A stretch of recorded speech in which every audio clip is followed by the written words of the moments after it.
There's a little hat. Yes. Oh.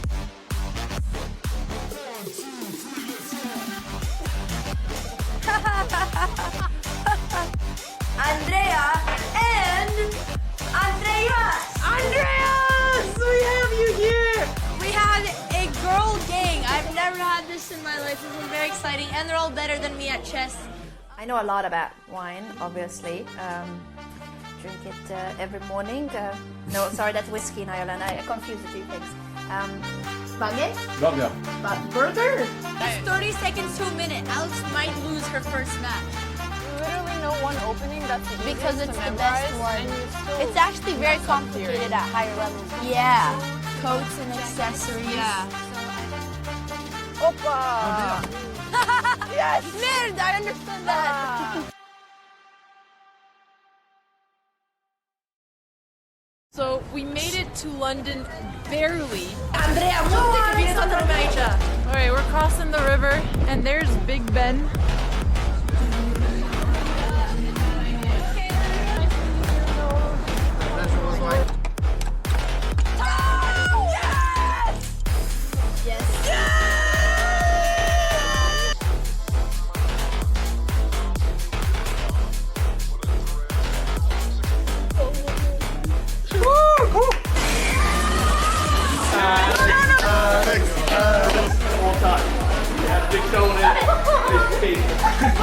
This is supposed to be team chess. Okay. I'm tired. That was fucking terrible. I'm never doing it again. He couldn't get a gambit already. Palms are sweaty, they're heavy, but on the surface he's in check already. I'm so powerful.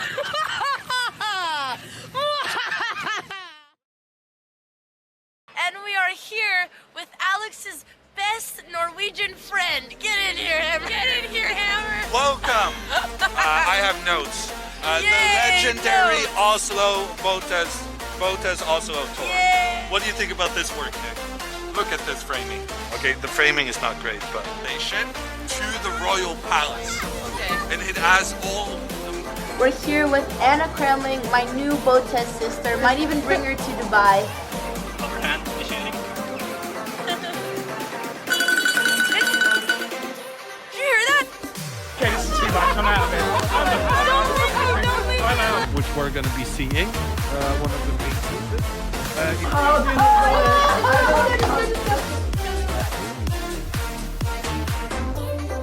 Good tidings we bring to you and your friends. We wish you a Merry Christmas and a Happy New Year. Now give us some figgy pudding. Now give us some figgy pudding. We got with us Alexandra and Andrea Botez.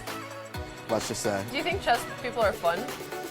Honestly, I really enjoy hanging out with chess players. And The Botez sisters are like sharks, and there's just eels just flying around. Like Andrea comes up with only the most refined, classiest, high-quality questions ever. How does the knight move? Wait, help me because there's another draw! I feel one-sided there. My sister just beat the 2500 of chess 24. Yeah. Our love game is over. I know. It's not going to be long. Me too. Who's gonna climb it off?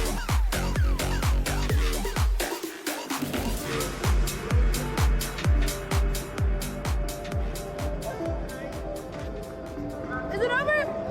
Why are you still here? It's not going through. Look, Alex, what else did you want? Why is the rain not going through? Bonjour, Alamon. Bienvenue à Paris. Party start. What are you doing? Yeah, what is this? There's a little hat. Yes. Oh.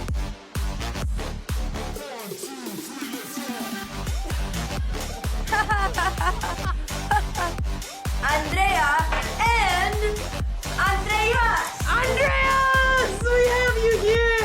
We have a girl gang. I've never had this in my life. This is very exciting, and they're all better than me at chess. I know a lot about wine, obviously. Drink it every morning. No, sorry, that's whiskey in Ireland. I confuse the two things. Bagel? Burger. Burger? It's 30 seconds to a minute. Alex might lose her first match. Literally no one opening that's Because it's the best one. It's actually very complicated at higher levels. Yeah. Coats and accessories. Yeah. Opa! Yes! Merde, I understood that.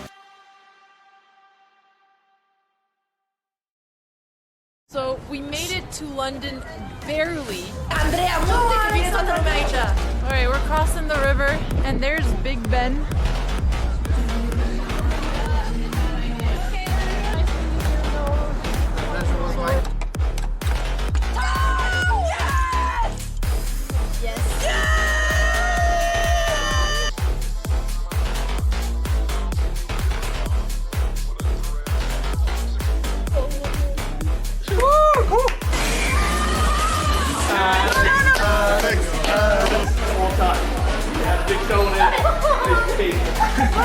This is supposed to be team chess. Okay, I'm tired. That was fucking terrible. I'm never doing it again. He couldn't get a gambit already. Palms are sweaty, they're heavy, but on the service he's in check already. I'm so powerful.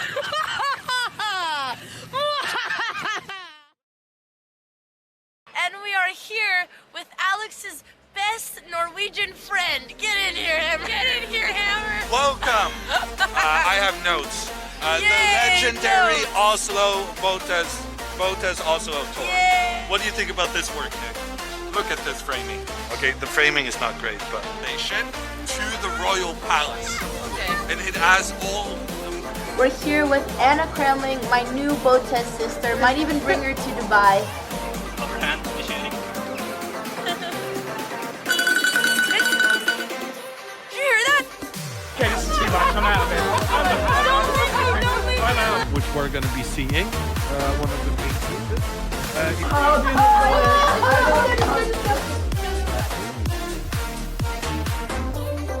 Good tidings we bring to you and your friends. We wish you a Merry Christmas and a Happy New Year. Now give us some piggy pudding. Now give us some piggy pudding. We got with us Alexandra and Andrea Botez. Let's just say. Do you think chess people are fun? Honestly, I really enjoy hanging out with chess players. And The Botez sisters are like sharks, and there's just eels just flying around. Like, Andrea comes up with only the most refined, classiest, high-quality questions ever. How does the knights move? Wait, how do we get there? Another draw! I feel one-sided there. My sister just beat the 2500 of chess 24. Yeah! Last game is over. I know. It's not going to be long. Who's gonna climb it off?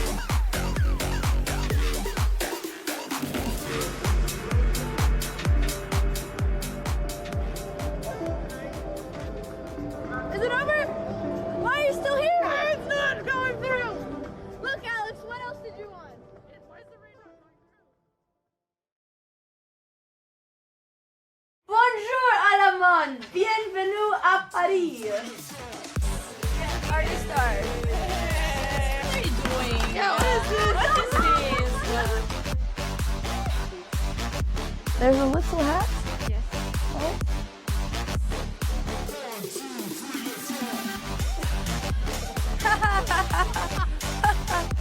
Andrea and Andreas! Andreas! We have you here! We had a girl gang. I've never had this in my life. This was very exciting, and they're all better than me at chess. I know a lot about wine, obviously. Drink it every morning. No, sorry, that's whiskey in Ireland. I confused the two things. Bagel? Burger.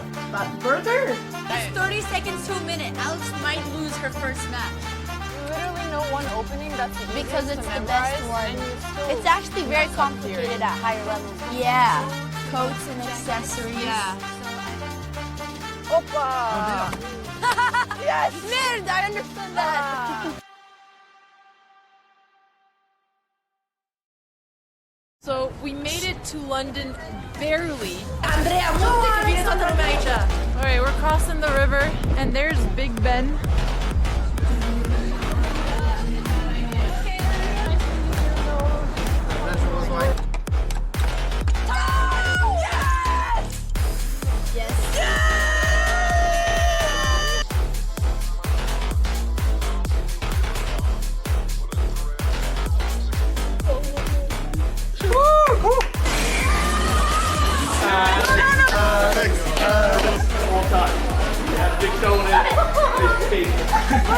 This is supposed to be team chess. Okay. I'm tired. That was fucking terrible. I'm never doing it again. He couldn't get a gambit already. Palms are sweaty, they're heavy, but on the service he's in check already. I'm so powerful.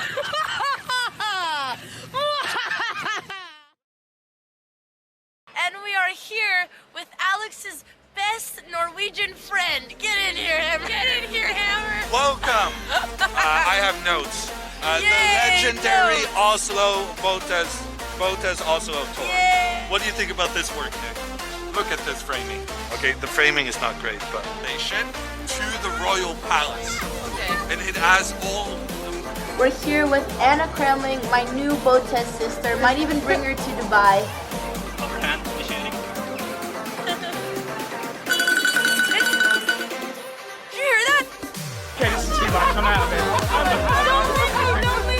Which we're going to be seeing. One of the main pieces.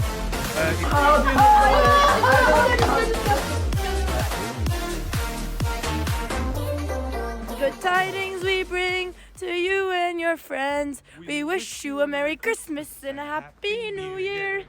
Now give us some piggy pudding. Now give us some piggy pudding. We got with us Alexandra and Andrea Botez. Let's just say. Do you think chess people are fun? Honestly, I really enjoy hanging out with chess players. And The Botez sisters are like sharks, and there's just eels just flying around. Like Andrea comes up with only the most refined, classiest, high-quality questions ever. How does the knights move? Wait, help me, because another draw!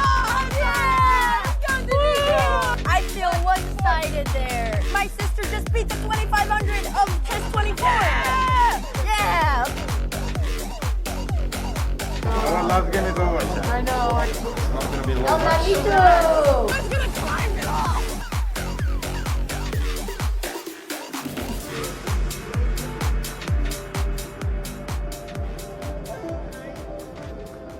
Is it over? Why are you still here? It's not going through. Look, Alex, what else did you want? Where's the rain? Welcome to the final round of the, and I went on Google and figured out how you're supposed to pronounce what I call Reykjavik in Norwegian, what English people call Reykjavik. But I think, based on a Icelandic professor on YouTube, the correct answer is Reykjavik. Anyway, we're a bit late going into the game because the cameras were late to be turned on. Andrea is nowhere to be seen. What a surprise. Alexandra today is playing her 5th international master in 8 rounds. And after d4, knight f6, c4, her opponent usually plays pawn to e6, going into the Nimso Indian, which was the prep for today. But unfortunately, he has played g6. And Alexandra is out of her preparation. Oh, but she plays knight f3. I thought she was going to play f3, which is her usual play against this. Knight c3. Okay. It's going to be a Grunfeld. He's going to go d5, and I have no idea what Alexandra's preparation is for that Her opponent today, the 5th international master she faces in the tournament. He is from Norway, or rather, he lives in Norway. He's from England, and he married a Norwegian, which I can definitely recommend more of you doing.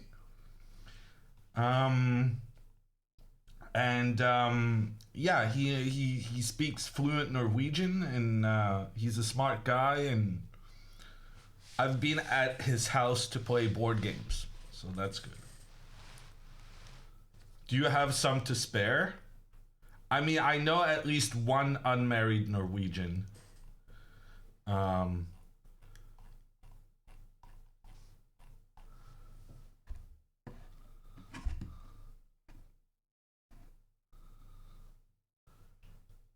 Yeah.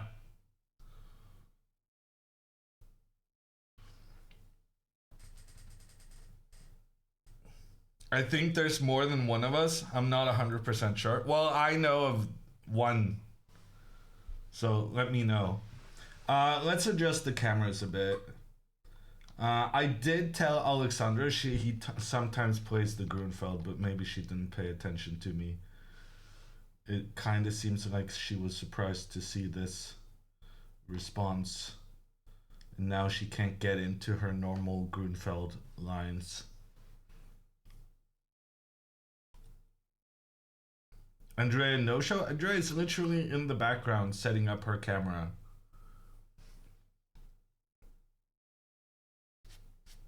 Can Alexandra still make a norm? No, unfortunately she needed to win yesterday to make it happen. Here is Andrea's camera. Andrea is playing Gudmundur Sveinsson from Iceland, obviously. Gudmundur, the son of Svein, as we have learned how the Icelandic names work. Man, all of Alexandra's opponents have been strong, tough. Honestly, Alexandra really likes that, though. I remember when she played here, like 4 years ago. And she was facing, like, basically every other round, she was facing like a 1600. And she was moving between 1600 and 2300, and she never really, yeah. She was quite unhappy that she was jumping up and down like that. And for her to get to play consistently strong players, I think she quite enjoys.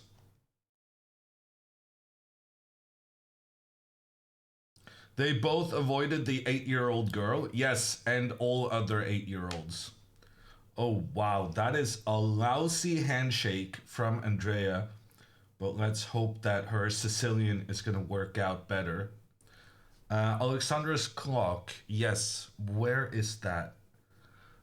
We have no clock for Alexandra. Why is that? It seems like Alexandra's board is just not working right now. I don't even have moves. I have to do the moves manually. So, sorry, no clocks.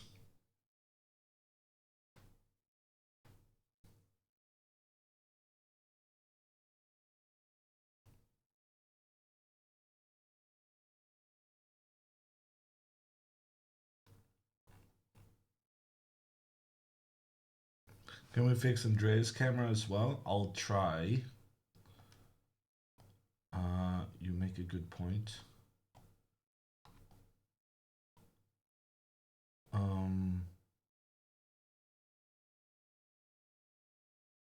Andrea played the Sicilian, which is kind of what we expected.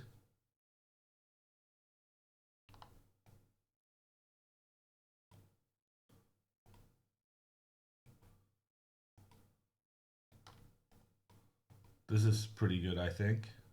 Maybe a bit lower. Oh.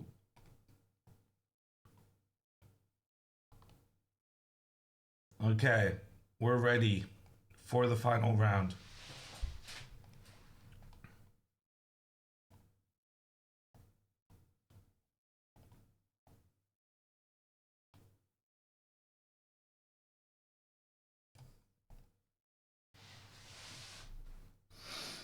Okay.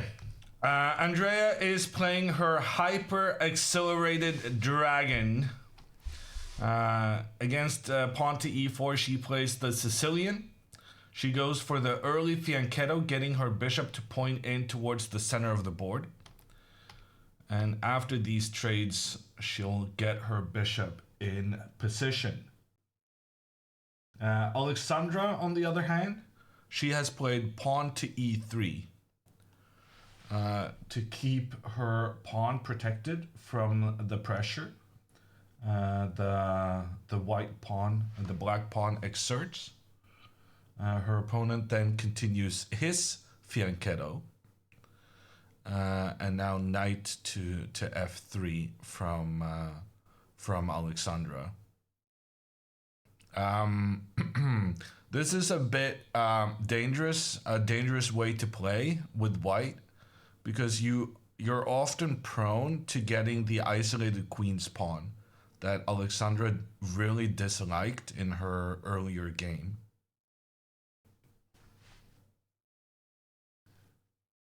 But we'll see how it goes.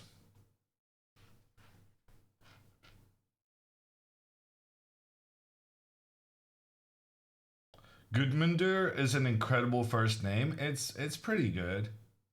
It's quite normal also for Icelandic people. I definitely know other Gudmundurs as well.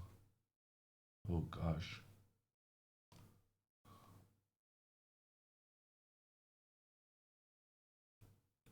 One of the Icelandic grandmasters is Gudmundur Kjartansson, which is Gudmundur, the son of Kjartan. Okay, Andrea's opponent plays c4. He's being very aggressive with his pawns to try and control the center. This pawn formation is called the Maroxy bind. And basically, you're trying to bind your opponent in that you restrict their movements and opportunities. Knight to c6 tries to eliminate this knight so that your bishop may point nicely down the diagonal. And Andrea's opponent plays a bishop to e3, simply protecting the knight in the center. d6 is just to control here so that you can go knight up here without being afraid of the pawn coming in to attack later on. And Andrea seems to be in her preparation, and frankly so does her opponent. They're both playing reasonably quickly at this stage. Bishop out, and now I would expect the knight into the game, and then castling for Andrea. So Andrea is about to castle on move 8. Let's see if Alexandra can beat her score. Doesn't seem very likely, but we'll see. Castling from Alexandra's opponent. Alexandra now has to make a choice. She needs to prioritize her own castling. And basically, black will play pawn to c5 very quickly to try and open up this diagonal by removing the pawn from the d4 square. And Alexandra will need... basically she needs to develop her pieces pretty quick because her opponent is getting very easy play against the white center. So the best way of playing here now is probably to make the trade, because then after the trade you get to move your bishop out and attack the opponent's knight.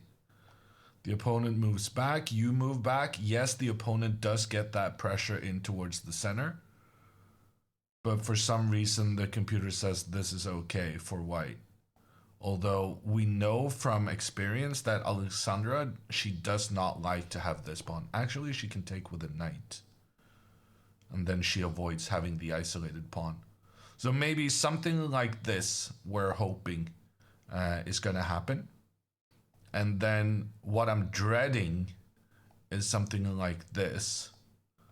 And that we end up in a position where white gets the isolated pawn in the center and also has that pressure in towards the queen, the knight coming in for the immediate attack on the bishop.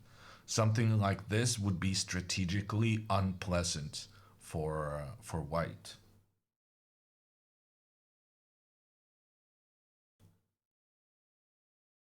Should we play bishop e2 then? No, but bishop e2, no, I just showed that bishop e2 is not great.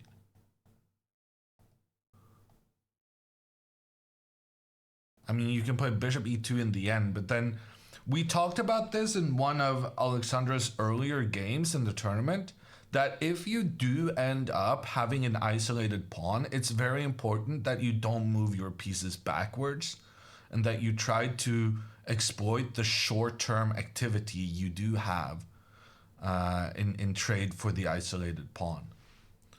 So, but we'll give Alexandra some time to figure this out. Let me just send a message to see if we can get Alexandra's board.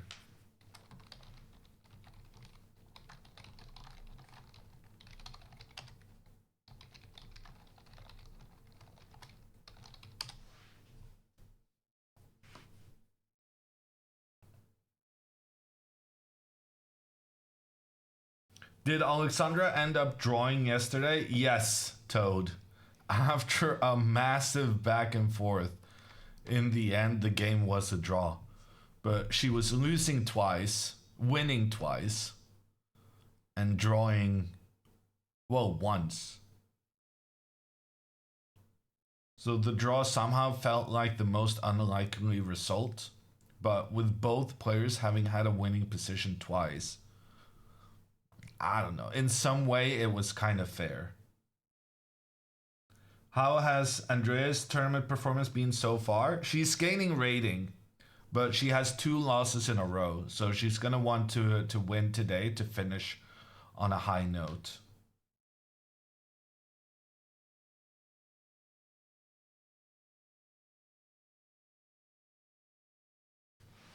Twitch chess is like watching me spin it with a live commentator. Slides, picture slides with the commentator. That's maybe just my style. There are other commentators that, you know, give more frequent analysis of the board. But I don't know. I think it's more fun just messing around with chat than delving too deep into the chess things.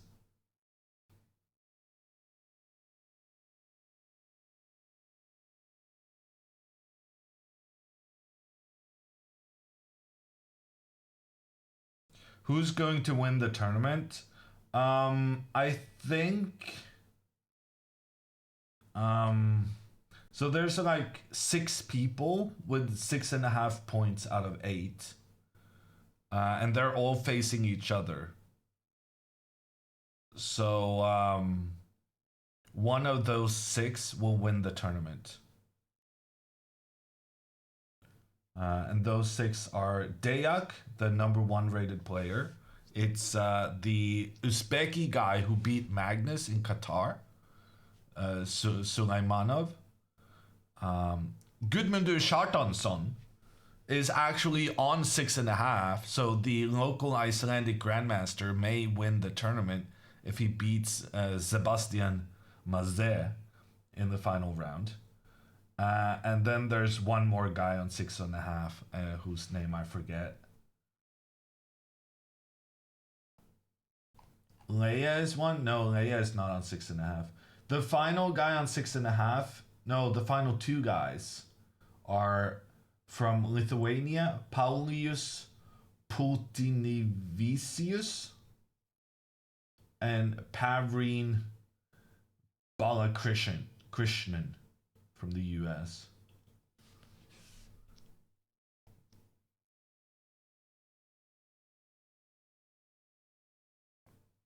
Right now, the person leading the tournament is Dayak, who is also the highest rated player in the tournament, but he's losing rating even though he's #1.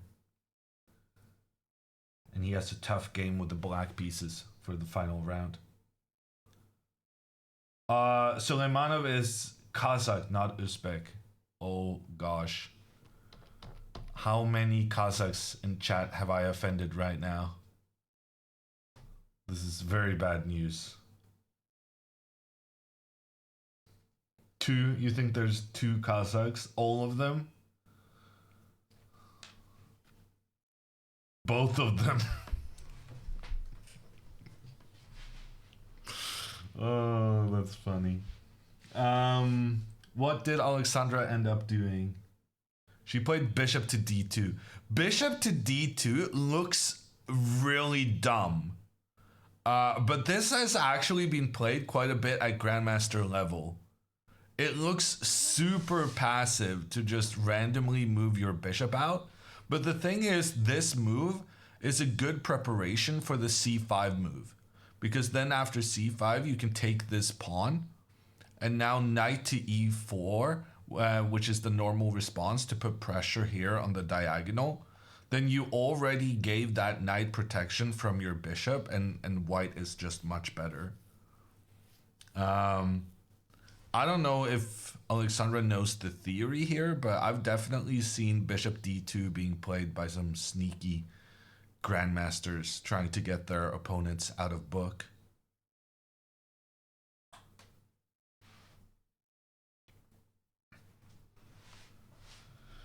Who prepared Alexandra today, Hammer or Alexandra? Unfortunately, neither. We were unable to correctly predict the opponent's opening.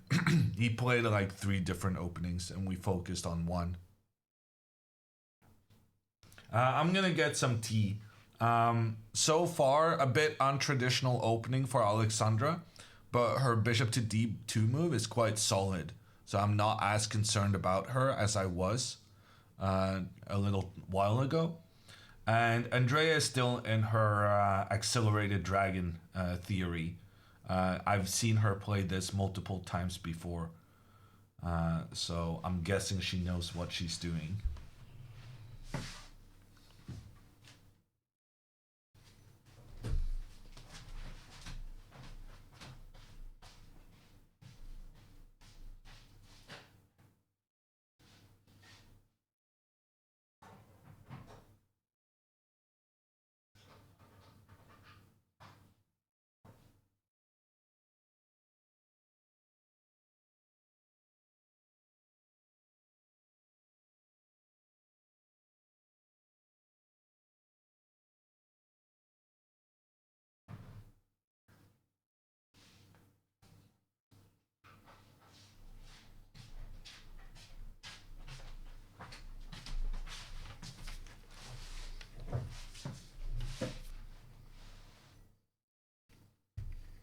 Hammer's so sad. Hammer's just kind of tired because it's been a long tournament and it's a morning round.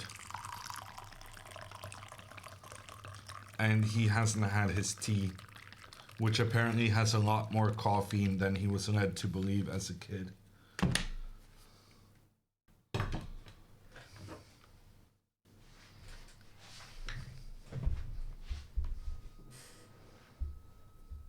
This is the last game of the tournament, but there will be new tournaments. Alexandra has already speculated that they want to try to have another tournament next month before their Italy tournament in May. So at this point, Alexandra and Andrea is officially more active as chess players than I am, which is a bit unusual. It's a new reality to get adjusted to.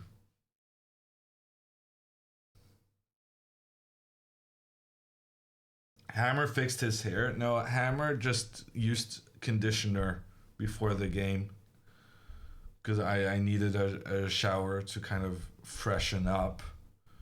But that meant I didn't have time to make breakfast, so expect a lot of breaks today. I'm not 100%.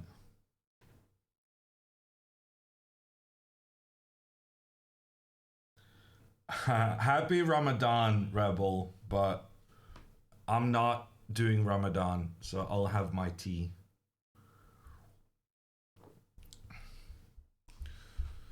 C5 played by Alexandra's opponent. Here there's only one acceptable response. She has to take this pawn. But I think there's no doubt that she's going to do that.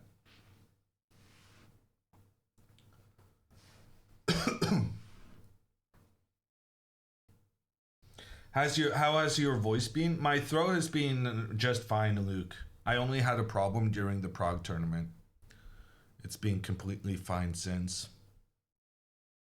What's the name of the tournament in Italy? It's Salento, I think.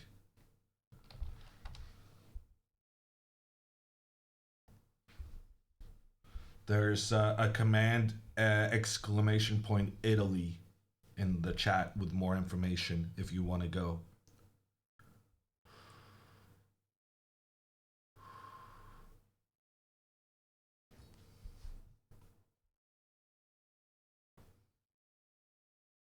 What's the most prize money you won from a single tournament?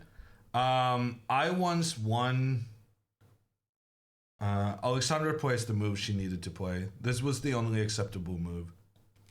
I think I won like $7,000 in the FIDE World Cup back in 2013, which for me was a very big deal. I made it to round 3, having defeated David Navarra and Sergei Movsesian, both in the top 100. Maybe they were even top 50 in the world.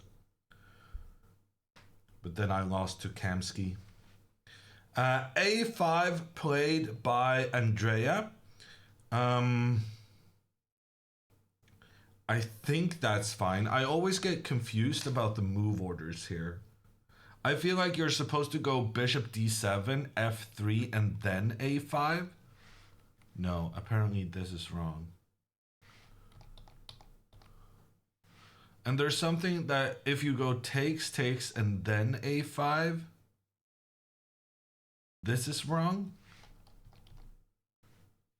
And what's definitely wrong is if you take, take, and go bishop d7, because then b4 is quite strong. I forget the nuances in this position, but essentially, Black would really like to play this a5 move at some point to prevent White from advancing their queenside pawns. But I'm starting to wonder whether you were supposed to make the trade between the knights first. Because the computer was saying that some knight to b5 could be quite strong now. And the problem with this a5 move is that now you never chase the knight away. This is actually the exact thing I have been talking to both Andrea and Alexandra about. That you got to be careful creating squares where you have no pawns that can push the opponent away. Wow, computer really hates this position for Black. Probably she was supposed to take and then go a5. And her opponent can still go knight to b5 here technically, but it's not as easy because this knight has some defensive duties. And also, if you first defend this guy, then bishop d7. And anytime you go knight b5 now, your opponent can just capture. And this capture is not available with the extra knights on the board, because here you can't get rid of this guy so easily. Because number one, your knight is in the way, but also this knight is protected by another knight. So even if you do capture it with your bishop, you're just going to get a replacement knight in your face. No, actually, this was a big mistake by Andrea. The more I'm thinking about this, the more I'm realizing that this is just bad. And this is Andrea's specialty opening with the black pieces. So she's been slacking her understanding prep. Because you need to practice your move. Or the point of playing the same opening over and over, we kind of talked about this yesterday, but the point of playing the same opening over and over is that you know it incredibly well, and you know the nuances, and you know like the move orders, and like you know the plans, yes, but you got to know more than the plans. You got to know in which order you execute the plan. And here, Andrea is executing her standard plan. So she's showcasing that she knows the plans of the position, but she doesn't know the nuances. She doesn't know that you have to trade the knights before playing a5, because if the opponent's knight gets to b5, you're going to have a really tough time getting rid of that. So if you're going to play only one opening over and over and over, you got to know these kind of nuances.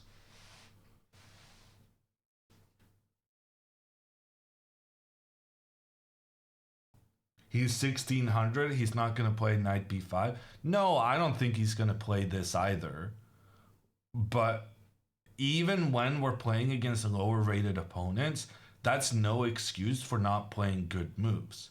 Even if we do win against an opponent we were heavily favored to beat, we still need to be self-critical about the mistakes we make so that we correct them and don't make them another time, maybe when we're playing a better opponent.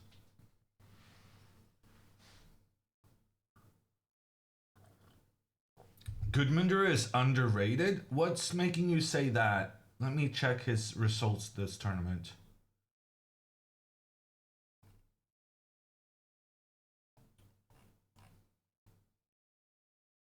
Gudmundur has beaten... Oh, he's beaten 2 higher rated players and may draw with 2 other higher rated players. He's only played higher rated players the entire tournament, and he has scored 3 points out of 7. Yeah, okay. He's had a very respectable tournament. I am agreeing with chat on this occasion. He does seem a little underrated.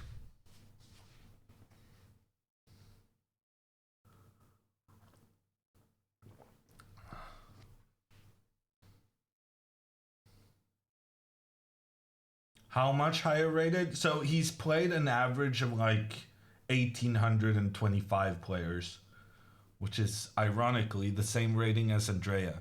So basically he's been playing against people at Andrea's rating level, and he's scored almost 50%. But there are 2 things to consider here. Number 1, Andrea has been outperforming her rating over the last 2 tournaments, so probably she's underrated as well. And then there's also the fact that... What was my second point? I forgot what my second point is. We'll come back to it. Okay, H3 played by the opponent. Now, Andrea should make this trade to make up for her mistake that she played a5 before trading, but she's probably going to go bishop to d7. And then queen to d2, and then this trade will happen, and she will get her bishop to c6. This is the formation black is aiming for in this opening.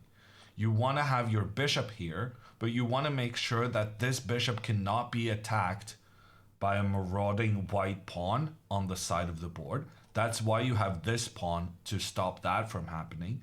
And then you have the bishop and the pawn, bishop and the knight attacking the pawn in the center.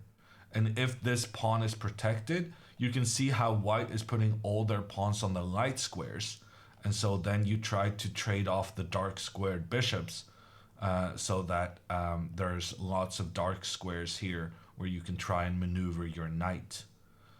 Essentially, the dream scenario for black in this kind of opening is something like this, where you manage to maneuver your knight to a dark square in the center, where there are no white pawns that can chase the knight away. And because we managed to trade off the dark squared bishops, there's no bishop that can chase this knight either. And then often you also make a trade with the bishop for the knight. so that you end up in a situation with a white bishop that's not really that good, because in any placement it has, it's going to be blocked by its own pawns. So this is basically what we're hoping for with the black pieces.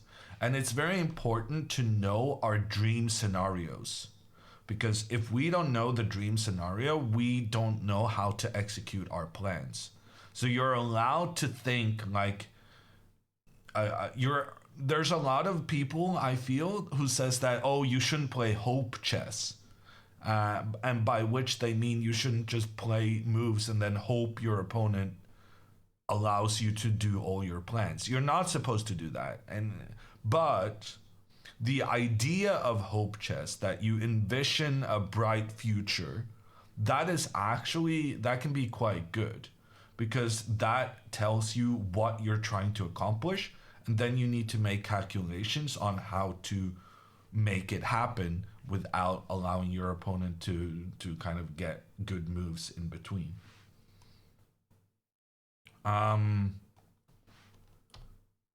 So this is essentially what we're hoping for. And then it becomes a question, how do we make that happen? For instance, if we play bishop to d7, we're allowing knight to b5, after which there's no hope for us to get this bishop to this square to attack the pawn. We're going to be cramped. We have a lot of pieces, but we don't have a lot of space, because the white pawns are doing a great job of restricting our options. We can't chase away the opponent's knight, and so this would be rather annoying for us. For instance, our plan of trading the dark squared bishops it's not going to happen here, because earlier the bishop was here pointing down here, and then we had a good way of trading. But right now the white bishop is just not gonna want to put itself in a position to trade with the black one, because we can't lure the bishop into the square where we wanted it to be. So we got some instructive feedback for Andrea after the game. This pawn to a5, I think we can basically just conclude that you need to trade the knights in the center before playing a5 as a general rule. In the meantime, Alexandra's opponent has played, and we got a couple of moves there. Knight to a6 was played, putting pressure in towards this white pawn that captured a black pawn. So temporarily, Alexandra is up a pawn. And then she has no way of protecting this guy, because if b4, protecting the forward pawn, then you lose the backward pawn. So you can't prevent the black knight from getting in, but you can capture another pawn, which is what Alexandra did. And now if knight takes back, Alexandra can use her bishop, take out the black knight, and black is actually down a pawn. You're not going to get this guy back very easily. So in order to avoid that, the black knight immediately jumps in to capture the pawn on c5. However, now there's a different pawn that white has extra, and Alexandra goes bishop to c4 to immediately give that pawn extra protection. And this is the current situation on the board. Alexandra is up a pawn, and her opponent is thinking, which is kind of the main thing right now. Her opponent is out of book. He doesn't know necessarily what the computer recommends on the next couple of moves. He's down a pawn, so he has the responsibility to justify his play thus far in the game. And the computer slightly favors white. So all in all, I think there's some good news for Alexandra. It's still going to require quite a bit of accuracy going forward, but the opening has been okay, and her opponent is feeling some pressure, feeling the need to justify having given up a pawn.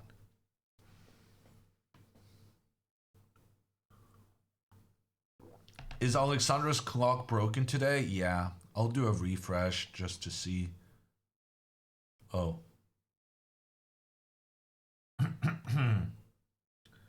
Pardon me.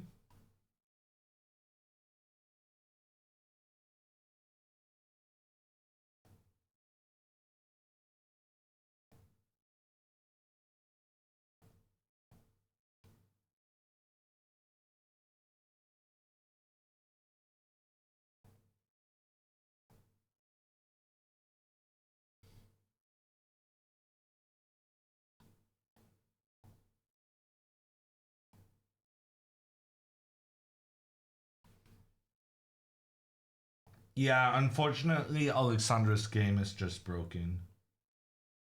So we have no clocks. I'll just do the moves manually.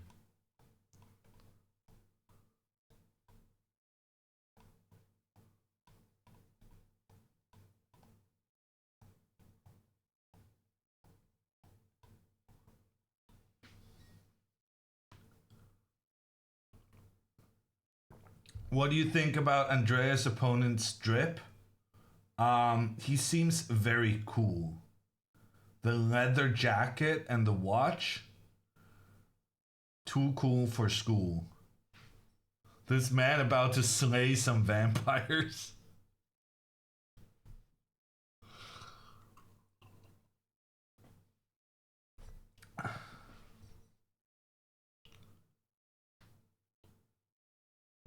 Do you look up the moves or do you just remember them? I just remember them. And then we get the moves by watching the video feed.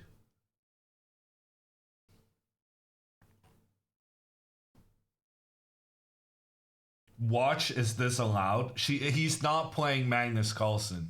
If he was playing Magnus Carlsen, then the watch would be an issue. But Andrea can deal with her opponent wearing a watch. She's strong mentally.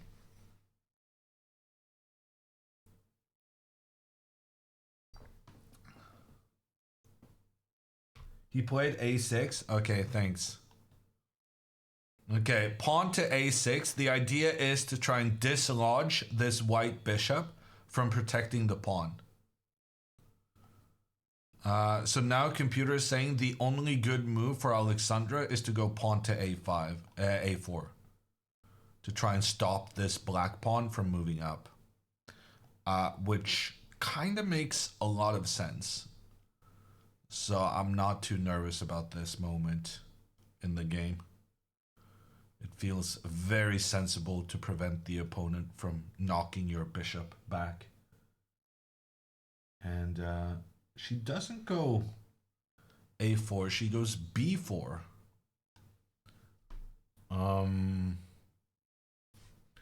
So she's attacking the knight. The knight obviously gonna move into the center of the board. And now if we make a trade, we open up for the bishop along the diagonal. That being said, Alexandra still has the extra pawn, so it feels like this could be okay for her. But computer says after rook c1, b5, threatening the bishop, bishop back, and then bishop to b7, there's actually no way for white to keep this pawn in the center protected. So here black just gets a solid advantage due to the superiority of this bishop on the diagonal compared to the white bishop on d2. Yeah, computer was not a fan of Alexandra's move there. Luring the knight to the center, yes, but also kind of forcing the knight to a better square. No, the mistake was to trade the knights. So basically coming here is not the issue, but the issue is trading the knights immediately. Instead, you need to go rook c1 to evacuate your rook from this pressure that you could face. And then now if pawn to b5, step back, bishop attacks into the center, and you just castle. This is clever.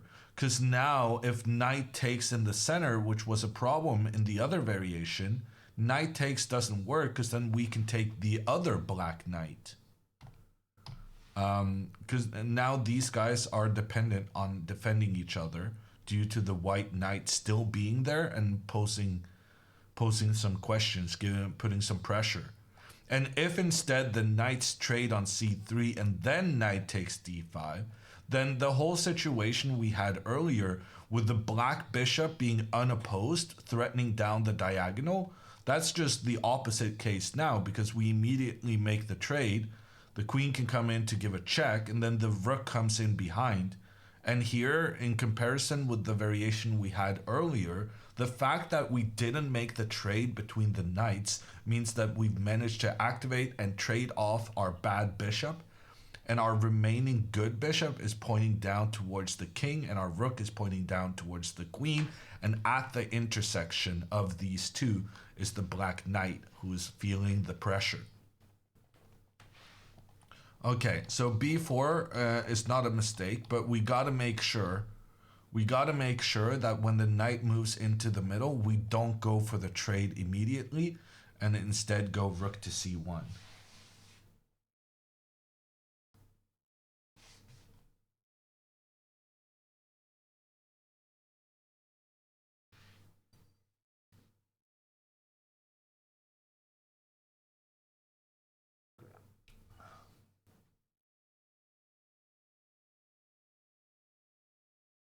Do you feel the girls should sharpen their opening so a thing like a premature a4 doesn't happen?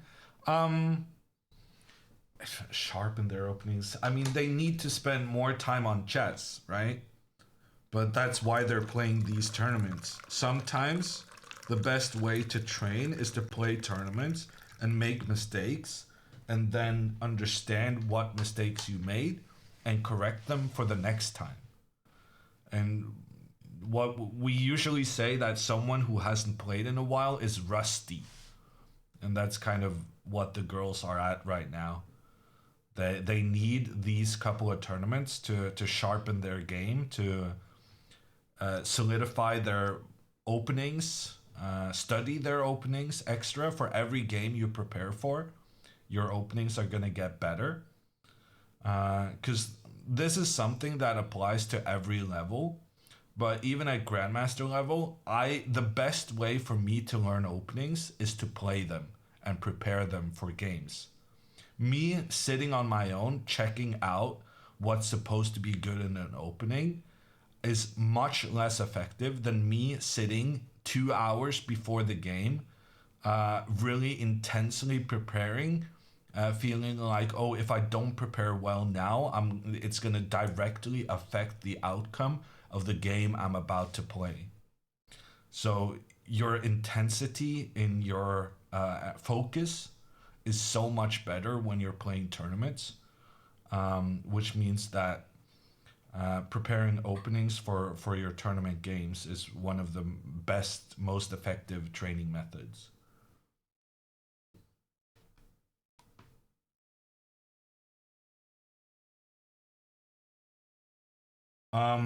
Wow, Andrea is still not making the trade between the knights. That's very surprising to me. Oh no, and now after a4, this pawn is going to be difficult to defend, which makes knight to b5 even more dangerous. She's already allowed this knight to go here for 2 moves, but the third move might be the time where he plays it. Because now, after knight here, white is going to realize that the bishop's ability to defend the knight is basically non-existent. And by playing knight to b5 now, you would basically win a pawn. I don't really see any way this pawn can be defended. Oh, I guess we can go queen a5. Never mind. Okay, so you're not losing a pawn. But we are in general concerned with this knight to b5 move because we don't have pawns that can position themselves to kick this knight away. And we also have not a lot of space in the center because white has a really good grip of all these central squares. which means that trades favor the player with less space. That is a general rule.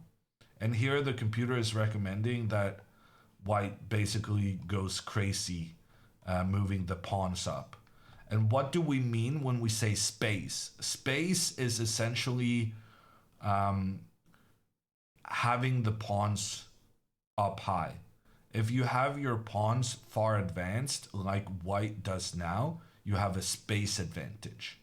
If you have your pawns passive, like black does here in the middle, your opponent has a space advantage. And when you don't have a lot of space, you like making trades, because essentially lack of space means lack of good squares for your pieces. And when you then have a lack of space, since you have a lack of good squares for your pieces, you're going to want to trade pieces so that you have fewer pieces in need of good squares. If you have 4 minor pieces, like Andrea does here, then she needs 4 good placements for those pieces.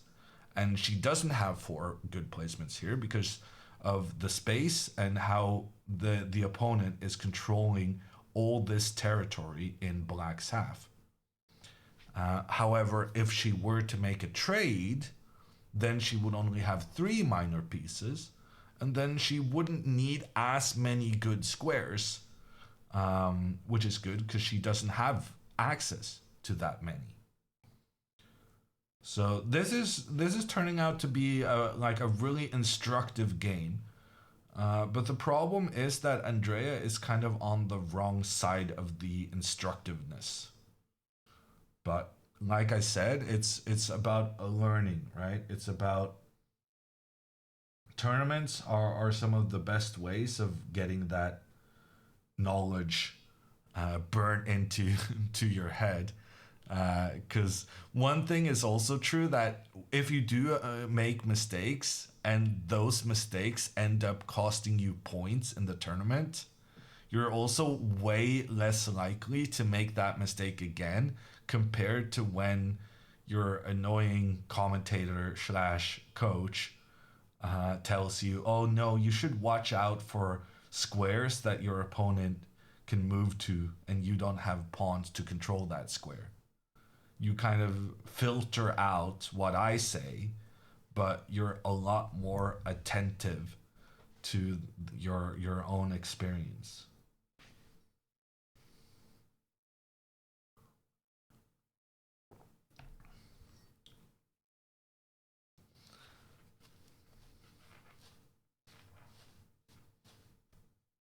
Does Andrea ever play the Caro-Kann? Not to my knowledge. I tried getting her to play the French because that works so well for Alexandra, but yeah, I guess she doesn't have that year-long experience as Alexandra does. But it would be kind of convenient if they both played the same opening. Less work for the coach.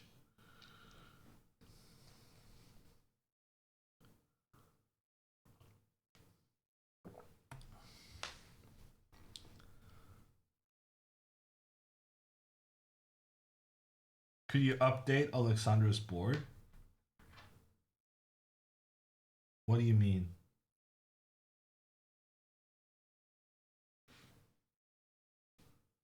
This is the current position.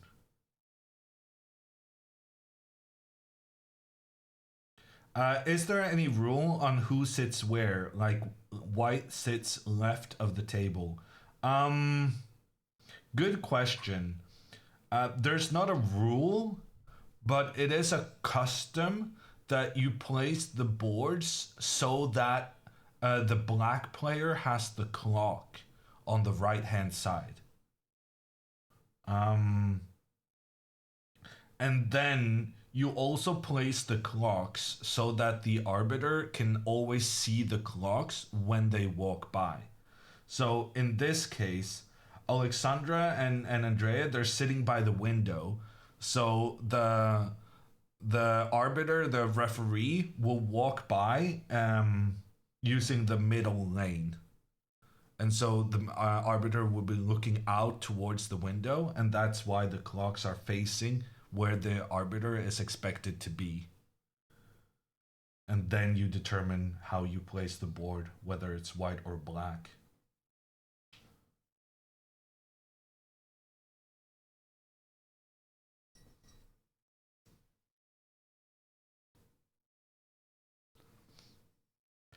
Does black always start like in shogi? No, in chess, white always starts.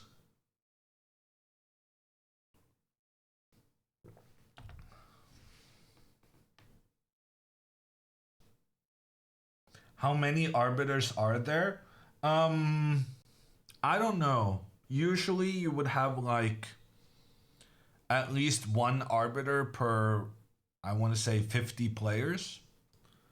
And since there are 400 players, there should be about 8.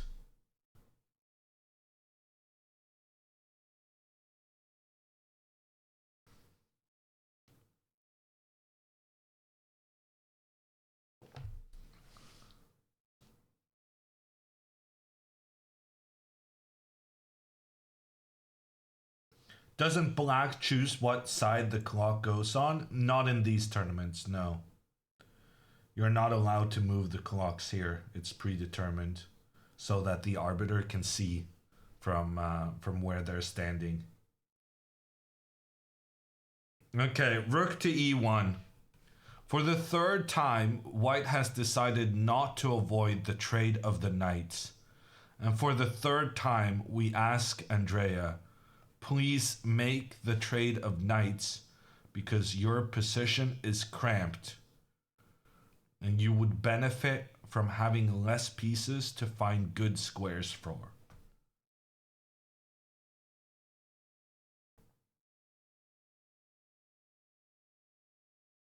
Why is there no clock for Alexandra's game? The relay board is broken. I can't really do anything about that.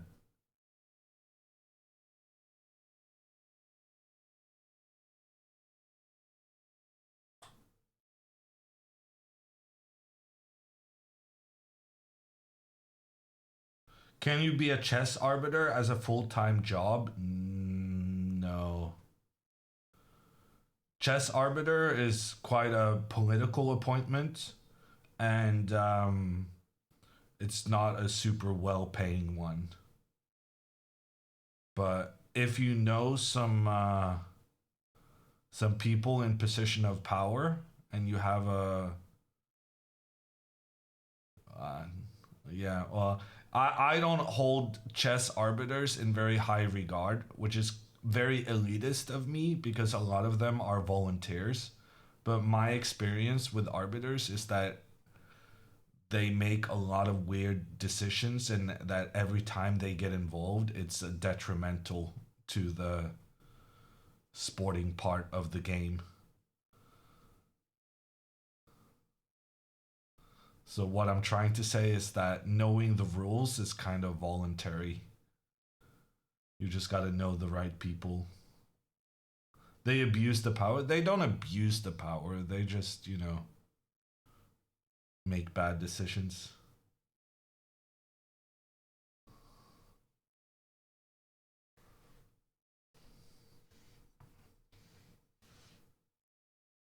Andrea continues pushing her pawn up. Andrea so far has broken pretty much every positional idea you're supposed to do in the accelerated dragon. You're never supposed to move this pawn further up because that gives your opponent the option to go with a pawn to b4, which prevents one of your standard plans to go knight to c5. I've been slightly critical so far this game, but I can feel my inner chess rage just boiling right now. She's not trading the important piece that you need to trade in the accelerated dragon, and now she's making sure that her opponent can potentially play the pawn to b4. So essentially the problem with this way Andrea is playing is that now her standard plan of trying to get the knight to c5 can be prevented by the opponent just playing the pawn up. There's a reason you have your pawn down here, because you want to prevent this from happening. And now she's voluntarily making sure that her opponent can take control of this square, avoid that the knight comes up here. And that's like by far the #1 black plan in these positions. Obviously, I don't want to be a bad colleague, but if I was a neutral commentator, I would be calling for Benzea's head at about this time.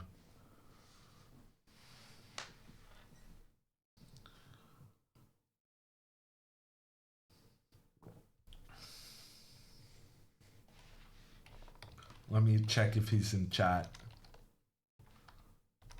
No.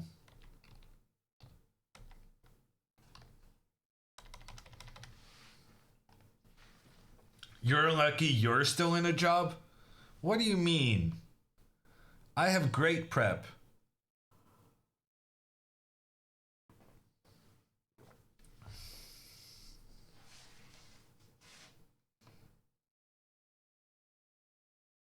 So what you're saying is she doesn't know the ideas of this opening? I mean, she knows them, but she's kind of executing them in the wrong way. And she's kind of getting them mixed up. I thought Jules had taken your job. It's under discussion. It's not decided just yet.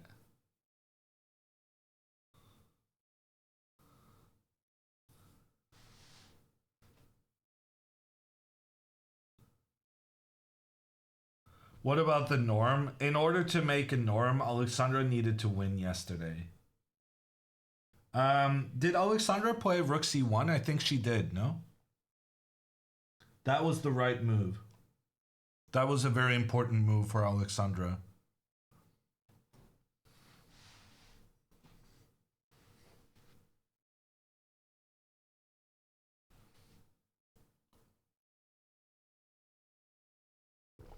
I hope they realize Hammer is hard carrying this channel before they make any rash decisions. I think my commentator job is pretty safe. My coaching job, however, is in a very precarious state.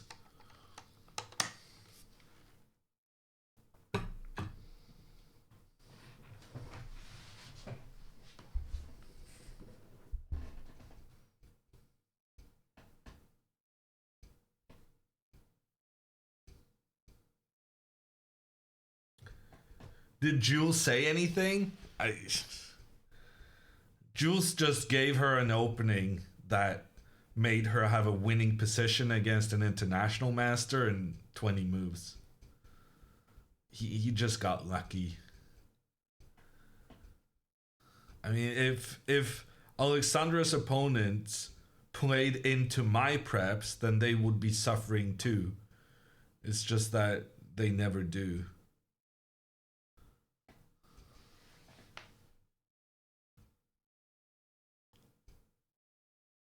Do you think Andrea is burnt out? No. I think Andrea is doing just fine.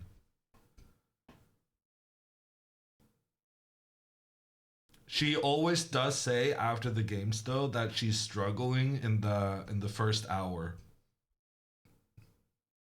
But her results are pretty good, so seems fine enough. Did Magnus ever use any of your prep? What are you talking about, Freddy? I was the mastermind behind some of the greatest prep Magnus played in the World Championship against Anand. I used to be a big deal.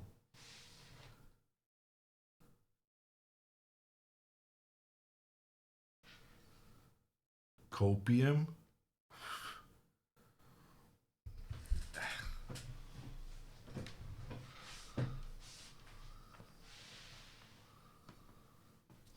maybe a little. I was also responsible for some of the openings that went pretty poorly. You win some, you lose some. The good news about being Magnus's opening coach is that Magnus will usually just win the games without the opening ever really being involved. Being Magnus's chess coach is one of the chillest jobs in the world. Because the boy just takes care of business on his own most of the time.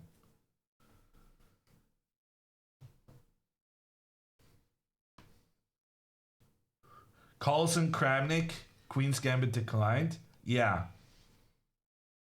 That is one of the greatest ideas I ever had. Thank you, Levithan, for reminding me. Magnus beat Kramnik in 25 moves. Kramnik didn't stand a chance.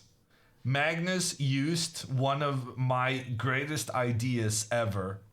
And Anish Giri commented on it and said, there's no way Hammer came up with something this brilliant.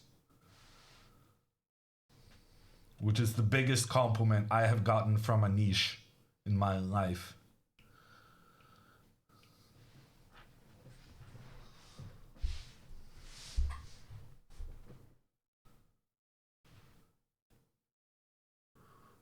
What was the idea? Knight to e2. I'll find the game. Chess games, Carlsen, Kramnik, QGD.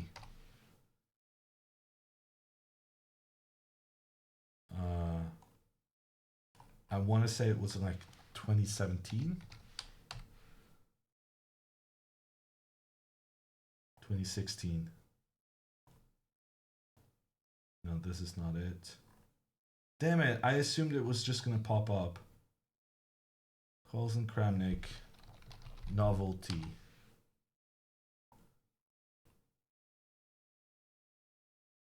Magnus Carlsen beats Vladimir Kramnik, helped by the hammer. This is a chess.com report from that tournament. This is just me proving to chat that I used to be a big deal. The intro is quite For the long. tournament, you said you really wanted to beat Vladimir, but why was that exactly? No, he's a very good Wait, sound stopped? player. The games are interesting, but I guess today the game wasn't very interesting. So in that sense, it wasn't that satisfying. But I'll take it, of course. And can you tell a little bit about the preparation on this knight maneuver? Because that was key, of course. Yeah, it was Hammer's idea to go knight e2 immediately. So, I mean, the way he plays, he just walks right into what I want, and then it's really really bad for him pretty soon. Yeah, no, it's Oh, there's even an interview with me. it's a good feeling when he gets to use it in such an important game. I think he's gonna cruise to a tournament victory now, and yeah, I'm happy to help.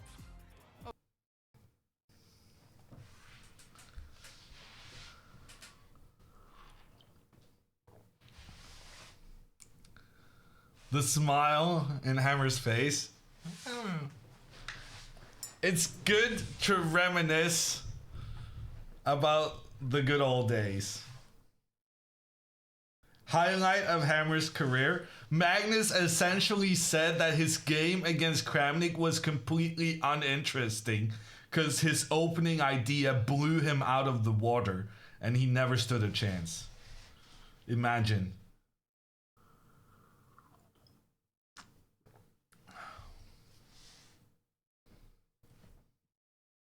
Give us the link. I actually couldn't find the game, but I can give you the link to the YouTube video that we just watched.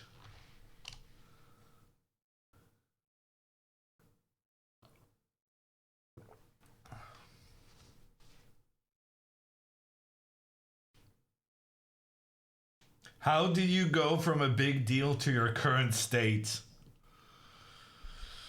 Oh man, people in chat asking the good questions.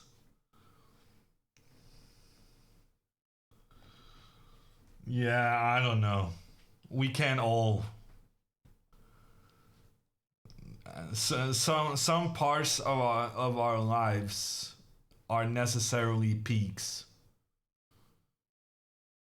It can't all be the peak.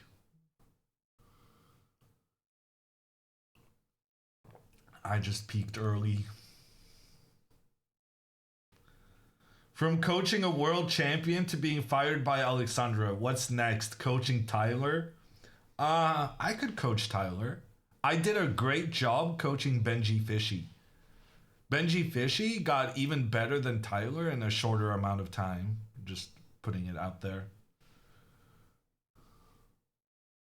Tyler is making so many headlines because he's playing so much, but Benji was not playing as much, but playing with incredible progression. Benji the Fortnite god? Well, now he's the Valorant god. But he's godlike in everything he does.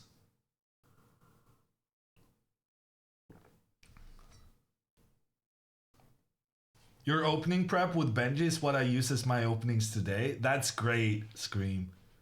I genuinely still believe it's quite good. In fact, I'm working on making a Chessable course for new players that's based on the same openings I recommended to Benji.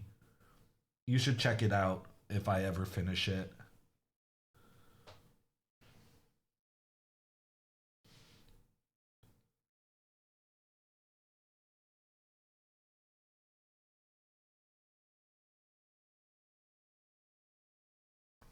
Andrea Queen D6. Andrea actually has a very interesting idea here. She can go knight takes d4, which, to be fair, I have been saying for quite some time. But the timing here is very interesting. Because, well, if you take back with the queen, then you put your queen on the same diagonal as the opposing bishop. So that's not going to be very good. The knight can move, attack the bishop. Bishop attacks the queen. And you win the bishop pair. And you're pretty happy with black's position. So instead, white is going to have to take with the bishop. But then there's this brilliant bishop to h6. And the idea is that, yes, you're attacking the rook, but just as important as attacking the rook is the fact that you're also taking away the e3 square from the bishop. So now this bishop doesn't have anywhere super good to go. And you go pawn to e5, attacking the bishop has to step back, and then you go for the trade, and white gets isolated doubled pawns. So this is a very cool way for Andrea to continue here.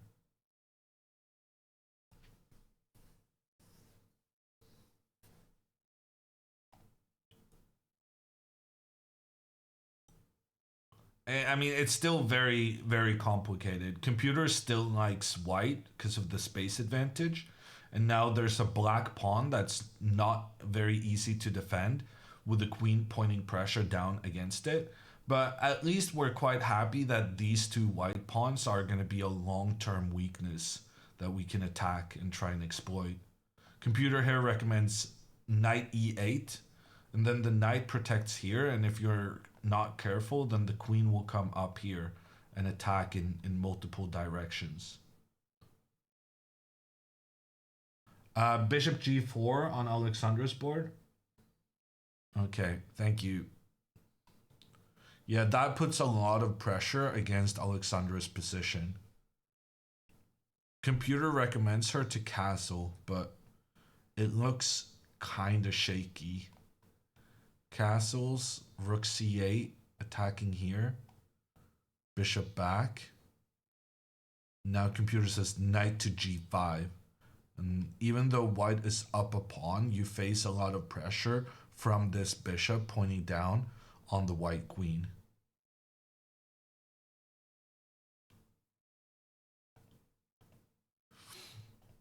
So Alexandra needs to be careful for the next couple of moves. But the computer does believe that white's position is perfectly fine.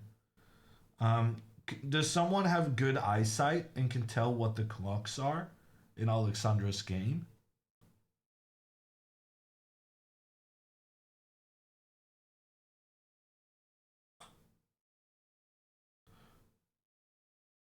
"59 minutes for Alexandra. That's not too bad. I feel like they've been using about the same time.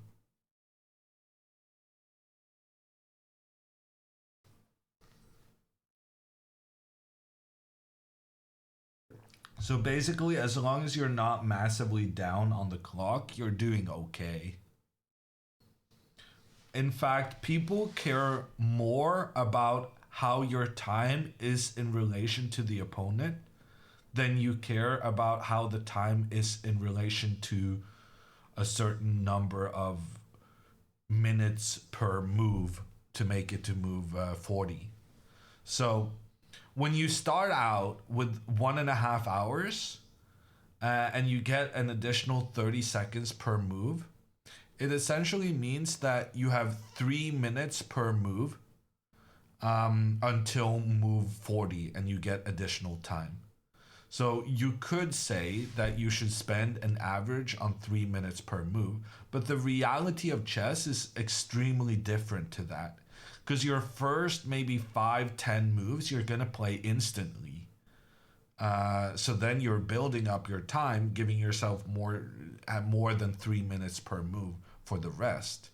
But then the position becomes tricky and you need to formulate a plan and you need to, know how to deal with the different sorts of pressure your opponent is trying to create on your position, like Alexandra is dealing with right here. And then you're going to spend way more than 3 minutes per move. And then you end up spending like an average of 5 minutes per moves from like move 15 to move, 25, 30. And you end up spending so much time that you're low on time and have to play 1 minute per move for the last 10 moves before you get the extra time.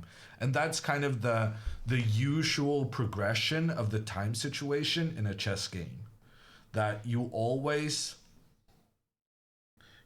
spend most of your time in the middle. Move 15 to 25, that's always going to be where you spend extreme amounts.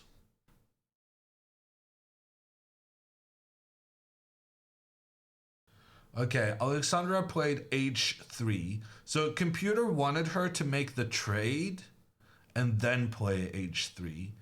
How much of a difference does playing this immediately make?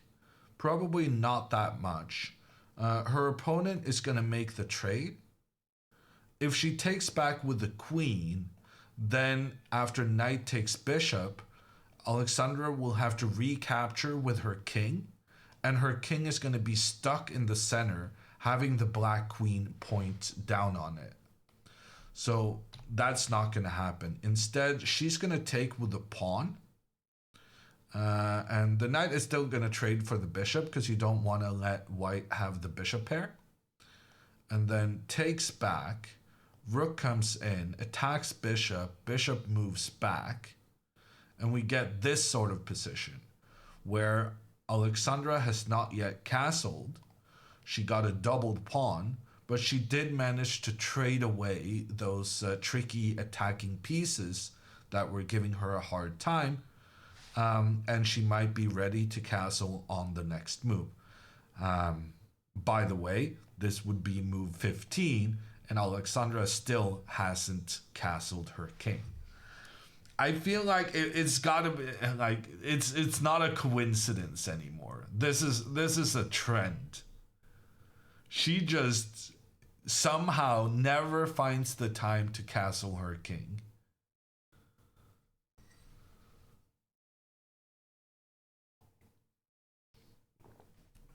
In fact, after queen to d7, she can't even castle because then the opposing queen manages to capture the pawn on the edge.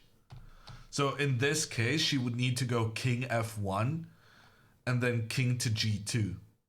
And then the computer loves her position because she's up a pawn. But she had to manually move the king over to this area where she does have some pawns to protect.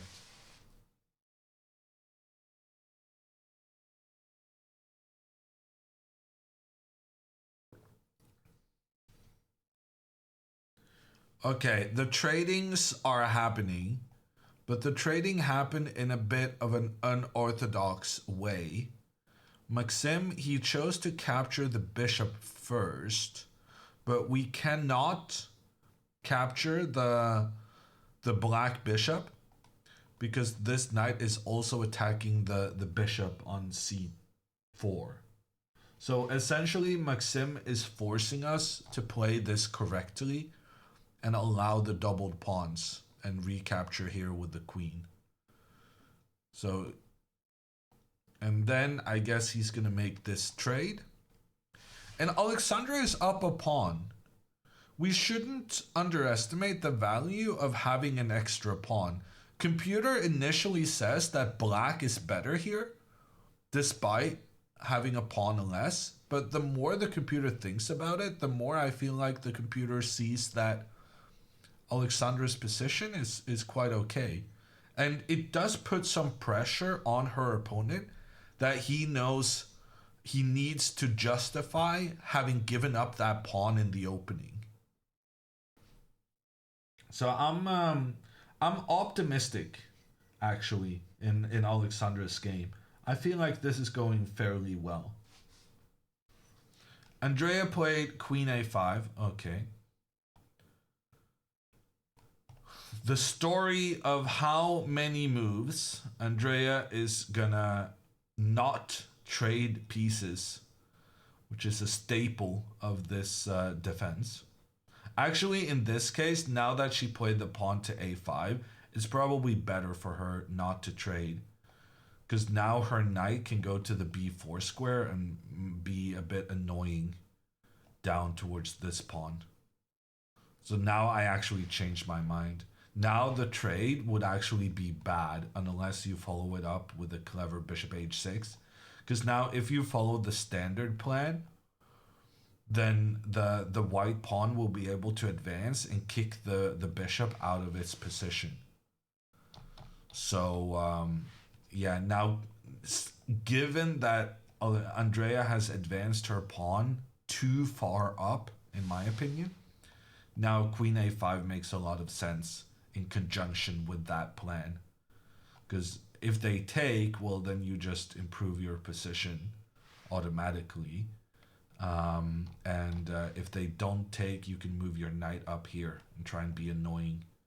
Basically, this black pawn is 2 steps away from becoming a new queen. So we're quite eager to try and put some pressure on the only white pawn that's preventing us from having the super dangerous passed pawn trying to become a new queen.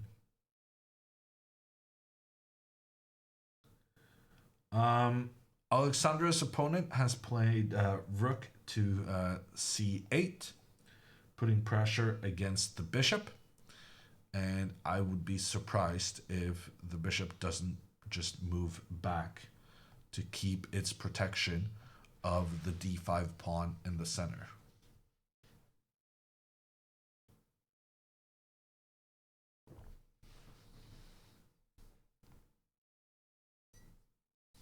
She did. Good comms.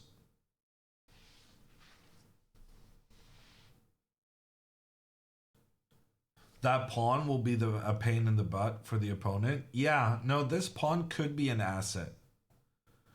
It could be good, but this guy could also be good. So basically, the fact that these two guys have passed each other means that they both could be good. White is hoping for a world in which this guy can join an attack moving forward on the queen side. And that wasn't previously possible because of this pawn always blocking. Essentially, if we had gone queen up here now, it would be more difficult for white to try and advance over here because every time you advance, we make a trade, and then we open up for our rook to attack along the edge of the board, where black is under control. But since we advanced the pawn first, now there's no trade, and the pawn, this guy can advance without being afraid of allowing the black rook in along the edge.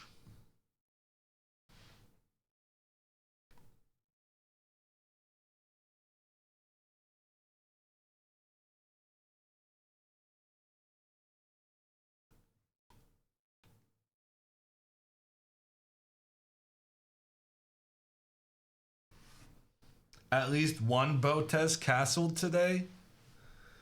I'm still holding out hope for a second, but we're not spoiled with early castling.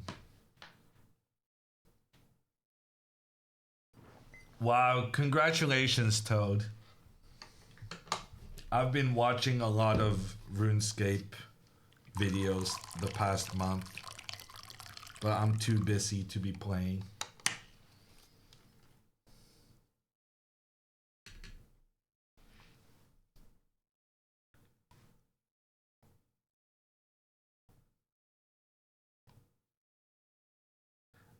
Old school, Pat.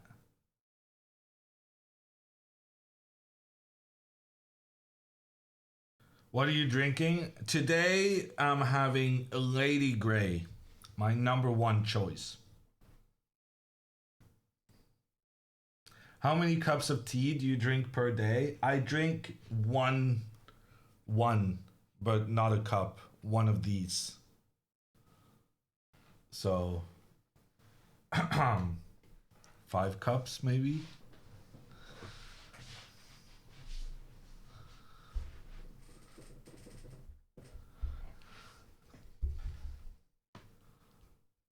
Only one bag? Yeah, one bag is more than sufficient.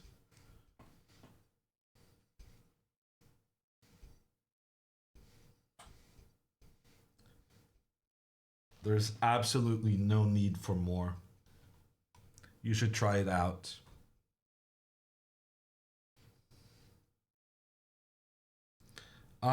What's Alexandra's reason for not castling earlier? Because there's always something more important to do. It's basically the definition of procrastination. You're like, oh, I really should be doing this task, but it kind of irks me to do that. I'm gonna do all this other stuff. I'm gonna develop my bishop. I'm gonna develop my entire queen side before I start bothering getting my pieces out on the opposite side of the board. So she prioritized getting her bishop out here and her rook in, and she did all of this stuff before she felt like moving the king over was important.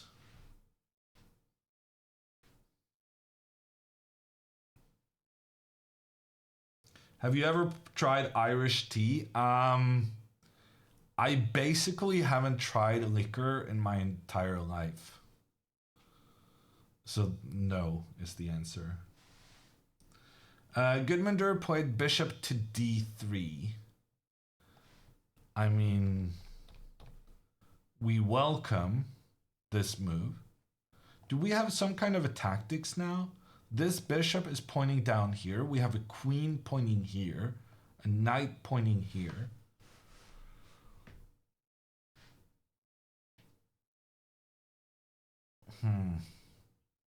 It feels like there should be some tactic.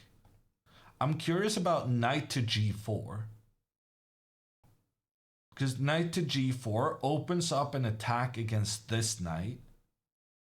And if they take our knight, then we're going to take their bishop. And if they take our pawn, yes, that's check. But we have an attack here. Oh, no, I can't count. I thought I was going to be up a piece here. Oh, darn it. For some reason, I thought I was going to have like an extra knight or something at the end of this.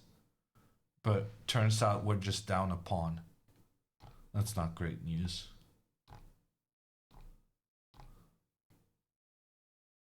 Ah, but Engine, look at this. Engine says we can take back with the pawn because we can give up this knight because then we can recapture this one. That's pretty cool.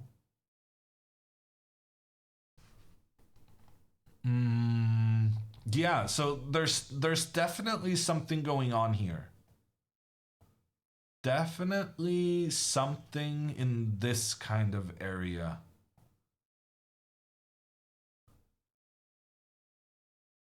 Any other plans? We could go knight to b4. Ah, but maybe the point of this bishop maneuvering is that the bishop can go down here and then keep this pawn completely protected while also kind of pointing towards the black king. That's a good maneuvering.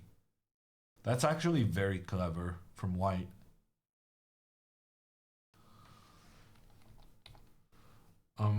Any other plans we could try? Nah, I'm kind of stuck on this knight to g4. I kind of like it.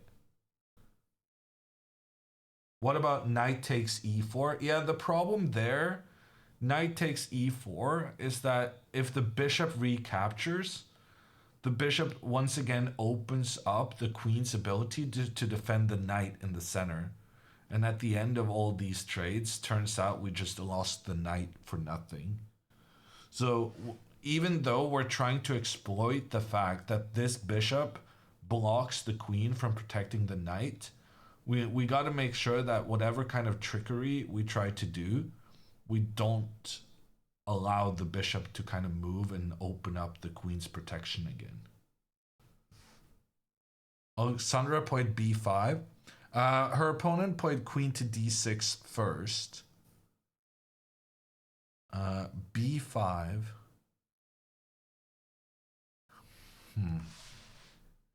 b5 doesn't really make any sense to me.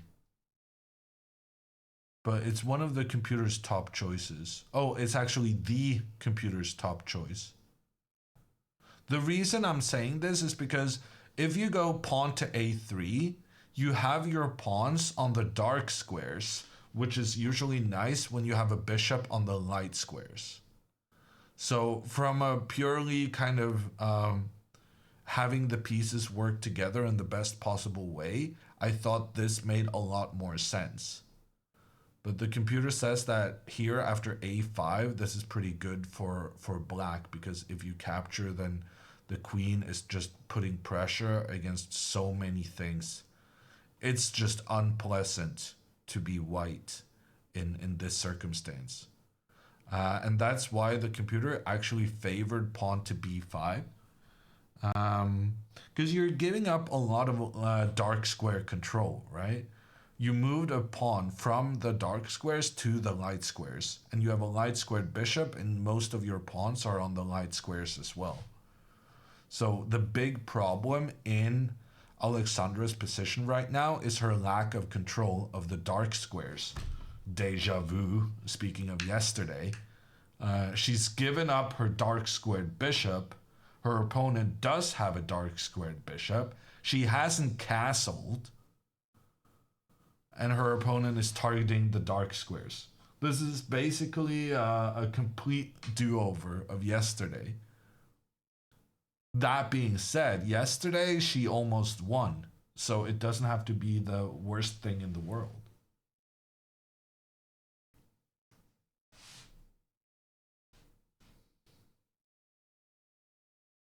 Maxim's rating was 2400 back in 2009. Yeah, he is an international master, which already is kind of a clear indication that he's pretty good.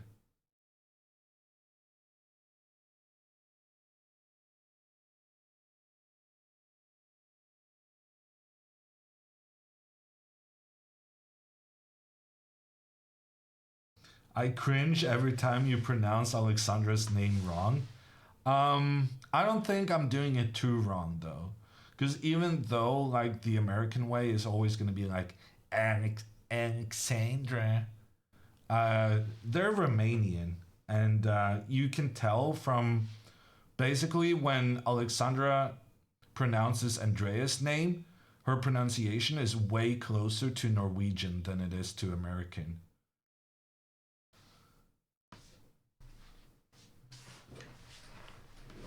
And so I think the Romanian way of saying Alexandra is always going to be quite close to the other European countries.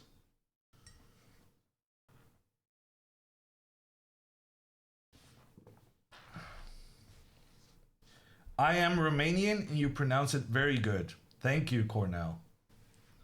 The trick is just to pronounce it in Norwegian.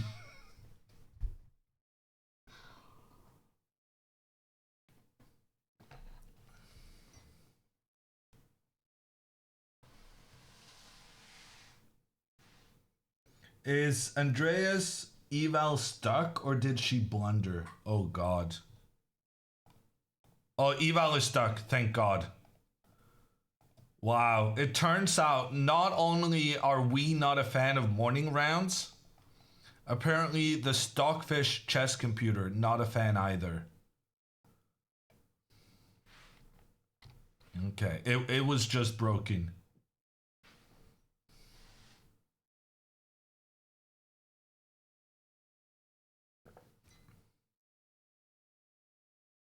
Stockfish up late partying?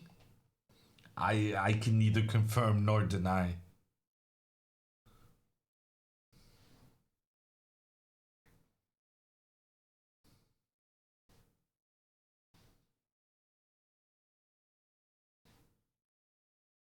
But like, for how long has Andrea had the opportunity to make this trade and decided not to do it? I remember having some... I talked to Andrea about these similar positions, and I'm pretty sure I taught her this plan that she's about to execute now. Oh damn, am I revealing that I am at fault for her not knowing the basic plans within the Accelerated Dragon? That may have been a self-burn right there. You know, there's limited coaching time. But the idea I did teach her, I thought that she was more, you know, aware of the basics. So I taught her the tricky stuff. So the idea I taught her is to go back with the queen, and then you go pawn to h5, which is a very Andrea move to do. And then you go king to h7 and queen to h8. This is the plan I taught her to put pressure down the diagonal.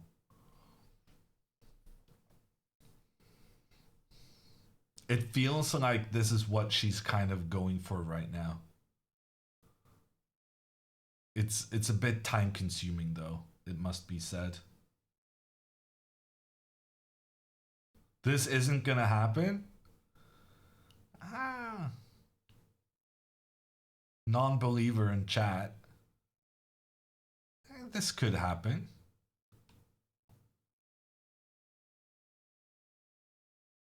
There's also some ideas where you go like queen here, and then if the opportunity presents itself, you try to trade off these dark squared bishops. This is also like a thing.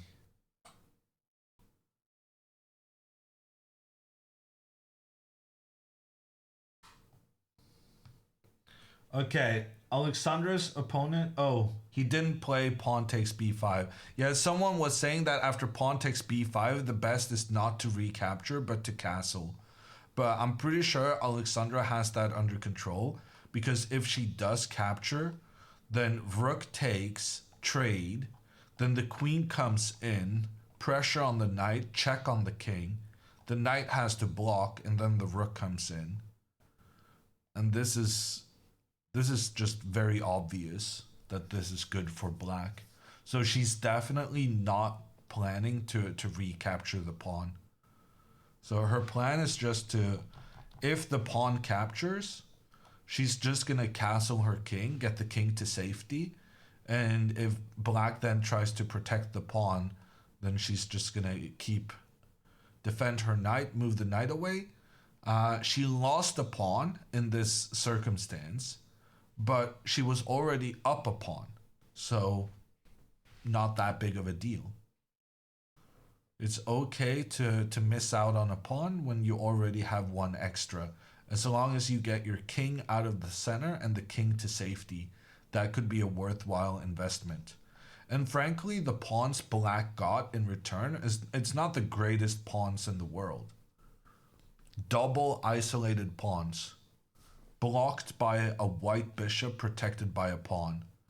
So it's very unlikely to see these guys becoming a new queen. So b5 was the top engine move, and it's definitely posing some problems to her opponent, who's been thinking for quite some time on this move.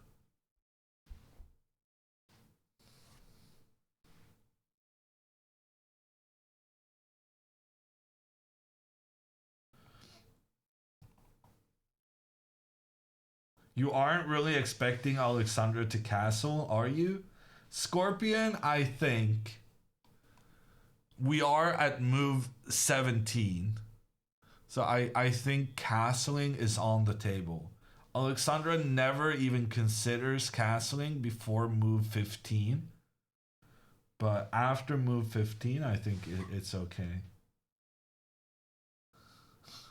She's going to castle. Did I miss the sandcastle stream? Oh, I kind of hope that video is going to happen. Alexandra Castle is at 50 moves already. I do like your joking, guys, but I do also have to point out that once again, 2 Twitch chatters have made the same joke in the same second. Originality in a 5-digit viewer stream. So difficult.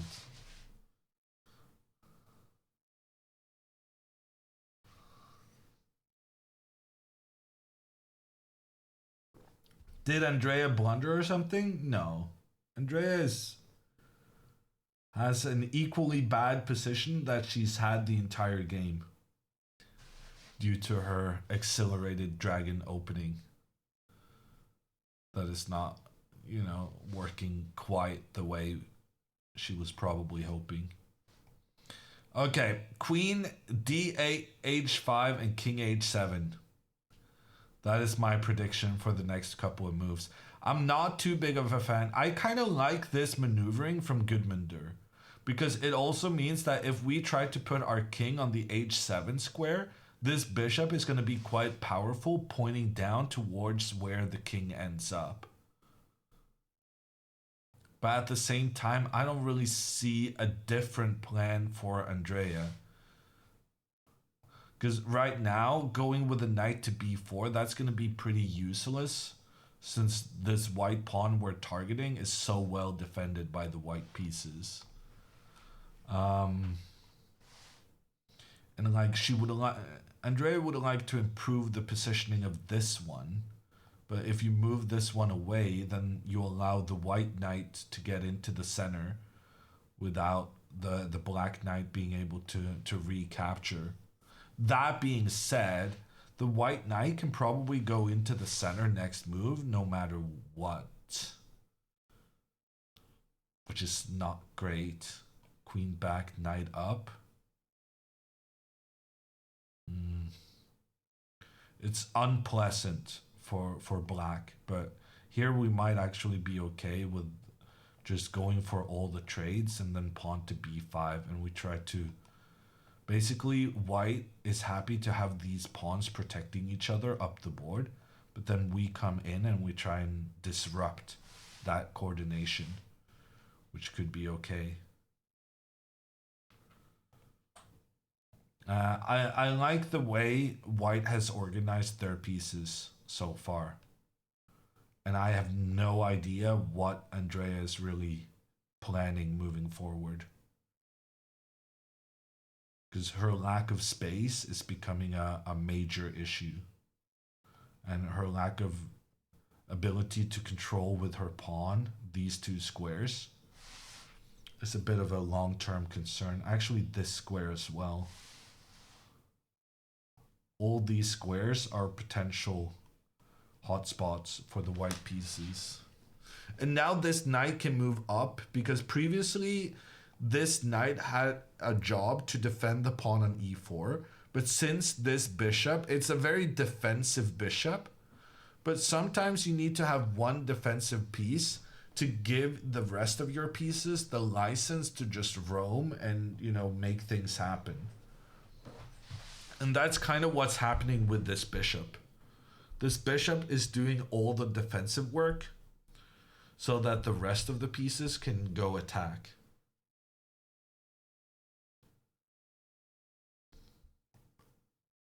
Okay, what did Alexandra's opponent do? The knight moved. Knight to d7.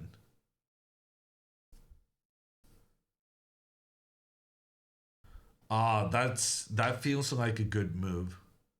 Because now the knight could potentially come up through the center to make pressure. But computer says after knight e4, white is significantly better.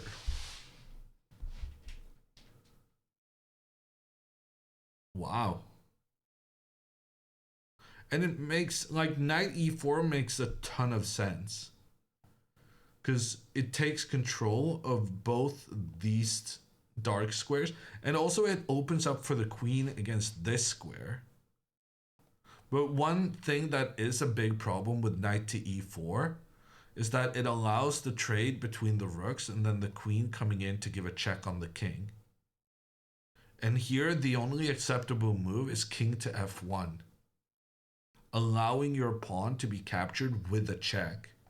But you have to make the realization that in the ensuing position, the fact that the white queen controls the open file and is able to get into an attacking position on the next move gives white the advantage. This is very difficult to understand. Very, very difficult. So it's more likely that Alexandra is going to castle.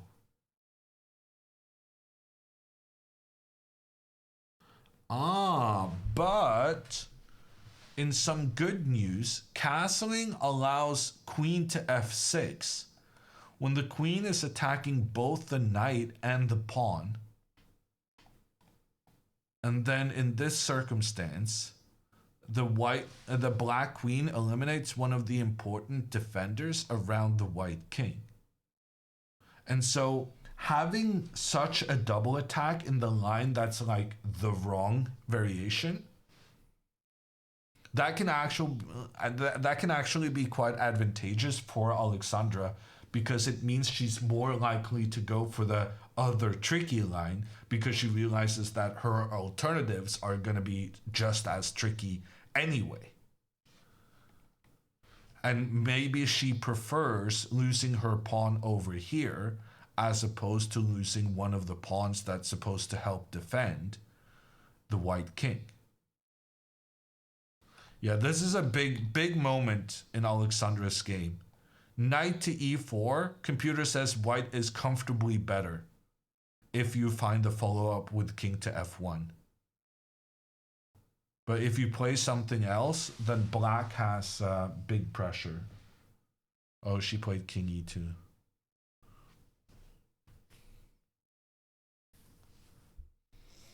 Did we have a castling poll on Alexandra?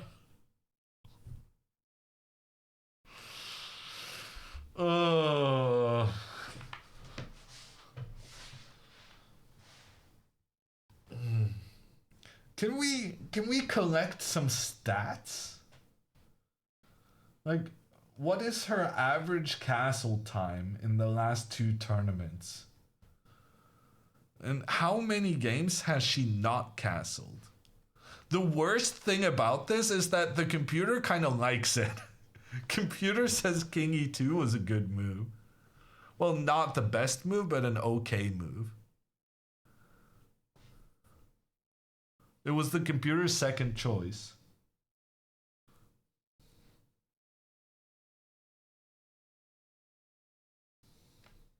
She probably doesn't know the castle notation to write it down. And you think she's too nervous to ask anyone, so she just avoids castling. It's as good of a theory as any. For what it's worth, a lot of people don't know how to write down castling properly. A lot of people are confused whether you're supposed to do an O-O or a 0-0.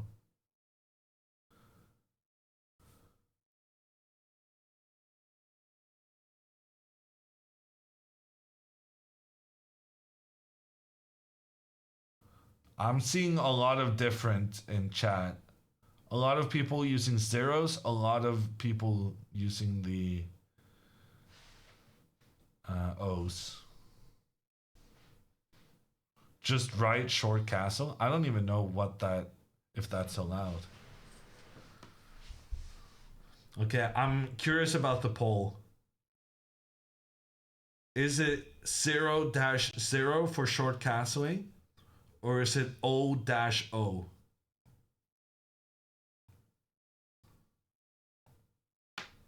There is a correct answer, for what it's worth.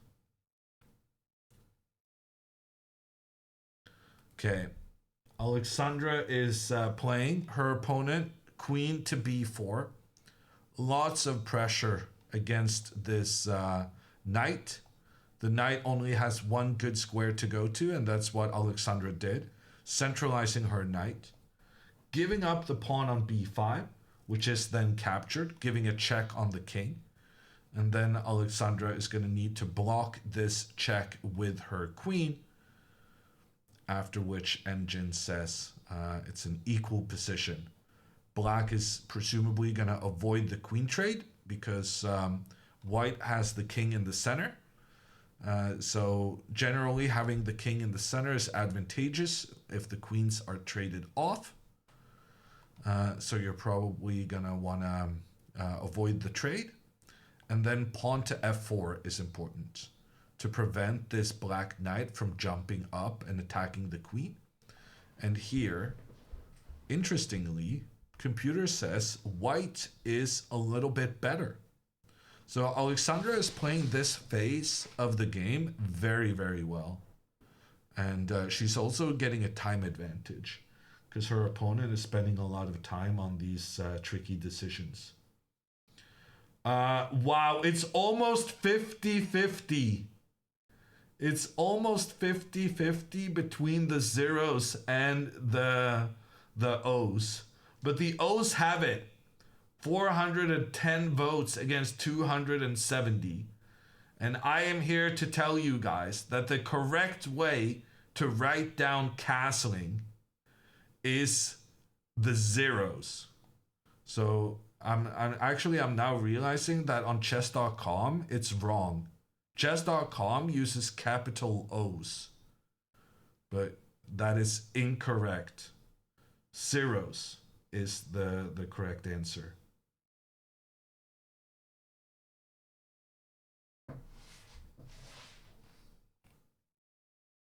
Correcting chess.com. I have no idea why chess.com has it as O's. Let me double check this actually.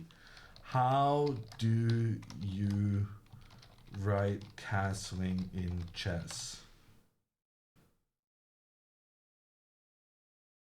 Castling is indicated by the special notation 0-0 for kingside castling and 0-0-0 for queenside castling.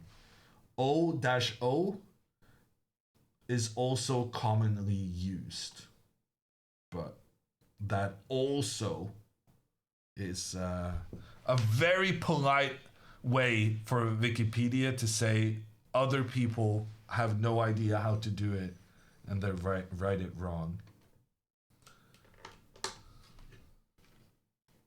PGN uses the letter O, and PGN is wrong. I don't know what to tell you.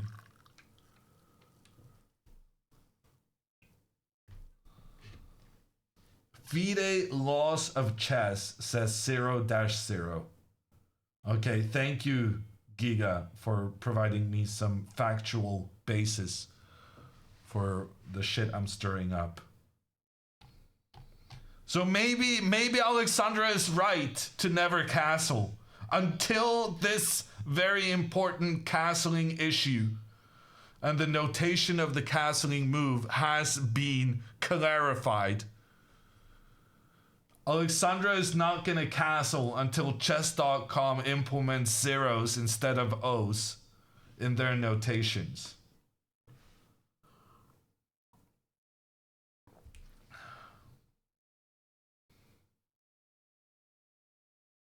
Or until she goes to the beach and practices building her sand castles. One or the other. Pull awarded the wrong side. It wasn't, it was just a test. It wasn't a competition. No channel points were given out to the people with the incorrect O. Let's ask her if this is the real reason she doesn't castle. I'll ask her if she wins. If the mood feels right. Queen b6 did happen. Wow, I'm such a grandmaster predicting moves. Alexandra's opponent didn't want to trade queens when Alexandra had her king in the middle of the board. Makes sense. And then Alexandra played pawn to f4, taking control of the e5 square, making sure that this knight cannot come forward to attack the white queen. And very surprisingly, in my opinion, computer believes Alexandra is better here. Even though she has the doubled pawns, even though her bishop is being blocked by a pawn, somehow Engine says white is better. A real mystery. But maybe, maybe this knight to f6 variation is going to help clarify. Because after knight to f6, computer says the only acceptable move is pawn to d6. And essentially what happens here is that if you take the pawn, well then there's some very dangerous stuff happening with this bishop pointing down on the king.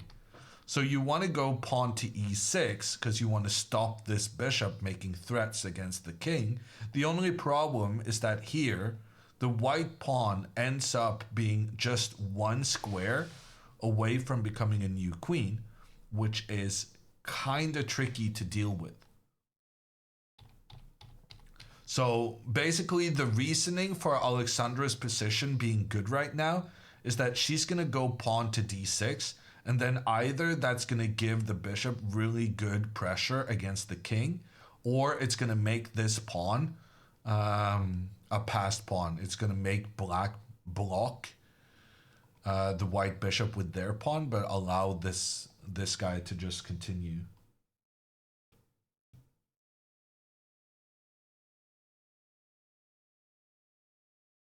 Alexandra's clock has started working. Okay, we'll try a refresh.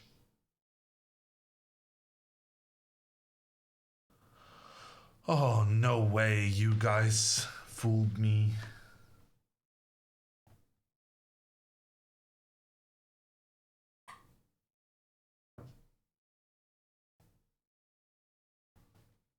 And now I have to do all the moves again.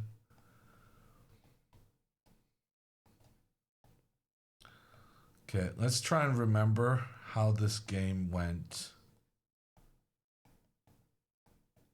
Okay, it's not the trickiest thing in the world, to be fair.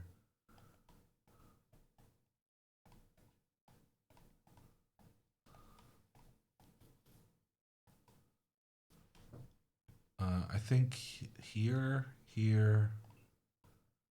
no, sorry, queen up, right? And then knight back, king up, queen. Okay, I got it back.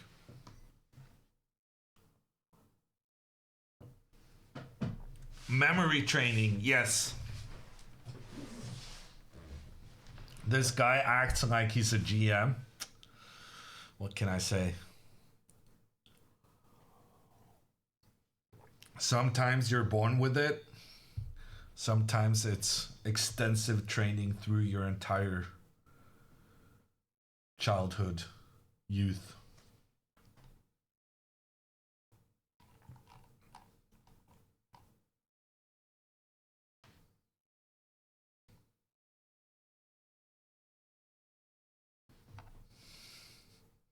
You're criticizing Maxim's name? Maxim used to be Maxim Devereaux, and then he changed his name when he married his wife, and they made one name each, and they changed the names they usually had, and they made like, because they wanted, there was something weird. I don't remember the explanation entirely. So Stanford is from like Maxim's great mother and grandmother or something, and Bart is from his wife's mother or something. You can't go around criticizing people's names. That's rude.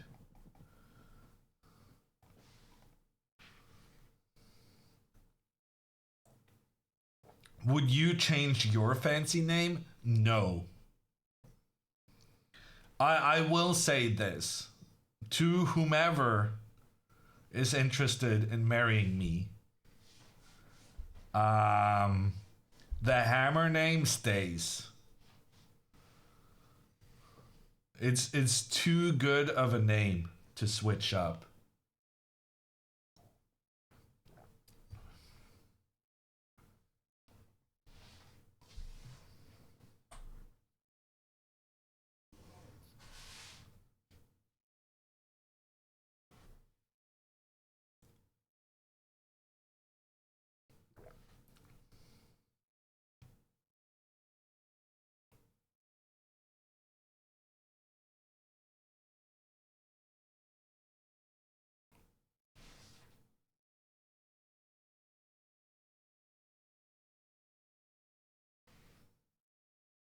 Please name your son Jack so that he's Jackhammer.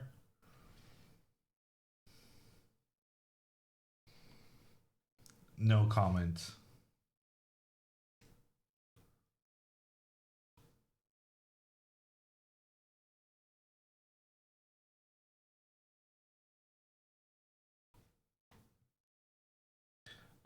Things are happening. Alexandra's opponent played knight to c5. That was the engine top choice. The knight is attacking the queen. A trade was made between the knights. Black recaptures.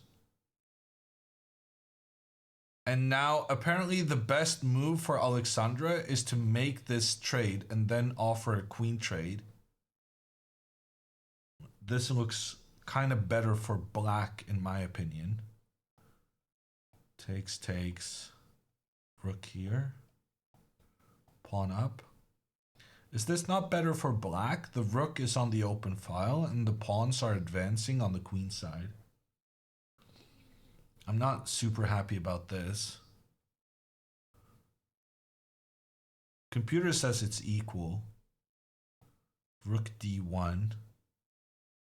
Ah, it's this idea again. You push the pawn and either you get this nice pressure towards the king, or if that doesn't happen and they block your bishop, then you get this very dangerous pawn trying to become a new queen. No, this I like. Okay, so it's like the initial situation looks not good, and then it turns out it is okay after all. But it doesn't feel like Alexandra's style to go for a queen trade, if I'm honest.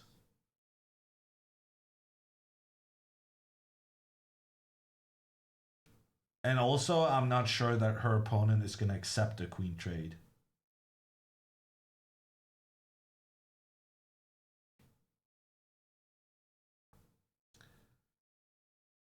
I'm so sad this is your last day of commentary. Do you have a schedule or somewhere I can find you next?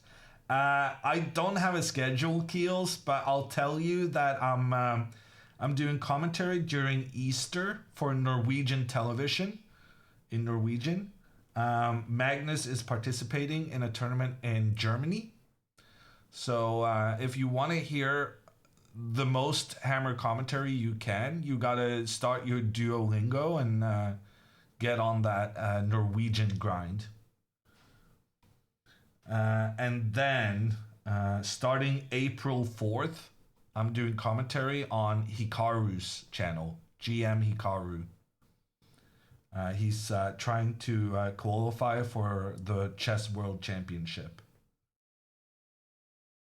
I haven't V, but I've seen a lot of videos on it.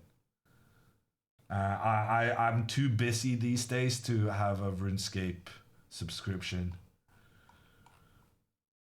I can't do it half-assed. When I play non-stop.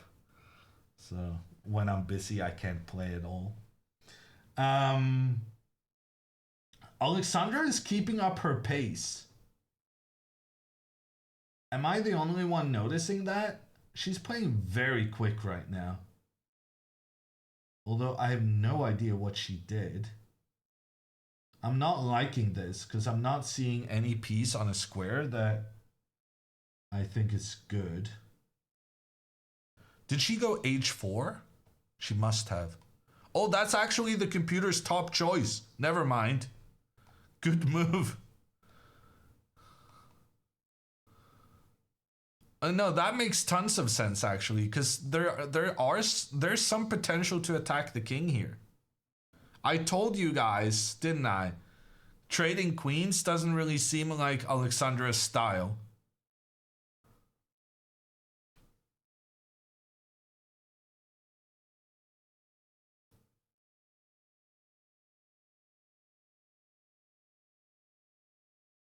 She's going for the attack. I'm just wondering what happens if the black pawns on the opposite flank try to attack the bishop. This could get very juicy. Ah, this is very good news. If the pawn tries to attack the bishop, it turns out the pawn is too late. Because the bishop already points down towards the king, which allows queen takes g6.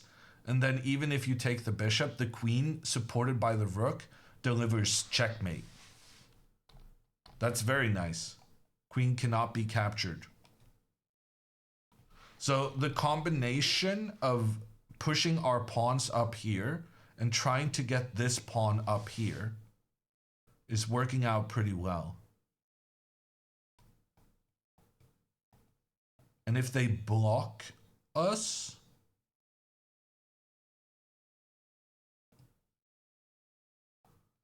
then this pawn is kind of dangerous. Yeah, the only thing I'm concerned about in this kind of position is that black has 2 versus 1 on the left side, queen side. And I'm very concerned that these pawns advance trying to become new queens while dislodging this bishop out of its position. If black could get 3 free moves here, okay, let me just do a random move. Like this would be incredibly good for black. And you can also see that from the computer evaluation. Like this is just over.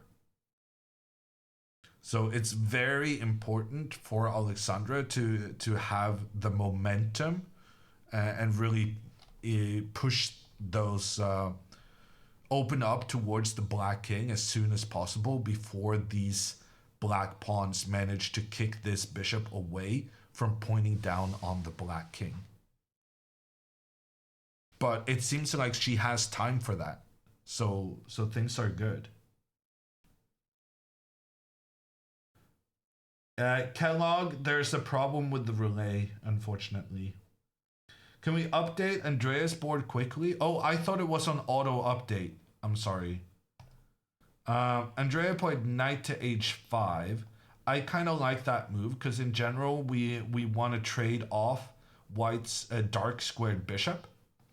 And queen to d2, this is a classic mistake. Classic mistake from Andrea's opponent. Because now Andrea can trade the bishops. And in general, the white dark squared bishop in these positions, this is the most important piece white has. And by not trying to prevent this pressure Andrea created against the d4 knight, he's allowing, Gudmundur is allowing a very favorable trade. And then after the trade, the queen can come over to this side, and suddenly this is looking very dangerous for the white king. There's a lot of black pieces pointing in the same direction, making threats towards the white king side. So this feels like a very nice development for Andrea. Ooh, this is very cool.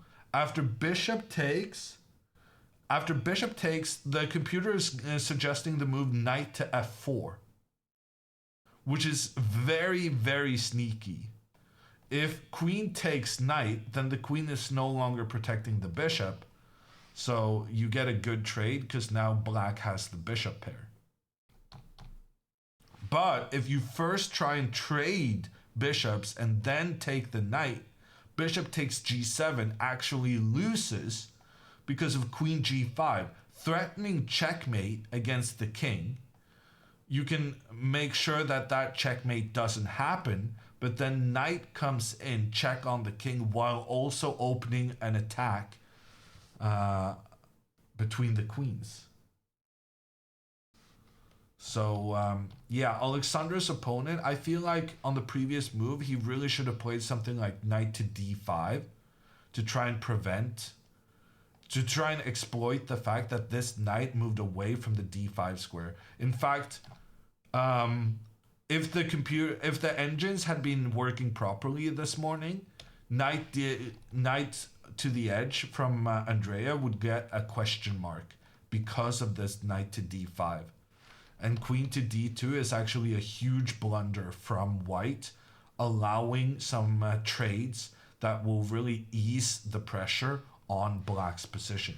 If knight to d5 here instead, computer said that white is just winning due to extremely much better centralized pieces and better control with the pawns in the center and bad knight on the edge of the board. So here, computer is giving plus 2.63, whereas as the game progressed, if Andrea now trades, computer is showing plus 0.4367,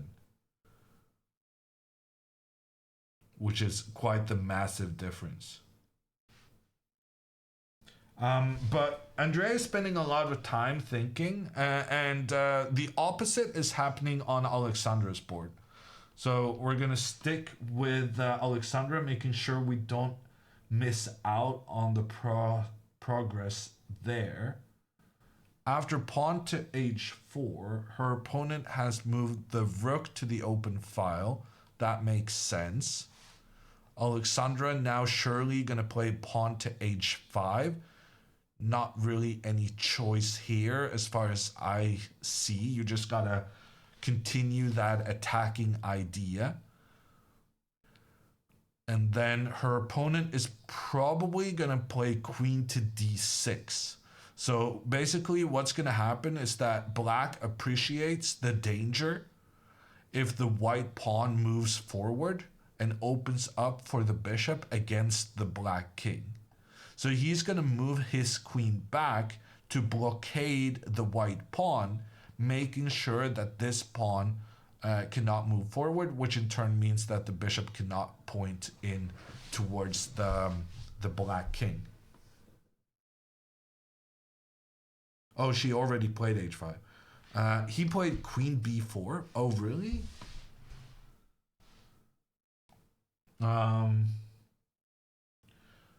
Okay.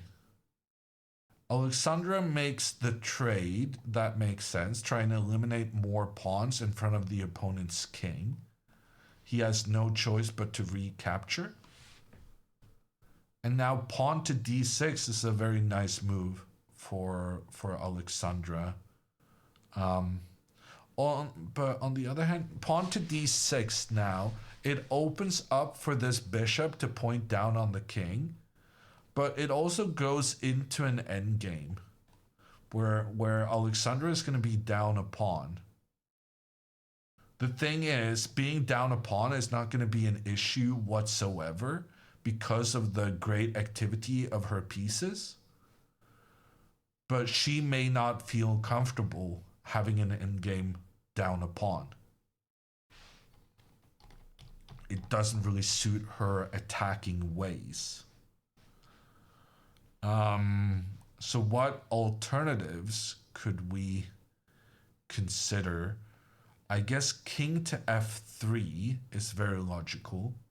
The idea being that after rook to c3, we can now move our queen up in the center. Once again, going for the queen trade.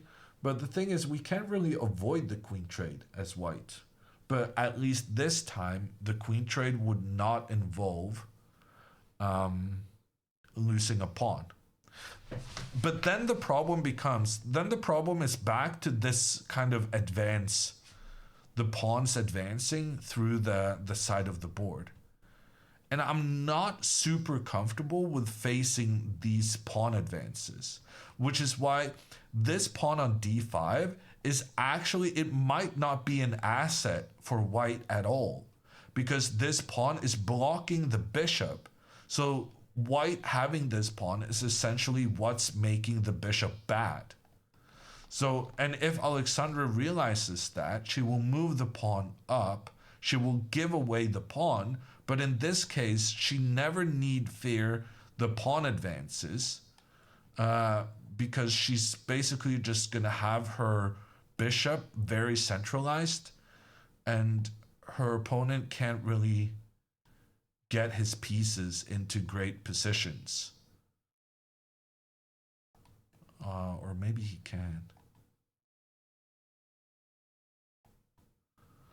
Okay. Well, the thing is, after giving up the pawn, if Alexandra wants a draw, she just needs to trade the rooks. And then something like this, even though she's down a pawn, it's going to be an easy draw. But she needs to realize that this is an easy draw, but it shouldn't be the most difficult thing in the world. You just force all the black pawns to dark squares, and then you go back. And it's like, even if you're down 2 pawns, probably doesn't matter, because you're controlling the diagonal and the black pawns can never advance. Okay, maybe it does matter, but you can also just protect the pawn.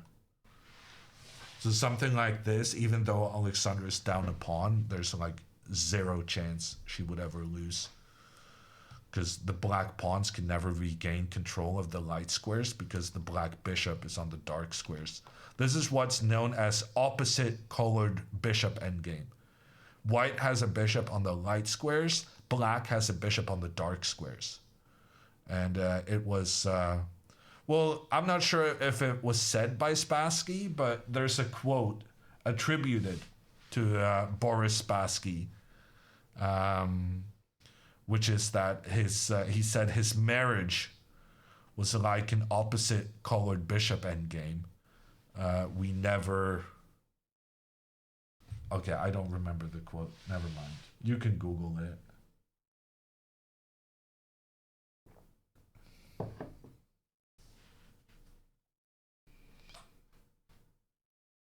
Can someone with the good eyes figure out what the clock is before Reykjavik gets too much sun and the backlight means we can't see the clock anymore? 46 versus 27. Alexandra has been playing massively quickly, and also in the meantime Andrea went for that variation with the trades and then moving the queen over. So Andrea is playing some good moves now, which is about time, because her opening was pretty bad. But she's down on time, so it's still going to be a very interesting fight.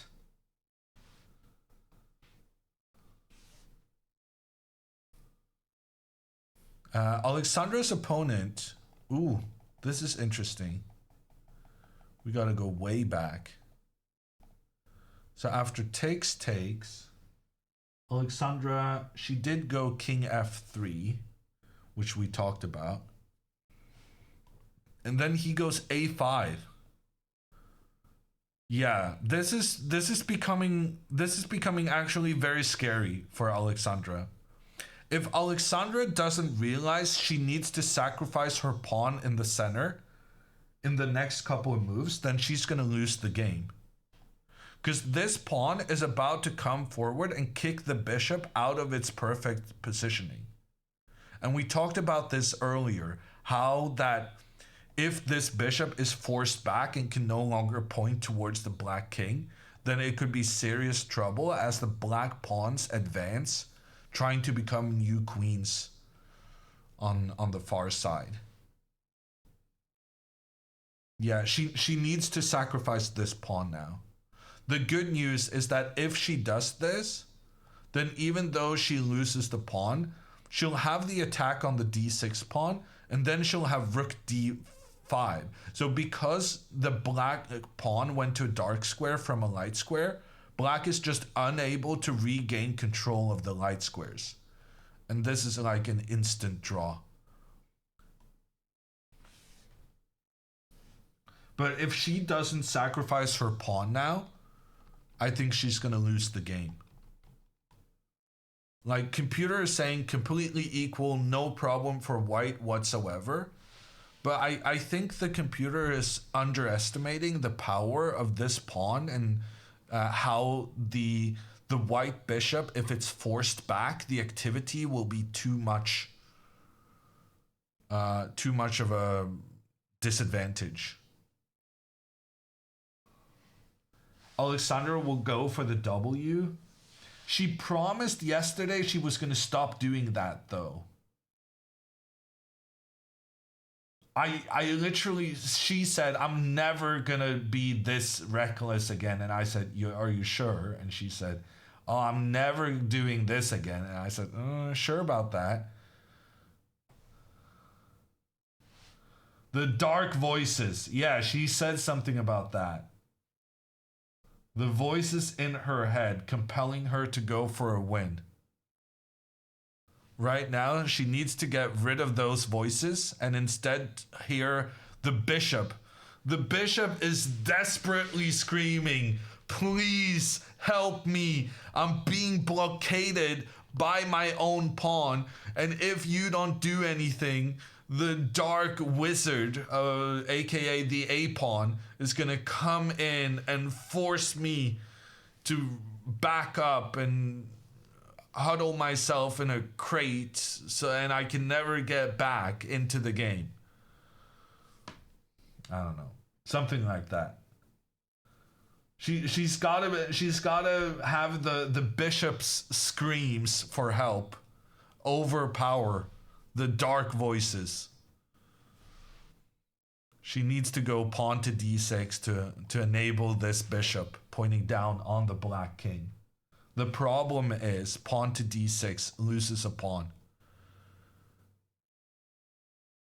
But losing a pawn, she doesn't even have to trade queens. Like, trading queens here is an instant draw.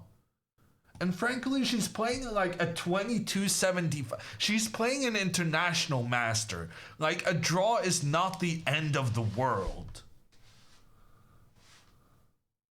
It's a perfectly respectable result. But even if you want to go for the win, like, just play this and then keep the queens on the board. You don't have to trade the queens. It's better to do it. But if you want to go for the win, just give up the pawn. Give this bishop some breathing space. And then keep the queens on.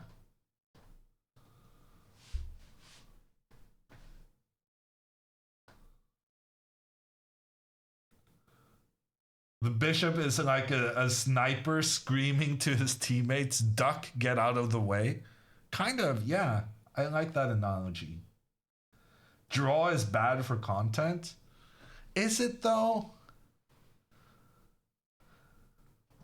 We had a draw yesterday that broke all the records. It's the first draw she had all tournament, I think.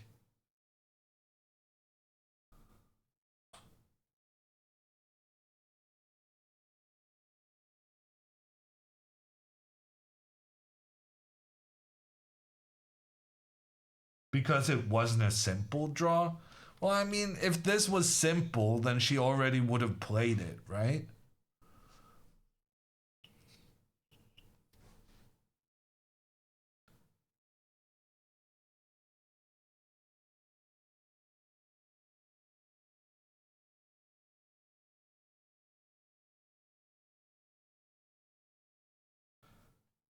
Does a draw against a higher level player still gain you ELO? Yes. So we had someone in chat earlier today telling us what her rating change would be based on her result today. But I'm guessing when she's playing a player 300 points higher rated than herself, she would gain about 7.2 points for a draw. If she wins, she gets 17.2. If she loses 2.8. There are decimals, kind of not, Deepwater Titan. The decimals are rounded every month. So you never see the decimals in real life. 17.2 gets her over 2,000. Yes, kind of. If not for a Prague tournament that didn't go very well. Or are you including the Prague tournament, maybe?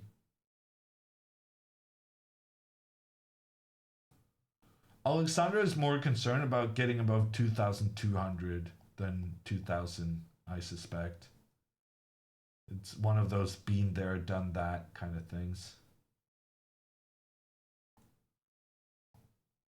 How much rating is Alexandra gaining so far this tournament? Because she lost a ton in Prague. Yeah, Alexandra's gaining 23 points so far. And she lost like 40 in Prague. So she's not going to make it above 2,000 no matter what. But her performance here has clearly shown that Prague was a bit of a blip. Andrea's opponent is voluntarily giving himself both doubled pawns on the king side and an isolated pawn in the center. Andrea is going to win this game, and the way she's doing it is just through superior understanding of the trades. Takes, knight back. He has e5 though, and then he can make sure he trades off the isolated pawn. Yeah, okay, that's...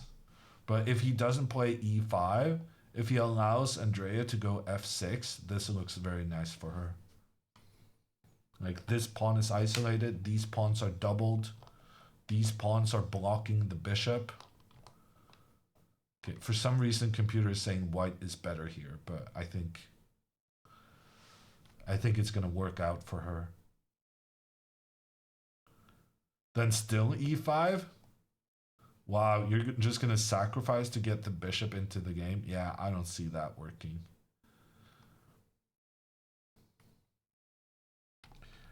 First prize is 5,000 euros.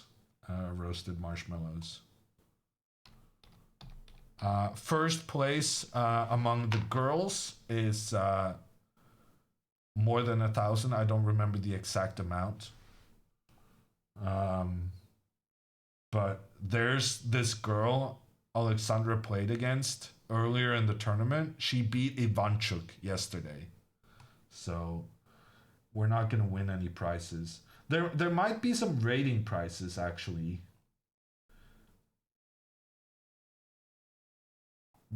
Okay. There's a 2000 rated Icelandic player on 6.5 points. What the?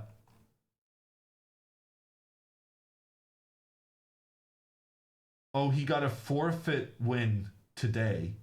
And yesterday he beat Alexandra's opponent.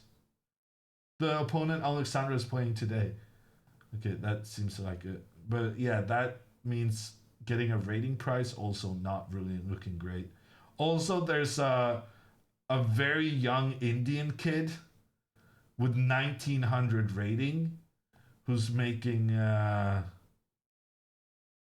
who's beaten several international masters and Anna Kamling.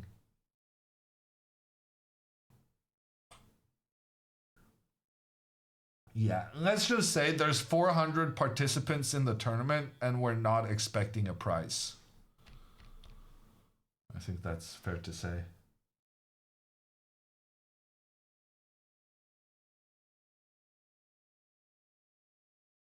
Is Antek here? No, Antek is not playing. There's always an Indian kid. There's a lot of them. Yeah. Andrea goes Rook C5. Is that a blunder? No. Ooh.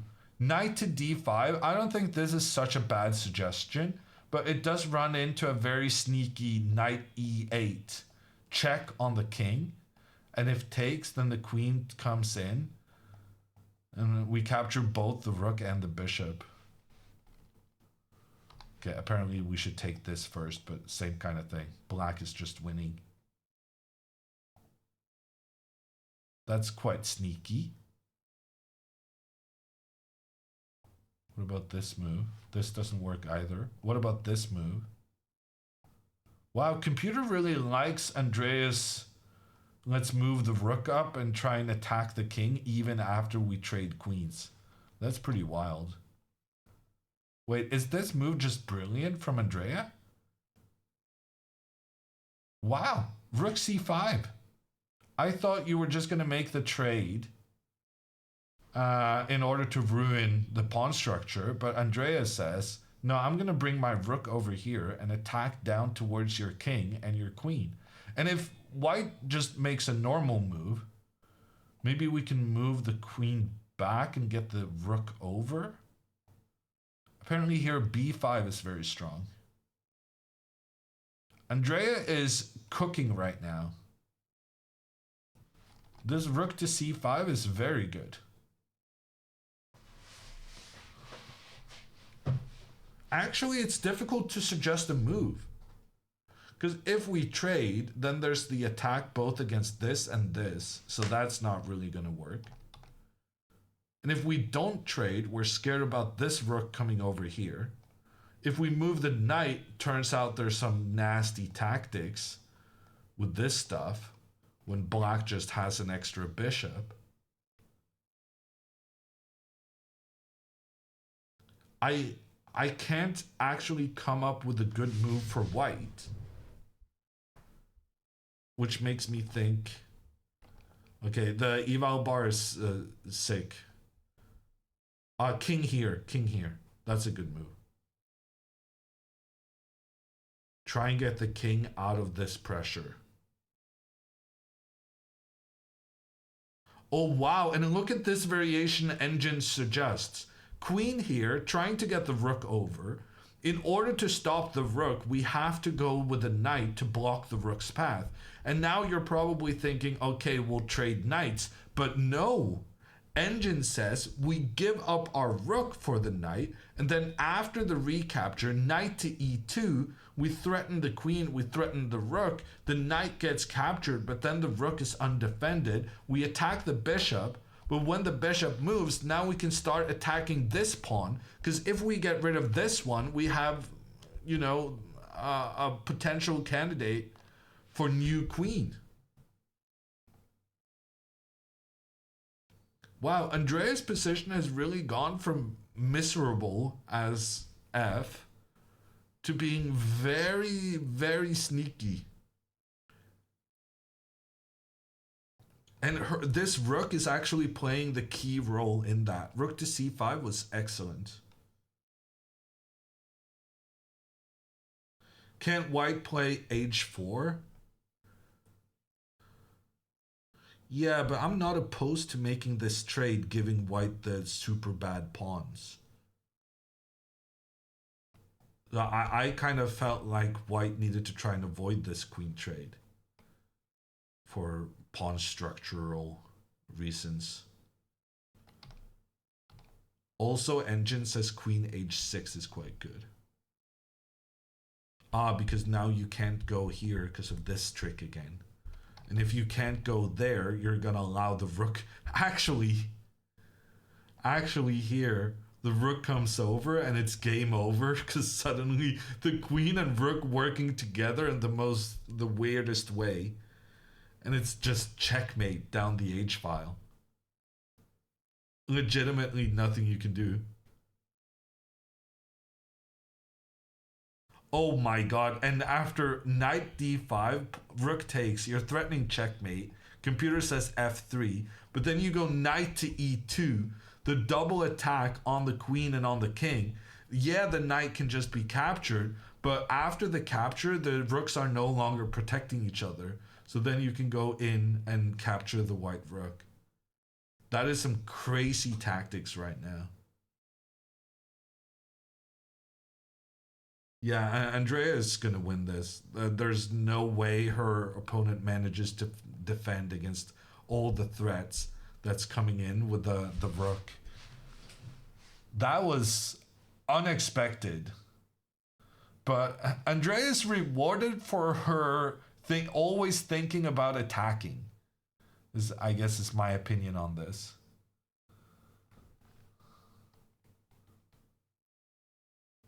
She really just has one mentality, and she goes strong with that one.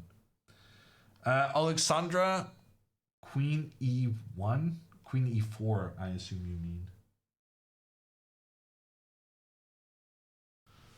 Queen e4 played by Alexandra. Yeah, that's a losing move. That's game over.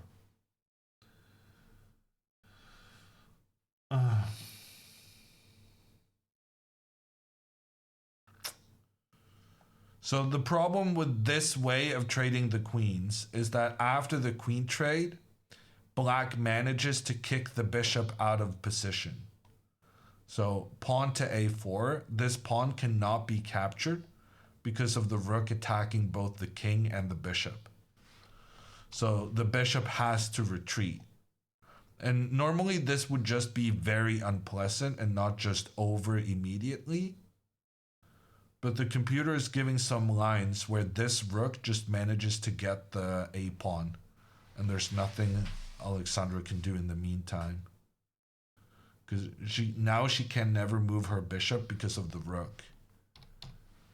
And if she moves the bishop to protect the rook, then still this black rook is going to be able to take out the white pawns. This guy is super dangerous. It's kind of like Andrea's game, that once you get rid of that white pawn, the combination of having a bishop on the diagonal and the pawn moving forward is just too much to deal with. So I'm pretty sure I said she needs to go d6 or she's going to lose this game. And I guess I didn't realize really how bad it was going to be very instantly. But yeah, now it's just... Oh, sorry. Trade a4. Once you cannot take this, and once your bishop gets dislodged from this position. So we could have had like a similar situation. Like takes. Let's even play king e4 just to illustrate. In this position, a4 would still be kind of good in that it attacks the bishop out of position, and you cannot take it because of the double attack. But the bishop would be able to get this incredible square in the center of the board where there are no black pawns that can chase the bishop away. So because this bishop is so incredibly powerful in the center and make sure that you always protect the pawn on a2, the advancement of the black pawns on the queen side is not such a big deal. But then if we compare that to what happened in the game, because we still have this pawn, the bishop is not able to move into the middle. The bishop has to retreat. And now the black plan of just trying to get the a pawn and thereby giving space for the pawn to go in and become a new queen, that's enough for the engines to just say it's over and black is winning. Oh man, one mistake in the game and that was it.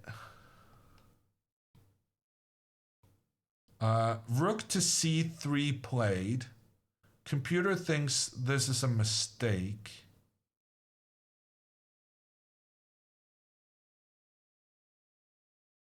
Computer thinks this is a mistake because of pawn up, takes, and then rook back, no, king back. Instead of recapturing, the king retreats. And the idea is that now if the rook attacks the pawn on a2, then the rook will come up and try and capture that dangerous black pawn in return. So essentially, Engine is saying this is a mistake because white can try and get rid of these and do a super freaky rook over to the other side defensive scheme. And why can we not recapture? Why do we have to go back? Because if we go up, then whenever this pawn is captured, whenever black manages to capture this one, they also capture the next one. And then they also help the pawn because now the rook is controlling here and the bishop controls here. So there's no stopping the pawn. This is very, very high level, pretty much impossible to see.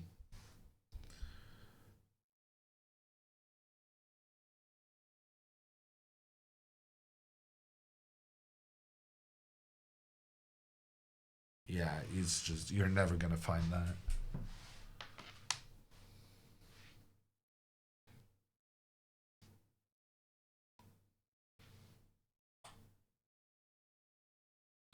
Andrea's table is very spicy. Rook to e3. Well, spicy. Andrea's just gonna move her queen, right? And then her rook comes over and it's game over. Yeah. Queen back, winning for Andrea. So while Alexandra made one mistake and her position went from being completely fine to just over in quite the instant, the same kind of happened on the other side. Queen steps back and Engine says the attack is just winning for black. And one of the key variations here is that if the rook tries to attack the knight can just move, attack the queen, and you also have this pressure. The fact that the queen is always pointing against this c1 rook is proving to be incredibly useful. Also worth keeping in mind is that after knight to d5, Andrea can always just sacrifice her rook here and then go knight to e2 with a double attack on the king and the queen. So the knight has to be captured, but then you take the rook, but not only do you take the rook, you also have the check on the king, so you take the bishop after. Queen h6 is just game over.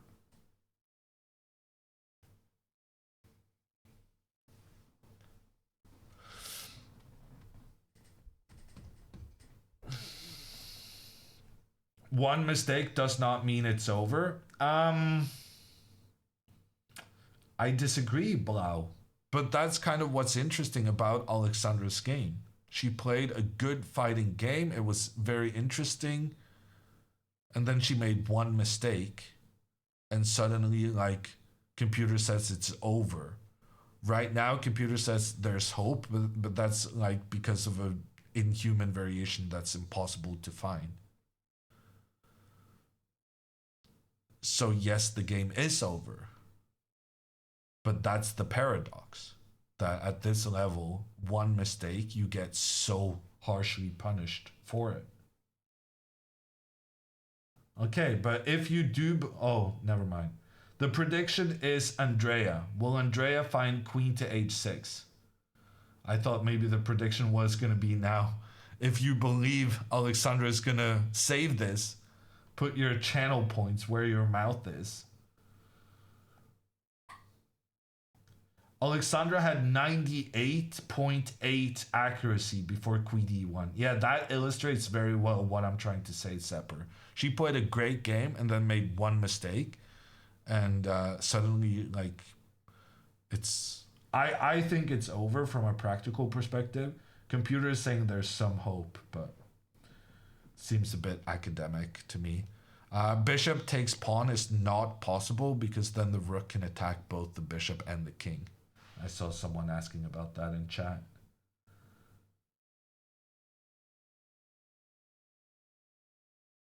At my level, everyone is making huge mistakes, so it levels out. Yeah, and that's the point, Jericho, right? That the girls are playing at a level now where the mistakes gets punished so much harsher than what they do in internet chess and so on. Over the board play already decreases the amount of mistakes being made, and then having opponents rated, 2200. Alexandra has faced 5 international masters in this tournament. That is some tough opposition, and you don't get away with mistakes as much.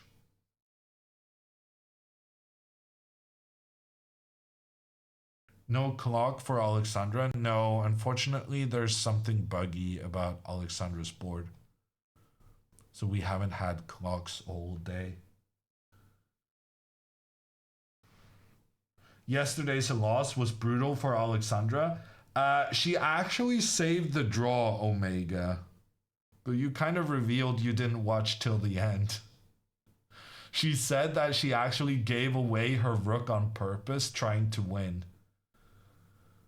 And her opponent had a winning position, but he was scared about the pawn Alexandra was trying to get in to become a new queen, and they ended up making a draw.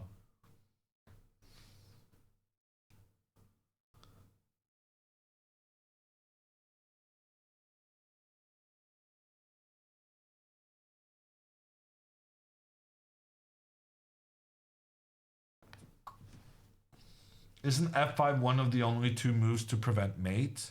No, there's no mate threat. The rook cannot jump. So pawn to f5 is not the threat. The threat is that the rook wants to go over here and both protect the black pawn and attack the white pawn. So dealing with this rook over here is what Alexandra is trying to figure out right now.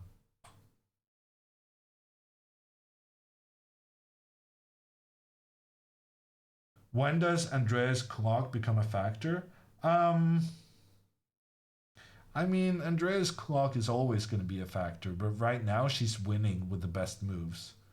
And the best moves are to keep the queens on the board and continue the attack against the white king, which is, it's Andrea's bread and butter. So I'm feeling confident she's going to figure it out.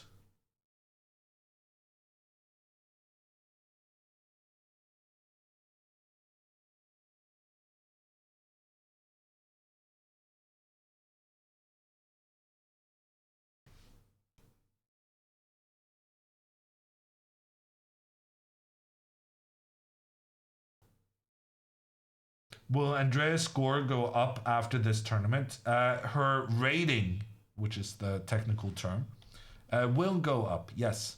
Andrea has had a good tournament, but it's always nice to end off with a win. She started out great, but she's had 2 losses in a row now. So it would be better to end with a win, because then you also feel better going into the next tournament. And maybe you feel more motivated to do some training You feel more motivated to look over your games, to learn from the mistakes you made. Just winning the final round is just great all over.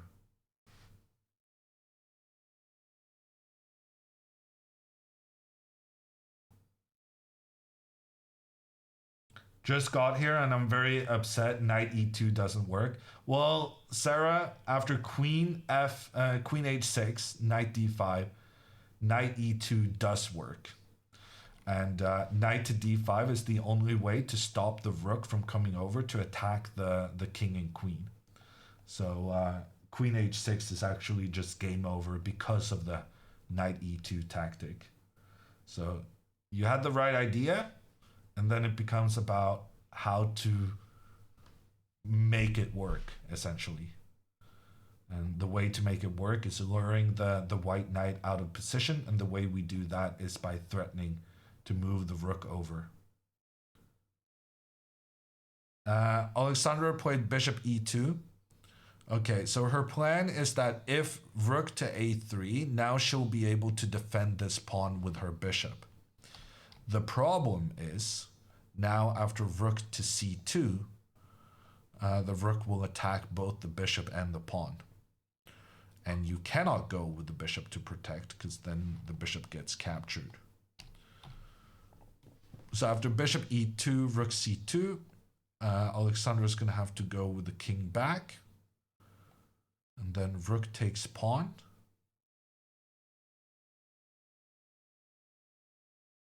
Ooh, and this is a nice finish.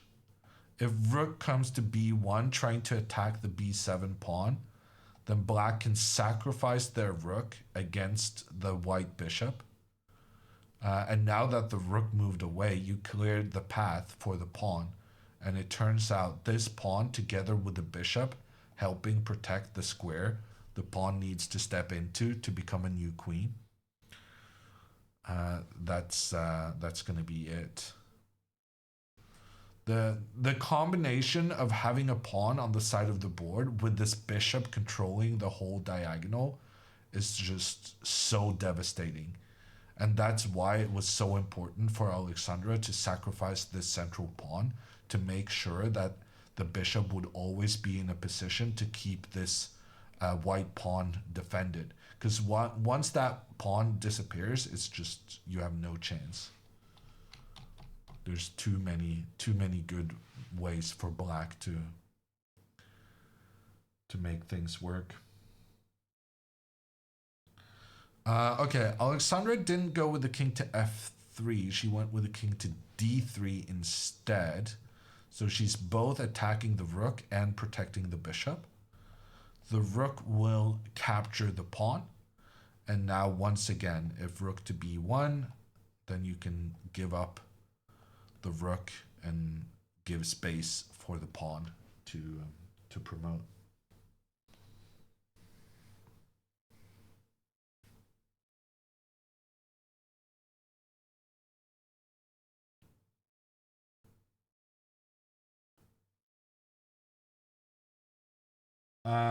Did Andrea move? No. She needs to move soon, no? She's down to 3 minutes. Just move the queen, make space for the rook. She's not seeing the knight e2 move. This must be the problem. She's not seeing this tactic.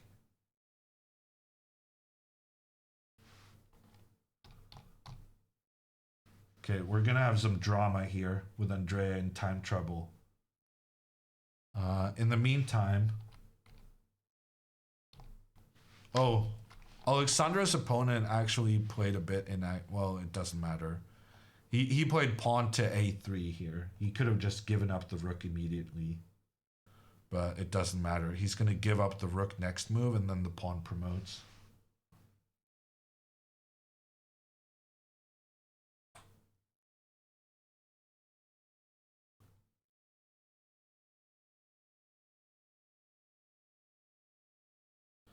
So these are the final minutes of Alexandra's game, unfortunately. One mistake became very costly in what was otherwise a really interesting fight.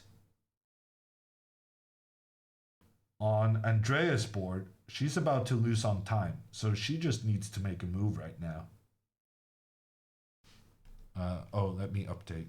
I started moving back and forth.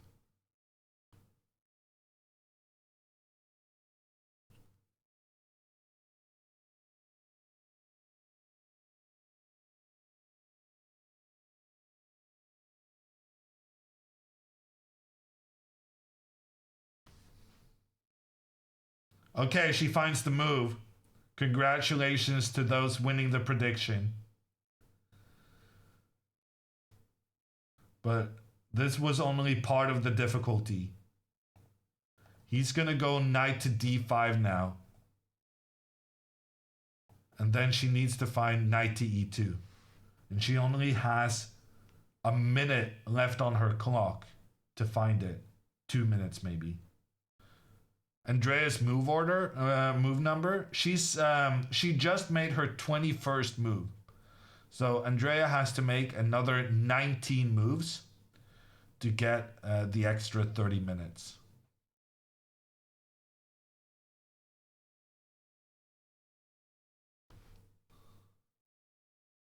Oof is right. But the good news is that now with correct play, she should win her game. Was she late again? Yeah, but not by much. Like 5 minutes maybe.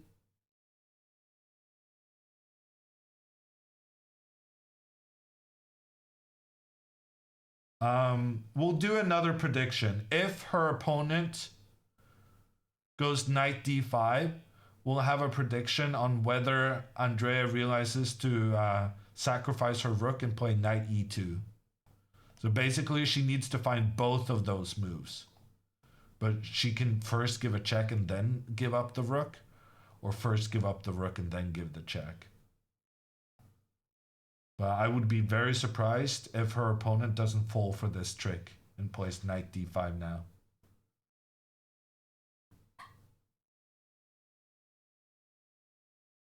Would it be embarrassing to lose to someone 200 rated below her? I mean, I don't think that's embarrassing, no, but also she's about to win, so it doesn't feel like a very relevant discussion to have.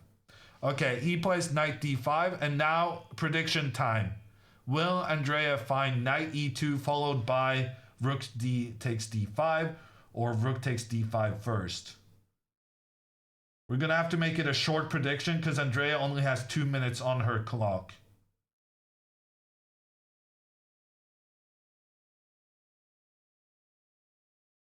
Okay, never mind. No mods.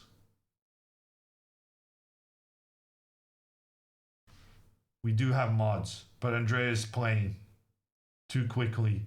Well, not too quickly. She sees it. Knight e2 played. We didn't get the prediction out fast enough. But she finds it, so that's something to celebrate. Well done, Andrea.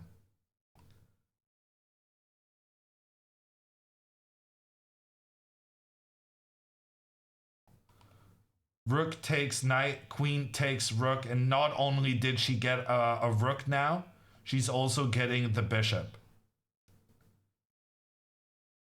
But she needs to realize that taking the bishop immediately is a bit dangerous because white can get a counterattack. So the best thing to do after the king moves up is to sacrifice her rook and then take the bishop.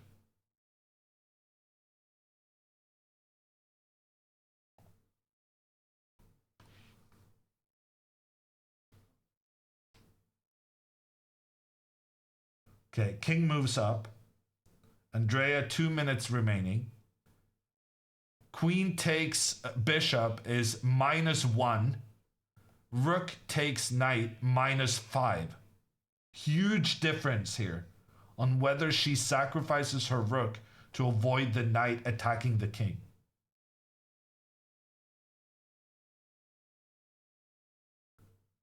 Why?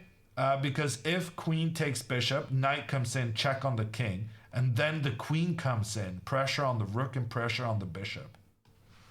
Here, Andrea is very close to losing.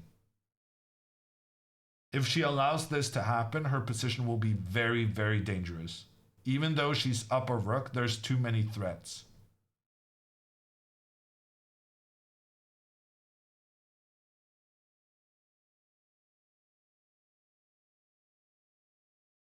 Rook sack seems a tough find. No, it should be very easy. Basically, you see your opponent can give a check. I give up rook. At the end of this, black has an extra bishop. You'd rather have an extra bishop than having your opponent attack your king. If you can see a reasonably safe way of not being greedy, but just making sure that you eliminate as many of the opponent's pieces as possible, that's what you're going to go for. In the meantime, Alexandra is resigning her game. Her opponent sacrificed the rook for the bishop and gave space for the pawn to go in and become a new queen. And Andrea sacrifices the rook. Action on both boards right now. Andrea finding all the right moves and Alexandra having to resign.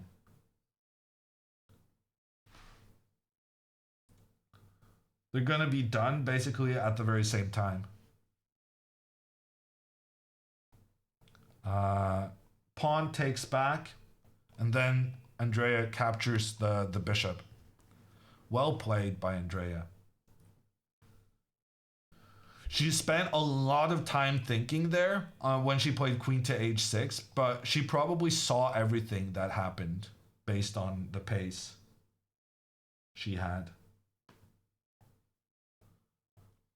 Alexandra plays rook takes e7. She's trying to give herself a pawn in the center that can become a new queen. But her opponent is going to try get a new queen and then just save the rook and then get a new queen. And then after the trade, the pawn so close to becoming a new queen, but the bishop is able to come back and stop it just in time.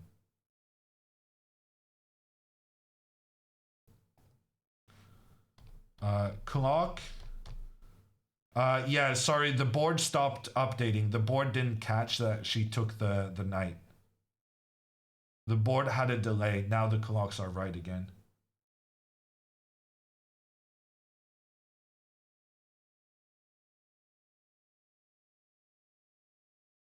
Andreas winning with the King's Indian. Actually, this was an accelerated dragon, brother.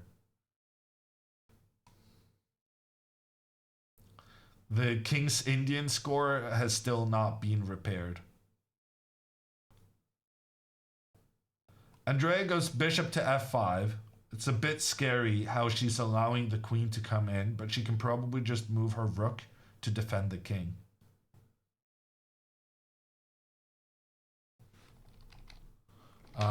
In Alexandra's game, a2 happened, trying to get a new queen.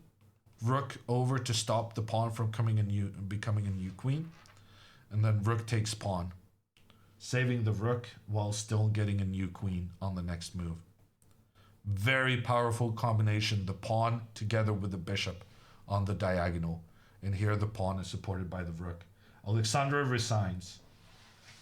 She played a 98 accuracy game until she made one mistake, and that one mistake lost her the game. That's a bitter pill to swallow. And the mistake was trading queens. It was like the most innocent of mistakes. It didn't lose something immediately. Just traded queens and her king ended up on an unfortunate square, forcing her bishop to become passive. He played 100%? I don't know. He played well. Oh, damn. I lost the entire position. That's just as well.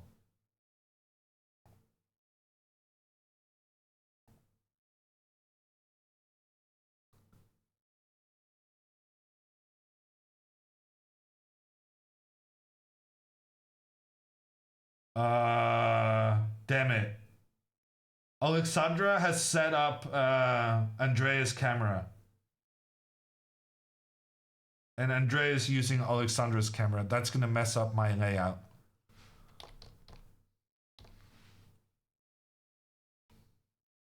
Oh well.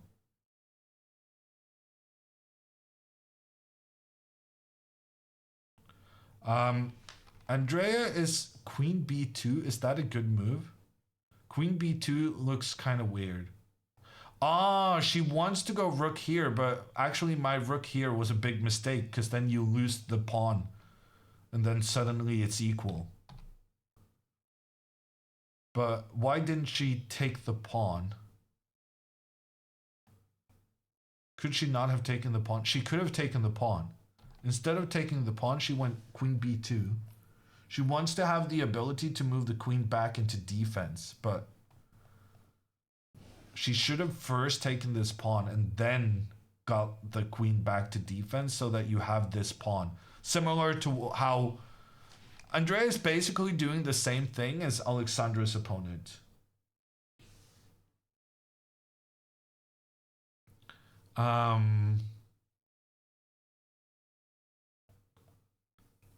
Alexandra's opponent is he won by capturing this pawn and then giving this guy a free space to move forward. Also, it turns out I hadn't messed up the girls hadn't messed up the cameras. I was the one who had kind of messed it up. But that's good news. We have Andrea in frame, trying to complete the finishing touches for her last round win.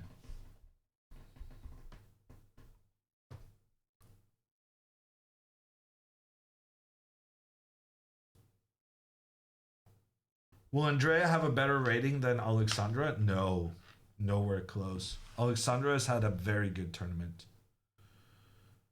Queen F4 played. Quite clearly, he's trying to aim his forces towards this F7 pawn. But now Andrea can move her rook to F8 into defense without being scared about losing the pawn on A3. So rook to F8 is a very nice and safe defensive move now. And it was also very clearly what Andrea was trying to do when she moved her queen to protect the pawn.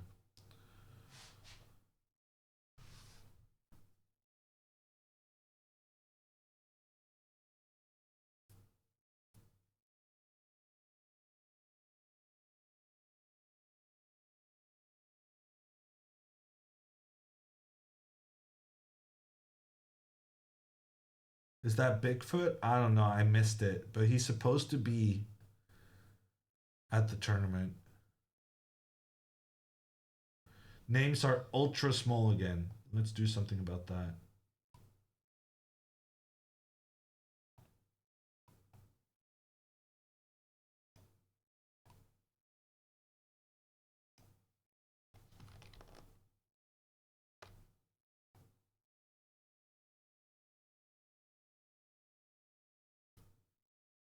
G4 attacks the bishop.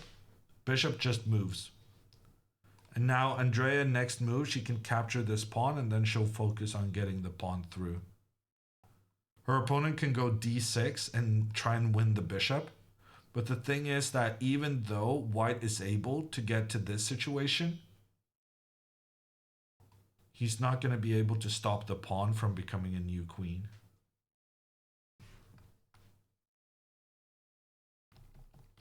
Okay, D6 is on the board, threatening to trap the bishop. So without having this pawn here, Andrea would actually not be winning. But because she has the ability to take out this pawn and then get a new queen, it doesn't matter that the white pawn in the center is gonna take out her bishop. One mistake Andrea could do here is bishop to E6. Trying to avoid. Oh my god. No! No! No, not like this! She just voluntarily opened up in front of her own king.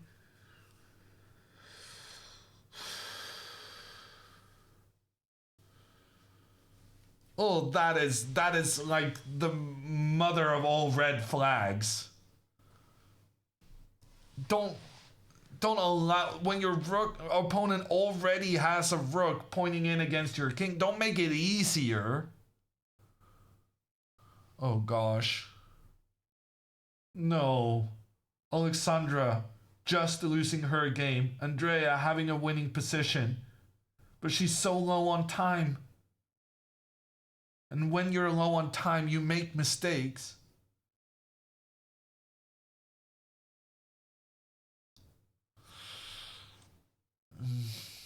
Queen to h6 threatens checkmate. If you block with a rook, then the rook gives checkmate a different way. After queen to h6, Andrea is going to capture this pawn, give a check. But then she has nothing better than to give the repetition checks. Because otherwise, she's checkmated through the attack black has. Queen h6 is an instant draw.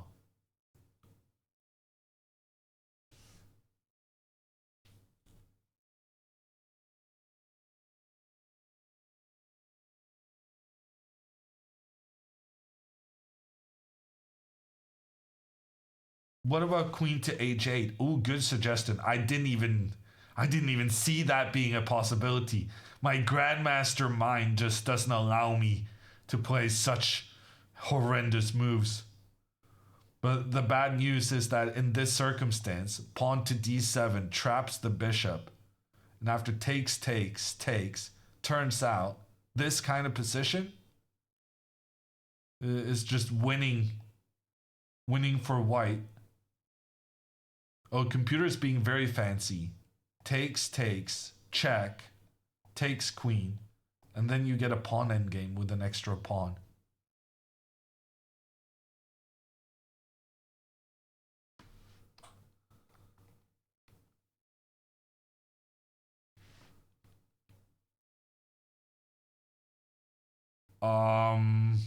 So basically what we're saying is if queen to h6, Andrea needs to realize that she already spoiled it and she needs to go for the draw. If Andrea tries to move queen back into defense, she's gonna lose.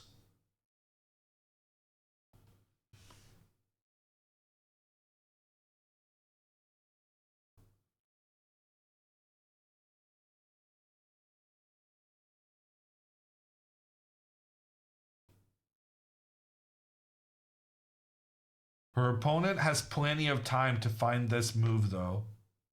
That's very unfortunate.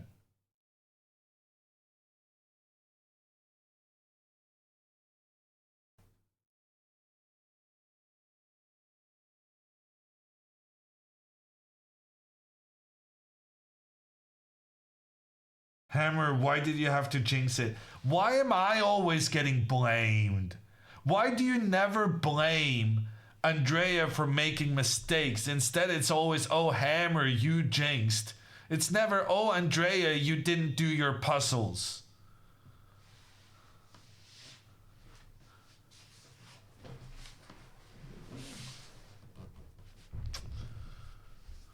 Sounds a bit of a convenient excuse.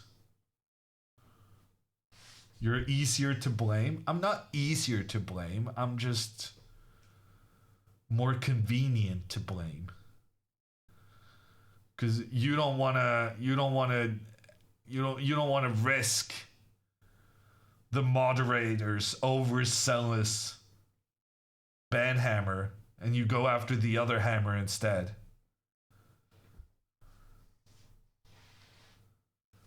You know that I don't have moderating rights,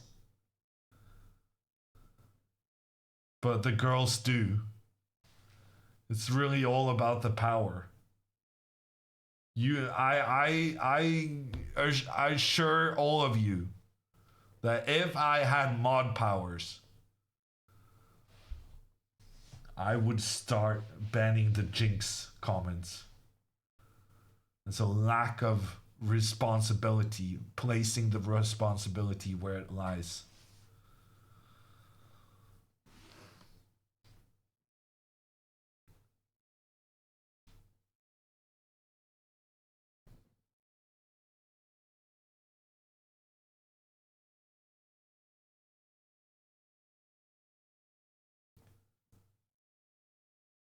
It would be a massacre. I was literally kicked as a moderator on Magnus's stream. That's Magnus Carlsen, the world #1, in case you're not familiar. I was kicked as a moderator on his stream because I was banning too many people.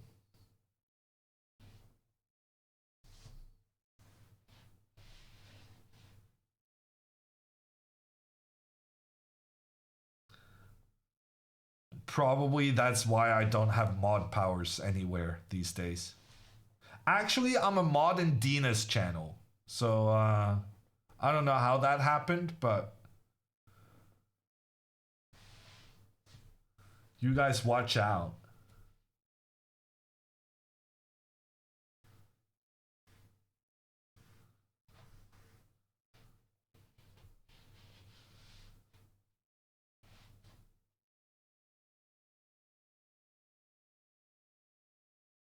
Dina likes it strict. Oh, she does, Foo.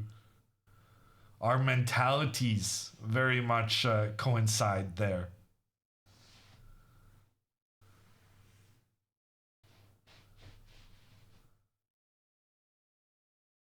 No nonsense on Mother Dina's channel.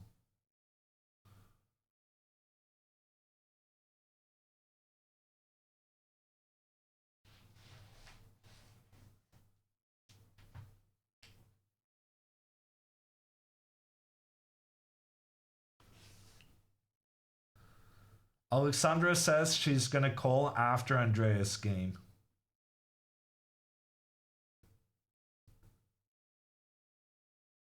That message was reasonably upbeat.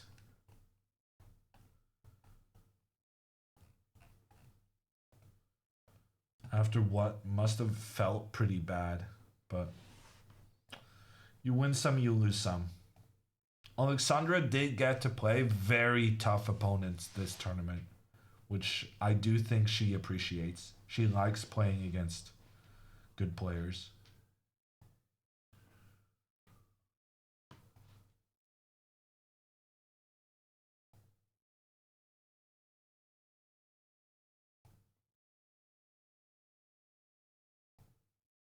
Oh, she's not losing. Sorry, chat. Sorry, chat. Damn it. Engine is not working today. It's a draw with correct play. My bad. I didn't realize you guys were thinking she's losing.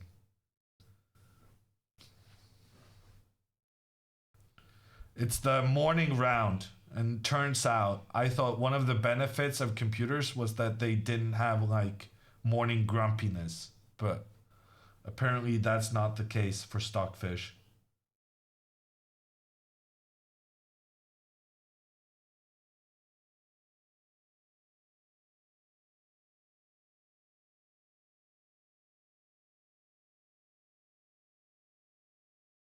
Hammer has permanent grumpiness? I mean, sure, but it's less when I got some hours after I woke up, right?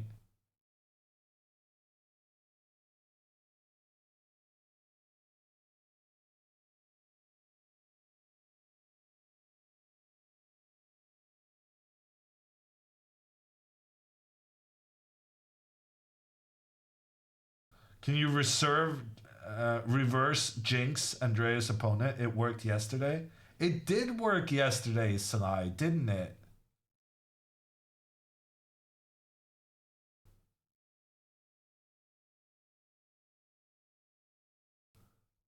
Andrea's opponent is, of course, never gonna find queen to h6, which threatens checkmate in one move and moves the queen closer to the opposing king.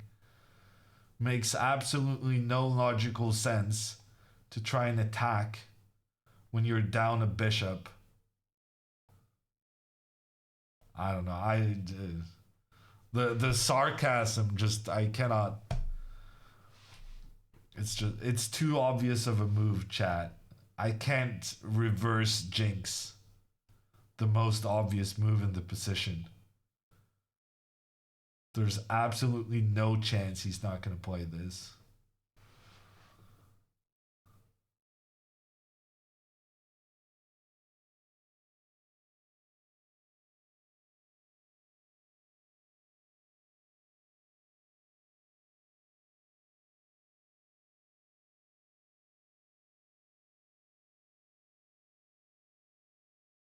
Now you're jinxing it, right? I mean, I think the jinx with the extra back and forth, it makes for an even more solid jinx.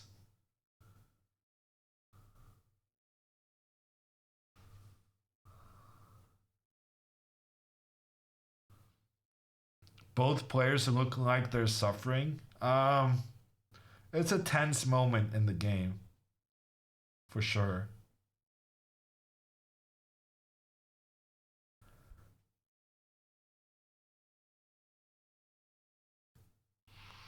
He's still got 11 minutes to find it, which is a lot of time.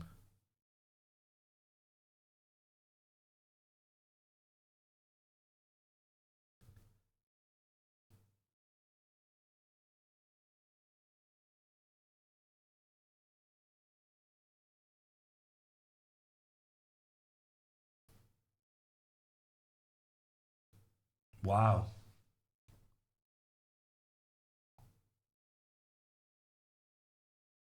The thing is, G5 was the computer's second best choice. And computer says black now has to be super accurate to make a draw. Pawn to G5 might actually be a better move than queen to H6, because it maximizes white's chances to win. The kid is not, it's not that he didn't see queen H6, it's that G5 is even better.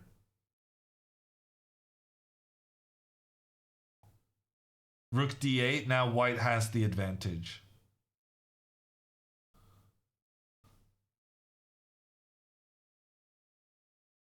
Wow, that was such good play by Gudmundur.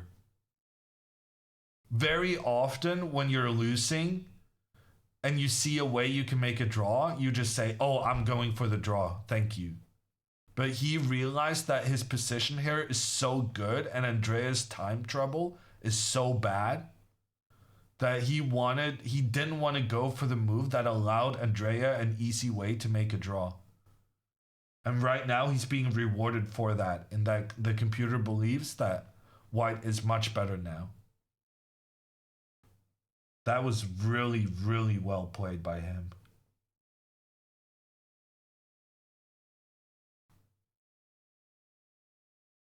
Because this is kind of the opposite of what happened to Alexandra yesterday, right? Alexandra's opponent got a winning position. And he was like, no, I'll just make a draw because I've been in trouble so many times during this game. And it's a very human thing to do, to be like, oh no, I'm happy with a draw. Because I've been in so much trouble. But Gudmundur is more like, I was in trouble, but I'm not in trouble anymore. Now it's Andrea in trouble because she opened up so much around her king. And Gudmundur is going to win the game as a result. I don't see Andrea managing to survive this when she's so low on time.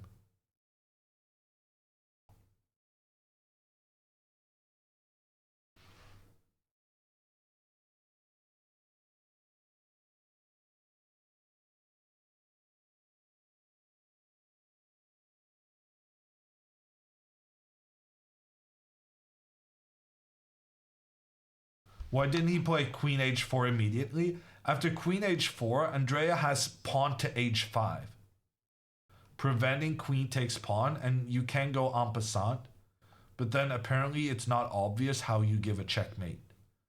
So it looked very tempting, but he made a really good choice not to go for the immediate attack.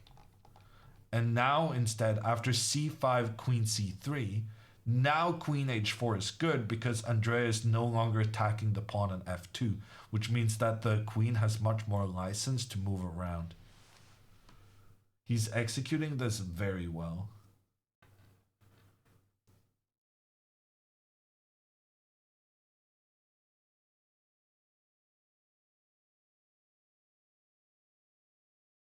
Hammer, has anyone used en passant in a high elo game? Well, there was that one time I beat Magnus Carlsen, and the final move was actually en passant checkmate.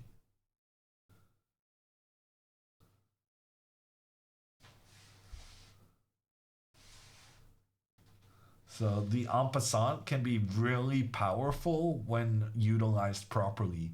Like I utilized it against Magnus Carlsen at the point. He was the reigning Blitz world champion. And I beat him in a chess.com Blitz game. And that was an en passant checkmate.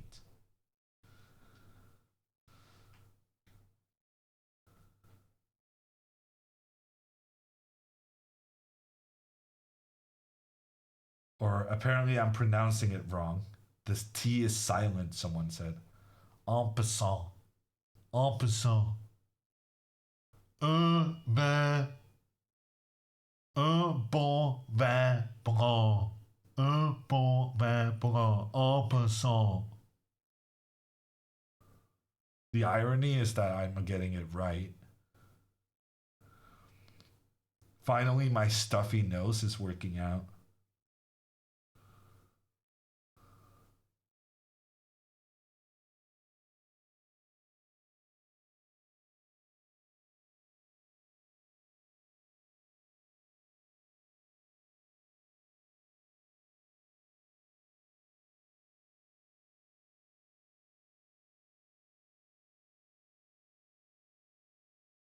Try a Quebec accent. I barely know how to speak French. I have no idea what the difference between French and Quebec is.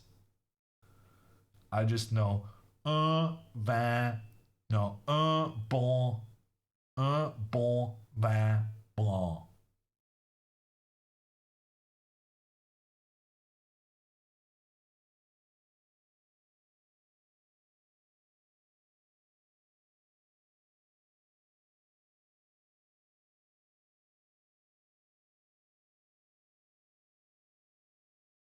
What does that mean? It means a good white wine, but it's like a grammar thing because it teaches you the nasal sounds in French, and it also teaches you where to place the adjectives.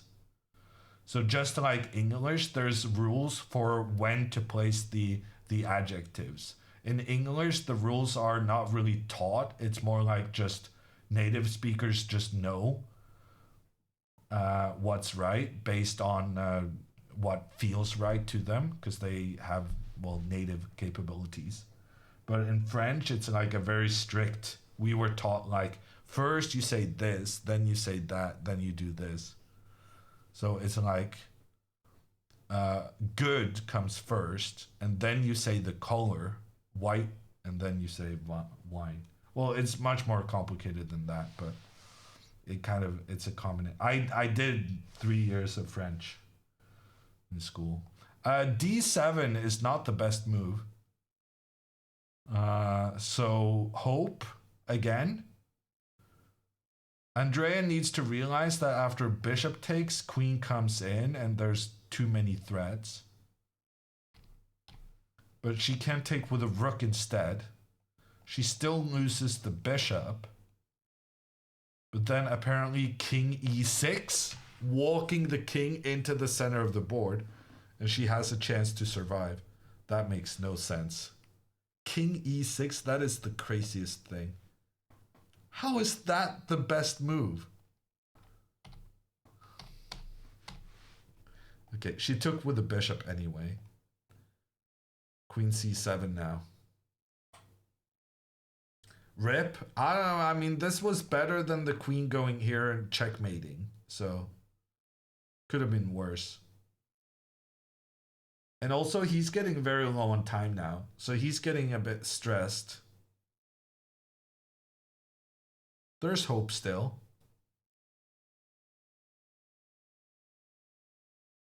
For instance, queen here, rook here. If queen takes, queen here. The fact that Andrea could get the a2 pawn while having the threats towards the king, that could give her some chances to make a draw. Unless, of course, this is just winning. No, this is... Oh, this is winning for black. So that's nice. Okay, queen c7 has been played. Andrea plays rook e8, which was the only move. Her opponent down to 5 minutes.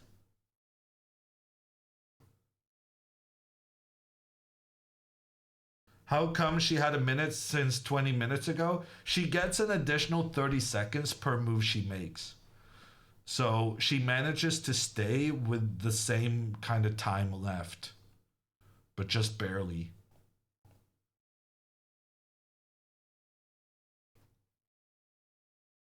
How many moves until more time? Andrea needs to make another 6 moves. But at this point, we care more about Gudmundur. Because when we're losing, we don't really care about how much time we have left. We care more about how much time the winning party has, because you need them to make a mistake.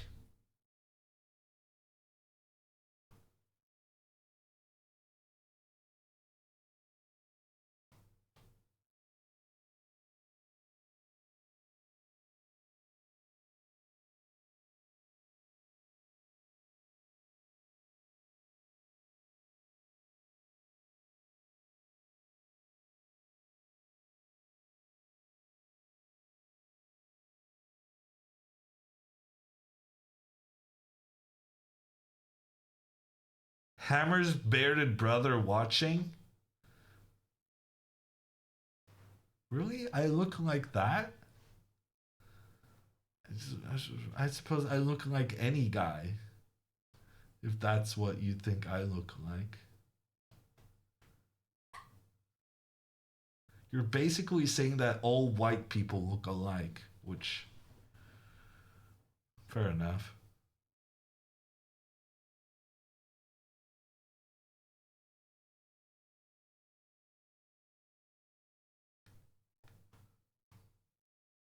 Rook takes. Apparently the only move for Andrea here is queen to e5, getting a trade of queens. Because if she doesn't trade queens, then this general attacking formation is going to be too much to deal with. She goes queen b2 instead, trying to attack the white king. We need a mistake here.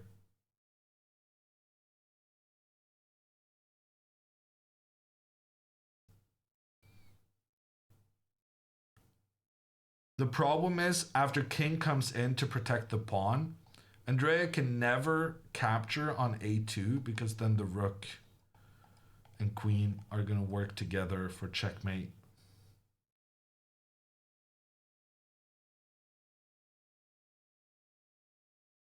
If Andrea had 5 more minutes from not being late, do you think she would win? No, because then she would spend 5 more minutes before she got down to 1 minute on the clock. You guys don't realize that chess players having more time just means that they will spend more time.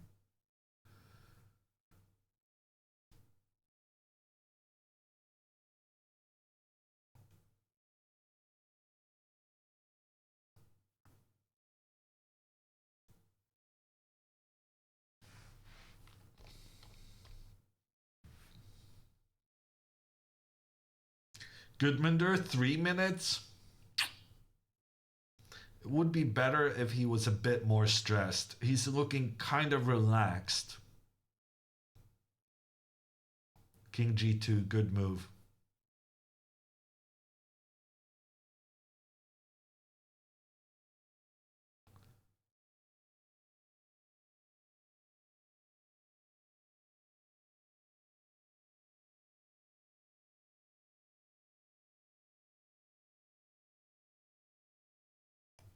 Final chance to go for the queen trade. But now it's not a guaranteed trade because it's not a check on the white king. f4. Andrea goes for another check. Probably best option given her situation. I'm expecting queen takes pawn, pawn up check. And here queen takes pawn is the only move. for white.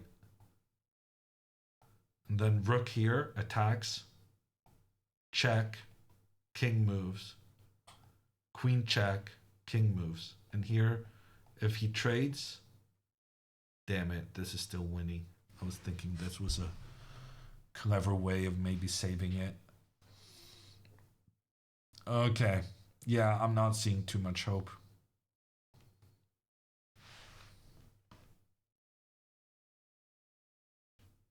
Rook to h7. Yeah, no, good shout. If rook takes h7, then Andrea might have chances to win with her pawn starting an attack. King takes pawn, black wins. But the problem is, king up, white wins. Because now there's no checks.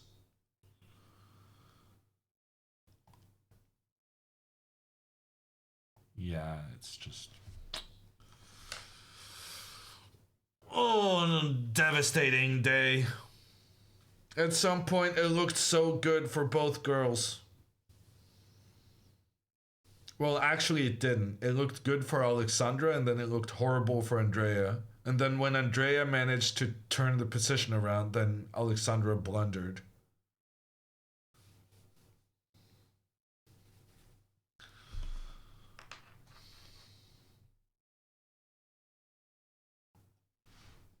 But Gudmundur he's getting very low on time.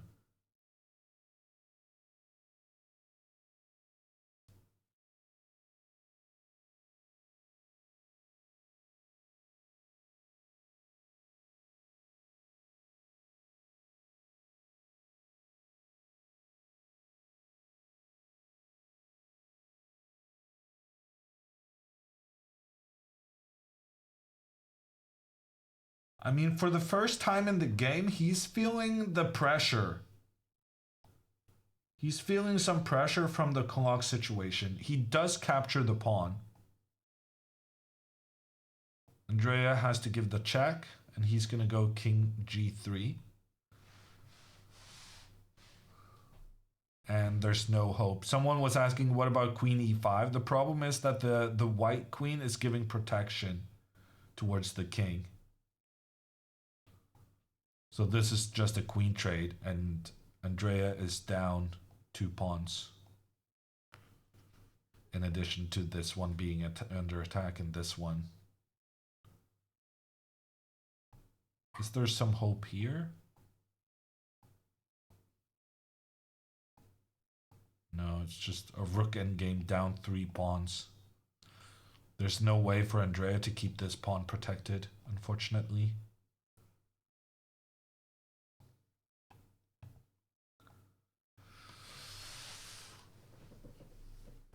He's finding the right moves. Pawn to g5 was absolutely brilliant. I'm so certain, I'm completely certain that he saw queen to h6 and he saw that was going to be a draw, and he purposefully chose to go for the win considering Andrea's time situation. That was very well played by him.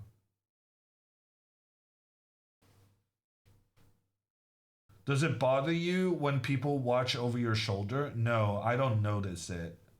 Like, if the players are noticing the people in the background right now, they're just poorly focused. I can have 15 people sitting very close to my... standing very close to my board. And I just don't notice it because I'm so focused.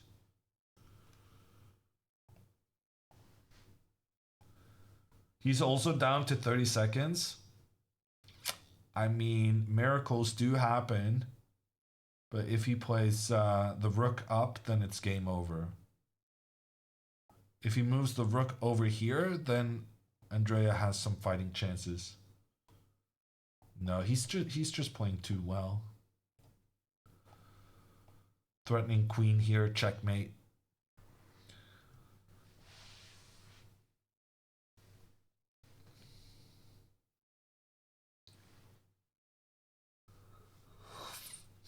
Is bro really a 1600? I mean, that's his rating right now, but he's been doing very well this tournament. He pretty much only played, no, I think he only played higher rated opponents. And his score has been pretty good. If he beats Andrea, he has only played higher rateds and gotten a 50% score. Equal amount of wins and losses against them. So clearly he's underrated, but so is Andrea based on her performance here and in Prague. Good news now, queen trade, not super convincing. After the queen trade, some hope for Andrea, because his rook is not positioned to take this pawn like earlier. But he is going to reposition his rook to try and take out this A pawn ASAP. Unfortunately, they just made move 40. So he doesn't have to stress out if he realizes they already made the time control. Okay, I don't think he realizes. Andrea is looking over on his score sheet to try and see if she's done something wrong. Based on his score sheet, it does seem like he doesn't have all 40 moves written down.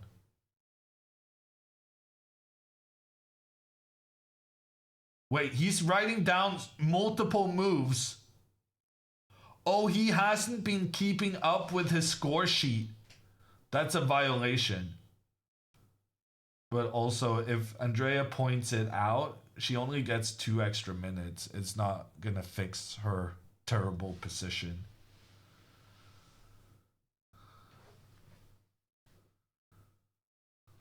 Disqualify him? No, unfortunately the punishment is that your opponent gets an additional 2 minutes. And all the time in the world cannot save Andrea here, unfortunately. Or maybe, actually, he's gonna go rook here. Takes. Oh, so we're getting the same position as earlier, just with an extra pawn. Andrea down 2 pawns in a rook endgame. I mean, it's not looking great, but that's not game over. Because I want to show one of the rook endgames I did with Andrea. We did this kind of situation. And we did these rook endgames. And this is a draw. Even though the computer says that white is winning, I think this is a draw. Yeah, no. Okay, according to the table base, this is a win for white. But it's very easy to make a mistake here as white. And there's definitely a lot of circumstances where you can make a draw, even if you're down 2 pawns. So, I don't know why this is...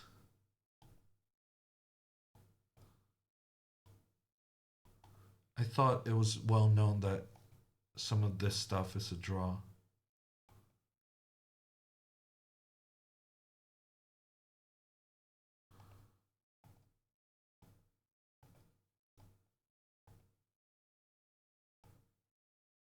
Okay, so this is a draw. This is a draw. But I also thought that, like...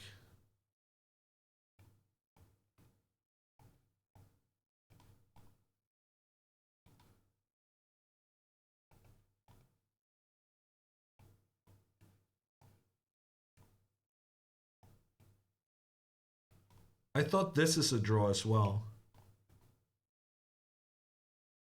Apparently this is winning for white, but I always thought this is a draw. Am I messing it up with the rook pawn? Hammer the board? I don't care about the board. I'm doing endgame analysis. Oh, he played rook c4. So he just defended his own pawn. Yeah, apparently that was better.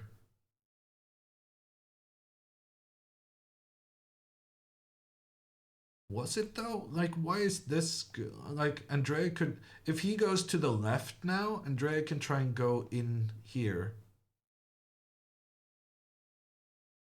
You know, I disagree with the computer. This is not as trivial for white as the computer is making it out to be. Oh god. Also, accuracy in this game, both players are in the 70s. That's not great. I'm gonna take a break. After the break, we're gonna call Alexandra. And we're gonna be watching this Endgame, because I don't think Andrea is gonna give up on this anytime soon, and nor do I think she should. I think she has legitimate chances to try and save a draw here.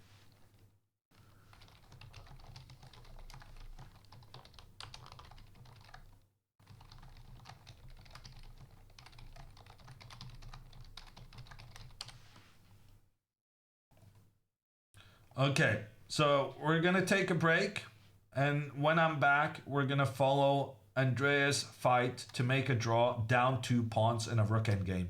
But you know what they say about rook endgames? All rook endgames are a draw. That is the motto I live by. It very often works in rook endgames down a pawn. Down 2 pawns is a bit trickier. But let's see if that rule of thumb applies in this case as well. I'll be back.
Okay, I think we're getting Alexandra, and before that, if you want to have this sweater with the Botez,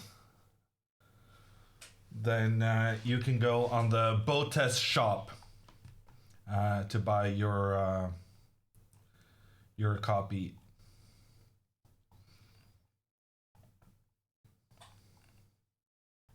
Good ad, you know, I try.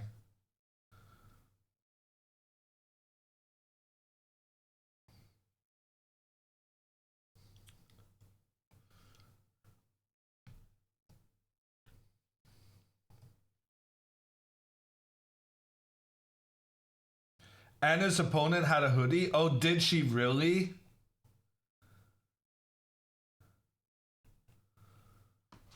The Botez fans taking down Anna Kamling. She lost, didn't she?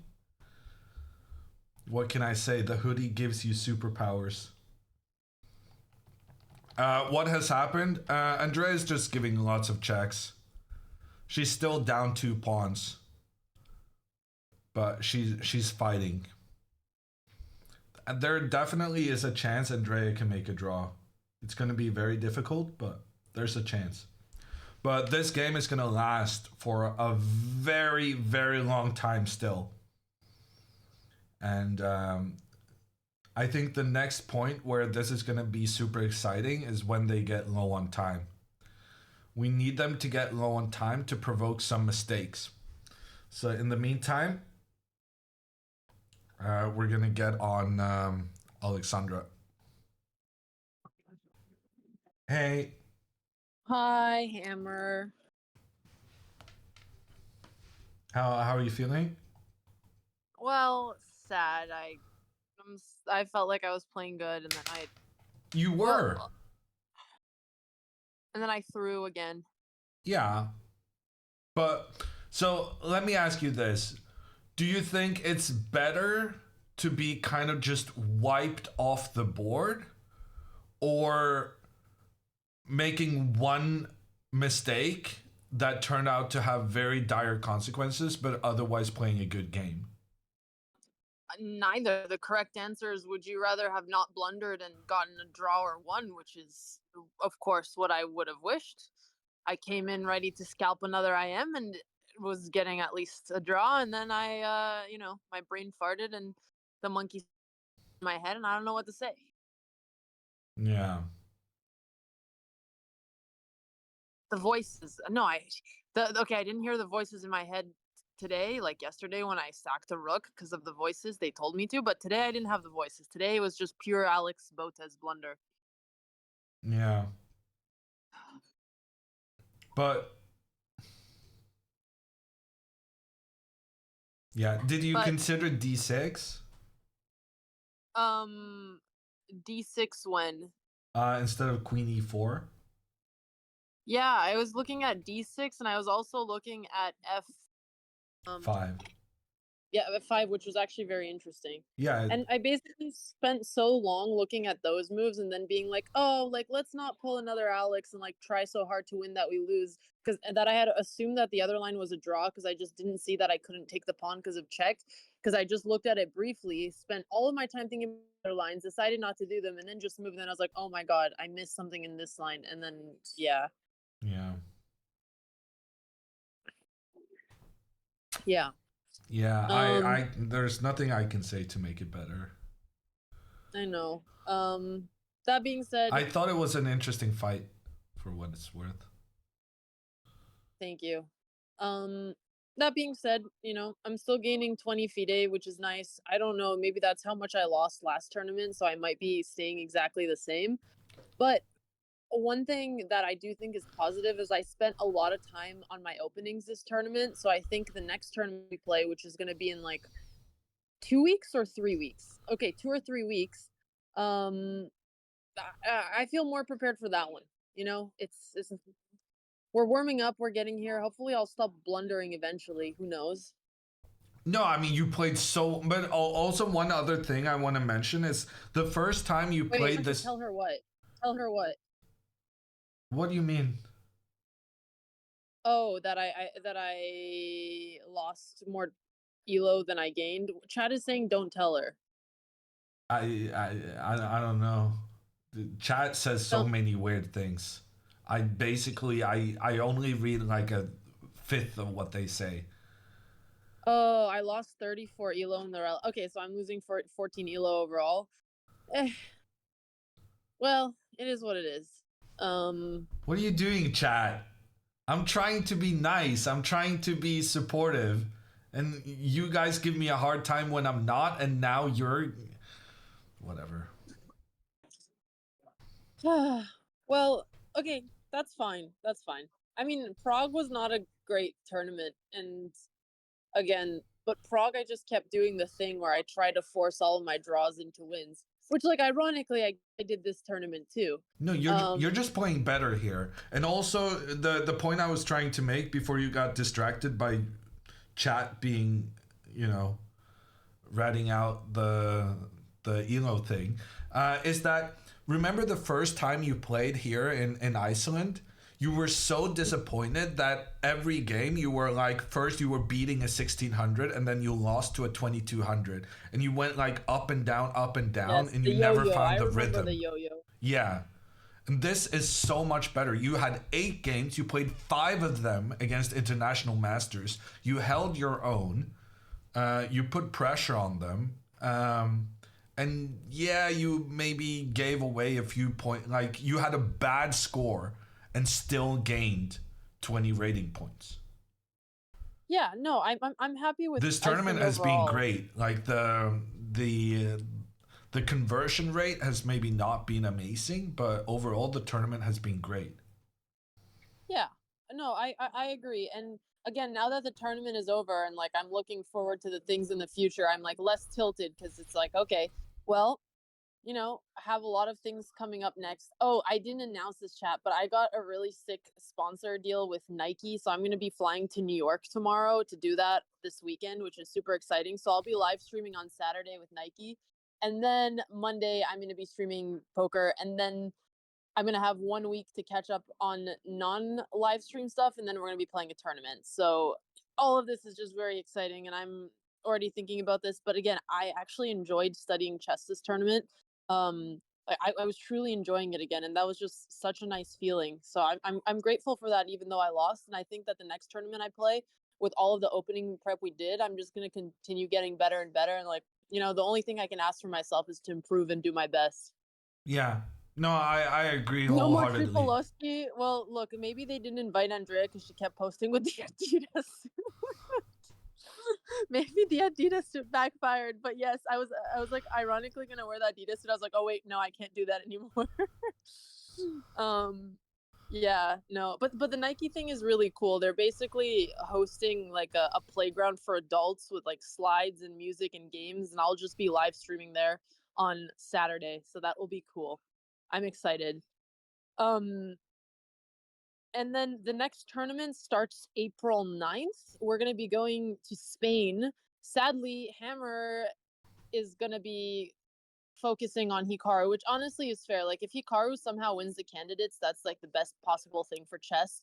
So, you know, it's okay. We'll share custody of Hammer during the candidates, and we'll have to find another commentator, sadly. I know, chat. I'm sad about it too, but there's nothing I can do. He's seeing somebody else, and his name is Hikaru. Well, I mean, you could schedule your tournaments ahead of time. Hikaru booked me like months ago, and you're asking me like last minute to the prom. Well, that's because I just found out we're going to prom. I didn't even know this prom was a You thing. knew prom existed for many, many months. You considered going to prom last year because the cool kids wanted you to go. And suddenly now you're gonna come say that this was a surprise. You didn't know this was. I don't think we actually considered this tournament last year. And honestly, we were. I had it in my calendar, or maybe it was 2 years ago, because you said, "Oh no, we're considering this tournament, and maybe you can come and be there IRL." And I was like, "Oh, I can consider that." I definitely looked at this tournament before. Well, no, I mean it's fine, Hammer. I understand, okay? It's fine. Yeah. And you're not going to be able to, I guess you're not going to be able to help with tournament prep either, right? Should I just ask Jules?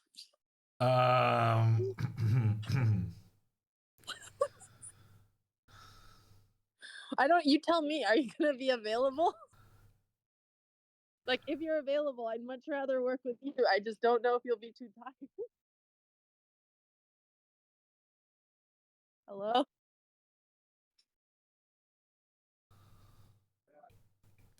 First she comes in with a late reserve choice for prom. And then she's like, oh no, this other cool kid has actually been very helpful. No, I can't do prep. Like, Hikaru's gonna last until 4 a.m. And Wait, then I need you to really sleep. can't So prep? no, I really can't. It would be easier for me to do commentary than it would to do prep. Because after commentary, I'm gonna be so exhausted. I'm gonna need to sleep, and then I'm gonna sleep to like noon minimum. And you need to start prepping at like 10, right? This is definitely you versus the guy she tells you not to worry about, chat. Yeah, no, I mean, yeah, I would have to prep. I can help you prep before the day after the candidates' rest days, which there's like 2 days, which doesn't really make sense. But honestly, you don't need that much help prepping, right? You just need to look over your lines, essentially. You have so much prepping. stuff. You have so much stuff you can look at. Anna, thank you so much for the raid. How did Anna do in her game, everybody? Appreciate it, and I hope you guys have been enjoying the commentary. I was watching Pia commentate the other day, and she was so sweet. She was like accidentally messing up the move board, and she kept being like, "Oh, I'm so sorry," after she'd been commentating 5 hours, and it was very adorable. Chad is saying she lost. Oh, well, against the Botez sweater person. The Botez sweater does add elo, but I am sad that Anna lost. Well, I guess we're not gonna have Hammer for the next tournament, which is sad. Or the one after that. But you'll be there for the tournament after, right? No. What? Wait, what? I thought this was a one-time thing. How long has this been going on for? What do you mean? I told you months ago that I couldn't do the Italian thing because it coincides with Norway chess. We're okay, but what if there's a tournament before that one?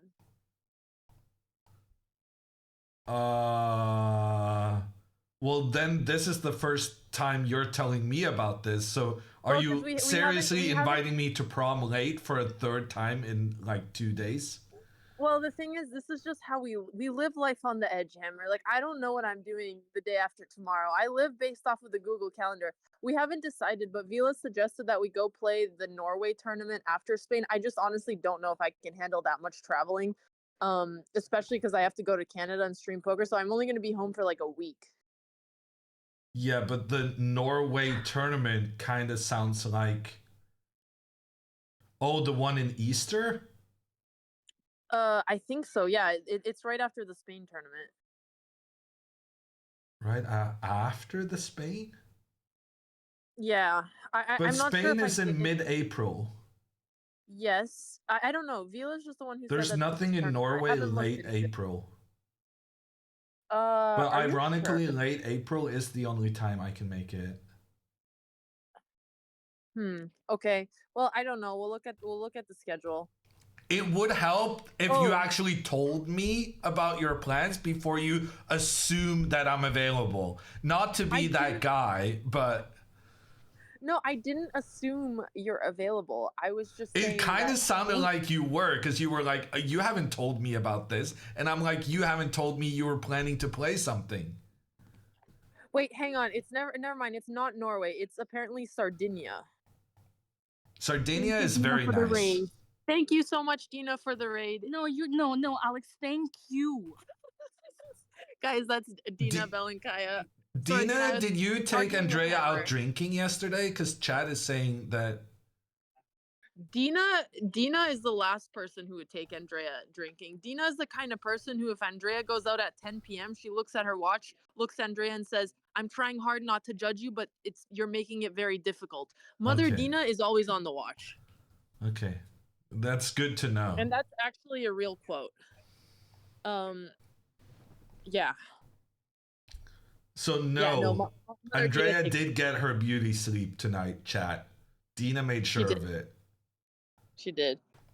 Wait, if there's a tournament in Sardinia, that would be actually very beautiful, and maybe you'd be free for that. But before we book it, I'll send you the dates and we can confirm. I mean, that would be a nice change of pace, yeah. How did Coach Hammer assess the performance of his most talented student? I think she's been doing very well. But I'm concerned about her white repertoire. We got surprised with the Grunfeld today, but the guy played 3 different openings, so it was always going to be kind of tricky. But I don't know. What do you think, Alexandra? I'm a bit concerned about like the general state of your white openings. I am not concerned. I think we're gonna get there. You don't think what you did today is a bit passive? I mean, I thought it was actually gonna work out until the blunder. I liked how I played. Yeah, no, it worked out very well, but I don't know. I was a bit nervous. I liked improvising. I didn't mind the opening at all. I just minded when I Did blundered. you know this Bishop D2? I've seen a couple of grandmasters play it. Did I know the Bishop D2? No, I just came up with it in a moment of inspiration. I thought it was Wow. annoying. Yeah. That is just high level. I'm saying, like, I like trying to come up with things on the board, but honestly, I'll probably just actually learn some white theory and it'll be fine. Yeah. But I'll be honest, like, whenever I've been out of prep with white, like, I don't think I've lost from the opening in basically any game. And also, I spent so long looking at the Nimzo Indian yesterday that now I'm like a master with the E3 line, and I think I even Wow. found an improvement on one of your variations, not to brag. But I know it's because you were trying to give me a drawn position, but instead of the line that I played against the FM, let's say he doesn't play bishop e7, but he plays the knight to d7, queen b3 is just a lot more annoying. Okay. Yeah, no, that's good. I did tell you at some point that we're going to use this as a starting point and then we'll expand on the trickier lines as we go. But what you're saying is that you're ready for the expansion. Yes, well, yesterday I was expanding a little bit on it. So I'm just saying, I think I've actually spent serious time doing opening prep here. And the only reason I've spent serious time is because I've actually enjoyed it. So I was like, I was spending time and having fun with the computer engine. Stockfish and I were cooking deep into the night, you know, just me and Stockfish, BFFs. So anyway, so I just really enjoyed it. So I think it's up and up. Yeah. Speaking of BFFs, how is did you make any new friends this tournament? No, I mean, my one BFF, Ivanchuk, unfortunately had a really sad day, and like it was his birthday the other day, and I told him happy birthday, but then, you know, he's been eating fish soup every day, and I'm just worried that my BFF didn't have a good tournament, and like I somehow jinxed it, so feels bad, man. He lost to Leia yesterday, actually. I know, I saw. Leia's Every a time we're beast, in the tournament apparently. hall, I give him a little smile. He gives me a little smile. When he has time, he checks my game, and I feel nervous. And it's just a nice camaraderie we have going on. My mom actually has a secret wave with Ivanchuk. True story. That's very sweet. Yeah, no, because we were playing a tournament in this like French village, and my mom, she speaks French and Russian and German and English and Norwegian, all this stuff. And she made sure that we could rent some bikes at the local French bikeria or whatever they call it. And Ivanchuk was so jealous that we had the bikes and the mobility to move around. My mom kind of understood, like he was trying to communicate with my mom, and then my mom surprised him by speaking Russian. And then she was able to help him get a bike for himself. And then That's very she sweet. told me afterwards that like every one time they would pass each other in the hotel, he would give her like a little wave. That's very sweet. Yeah, no, I thought it was pretty brilliant. I haven't brought No, my mom to tournaments that often, but she did. Her language skills come in handy at times. no, that makes. How many languages does your mom speak? Um, 5. I think I said all of Oh. them. What, Dina? What was that? Surprise. Dina was surprised. How did that come true? Is it like she studied languages? No, not really. But she liked doing like study abroad. So she had like her mom was a French teacher, and then she did Russian in high school, and she did Germany. She did like a year abroad in Germany. 这么好意思，可是你的妈妈不可以说中文。Every time I talk to people about you, Alexandra, one of the things I try to say is that, oh no, she speaks Mandarin. Because I think speaking another language is like the coolest thing. I only speak English. And it's like in these days, everyone takes for granted that you speak English. And today I did briefly showcase my my French nasal sounds, but Okay, basically I wasn't sure what you were trying to do there, but yeah, no chat neither.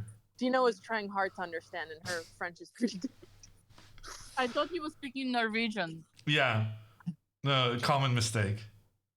Oh man. Je parle un petit français. Je habite à Oslo.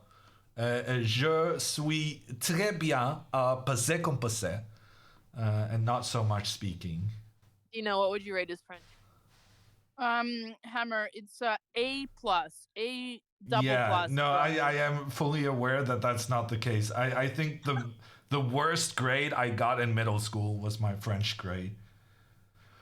But I actually got better after school because I spent some time in France playing on chess tournaments, and then I actually got a little bit better than I was in school. Well, that's progress at least. Well, chat. Hammer, what percentage would you give that Andrea saves this game? More than 20. But I think it's going to be a long game. Okay. Notice what's happened with the clocks. Like, Gudmundur is down to 11 minutes. I'm not sure his endgame technique is the best. So actually more than 20%, right? I think even down 2 pawns, there's definitely hope here. It's just that I needed a distraction while the clocks were getting down. Being a commentator when the players just got an additional hour, like 30 minutes each, and you just know that nothing is really going to happen until someone gets into time scramble. It's really nice to be able to call you and talk about your game while kind of waiting for the blunders to happen. You know who you're not going to be able to do this with? Hikaru. I'm just saying. Well, you think he's going to pick up the phone and kiki with you? The thing is, Miss Botez, that Hikaru actually has a bit of a better budget than BotezLive, so he can afford 2 commentators, which gives me a lot of kind of resting time, because I can say some clever stuff, and then I have a co-commentator who kind of fills in the breaks. Oh, come on, admit it. You love having all the power. I like power, but I also like having someone I can give the attention to when I don't have anything to say. I mean, your co-commentator is chat. That's even more fun. Sure. But I understand. Look, I could bring Squeak next time. He's learned a few words. By a few words, he mostly just mumbles incoherently and goes meep meep, but it could be fun. Should I send you more bird videos? I heard that he shits on people and not the good way. Okay, he shat on Andrea's head one time, and let's admit it, we all loved it. He did it for the content, Hammer. He's never pooped I on me. also shit on chat for the content, but I prefer being the shitter rather than the shitty.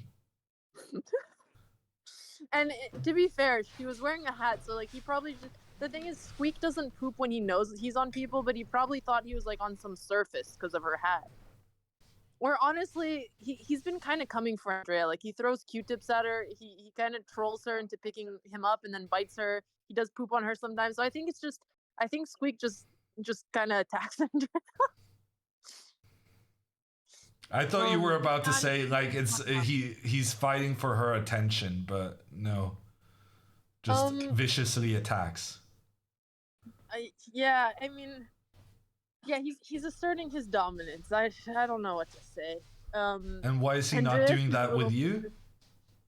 Well, cause I think he's super attached to me.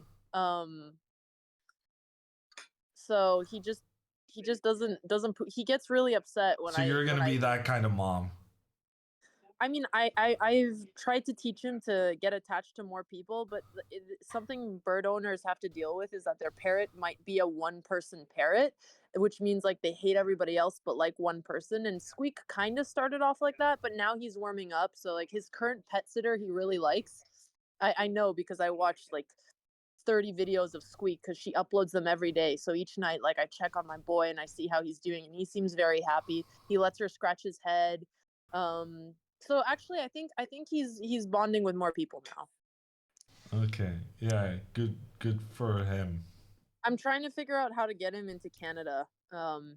We'll see if I can, because like there's this weird rule where if I'm not careful, I'm gonna have to keep him in solidarity for quarantine for 30 days. So I'm working on it. Maybe I'll be able to bring him with me for poker. You're actually looking into that? I mean, I miss my boy so much. I'm gonna be playing so much poker. Like, why? Wow. I would pay to bring Squeak. Of course. Yeah, no, I've never had a pet. I just don't understand the dynamic. No, I mean, when my parents ask me how much money I spent on Squeak, I lie. It's like that's what I have to do now. But he's like an emotional support animal, so yeah. Yeah, okay. And not to mention he's broken like so many of my nice jewelries. Like he's eaten my pearl earrings, he's broken my bracelets, but it's okay because he makes me happy. You're supposed to have these like there's like caskets that you put them in. These little kind of jewel boxes. No, I know, but I have like certain jewelry that I just wear every single day, and every now and then when I'm working, I forget Squeak's there, and he's just nibbling at it for a while, and then all of a sudden my bracelet's in his mouth and it's broken. Yeah. Caskets. You what you want? Yeah, no, my boy. Sorry about that. I guess I meant like chest, but yeah. No, I meant jewelry box. That's like a thing, right? And he has this other toxic habit where he takes food, he looks me in the eye, and then he just drops it on the ground, and he knows what he's doing. And then he goes and he grabs more food, and then he goes to the edge and he drops it. It's like a game. Like he wants me to just have to constantly clean up after him. He's literally a toddler. No, he is. He's actually a toddler. He does. Oh, your son does that too. Okay, well, I'm glad that I'm not the only one. Yeah. He wants to play. No, he does, and like I try to teach him by like taking away his food so that he can't throw more off the ground. But I haven't been able to teach him. But one day, it's gonna happen. Do you talk to him in a strict voice and say, "Please don't do that"? Yes, I explained to him that we live in a society and that there are norms, and then he just shits on the table and continues doing it. Is she talking about the bird or Andre? That's a good question. No, I'm kidding. Yeah. Well, that's what having a parrot is like, Chad. But it's okay. It's okay. He's unteachable. I mean, I'm trying. Like he's gotten better at certain things, but certain things like I purposely think he tries to troll me. I think he's gotten the mental capacity where he knows he shouldn't do it, but he finds it entertaining. which is like very annoying because then like I can't teach him because he just wants to annoy me. Yeah. No, he does. He farms engagement by dropping food. They hate water. Well, he loves taking baths, but yeah. Hope Squeak can fly again. He's been right before I left packing, and he flew from his perch to my luggage. It wasn't a very far journey, but it was the first time he actually flew, so I think his wings are finally grown back. Wait, Anyway, I've been talking why about birds was for too long. his wings not grown? Before I got him, they clipped his wings. So as soon as I got him, I was like, okay, we're not gonna clip his wings, and I've been waiting for them to grow back. But it's been like what 5 months now, and they still haven't. But I think it can take up to like 8 months. But for birds, clipped wings grow back. Okay, and they're doing this so that he's easier to deal with. Yeah, when they're a baby, they usually clip certain parrots' wings just so that they can tame them, and then they grow back and like yeah, maybe he couldn't fly for the first year of his life, but he'll fly for the next 29 years, and he'll be more tame. Wait, how old do these things get? Like 30 years, which is not as like big parrots live up to like 80, but he's only going to live up to, depending on what Google says, 20 to 30. Thank you, Demon. I appreciate it. Unless he escapes. I like how he calls your child a thing. Yes, I like the babysitter because she calls him Mr. Squeak. She shows him proper respect.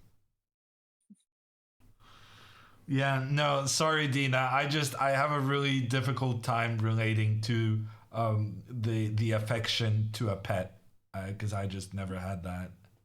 You are not the only one, to be honest. Yeah. Dina, do you have something you want to say to my face?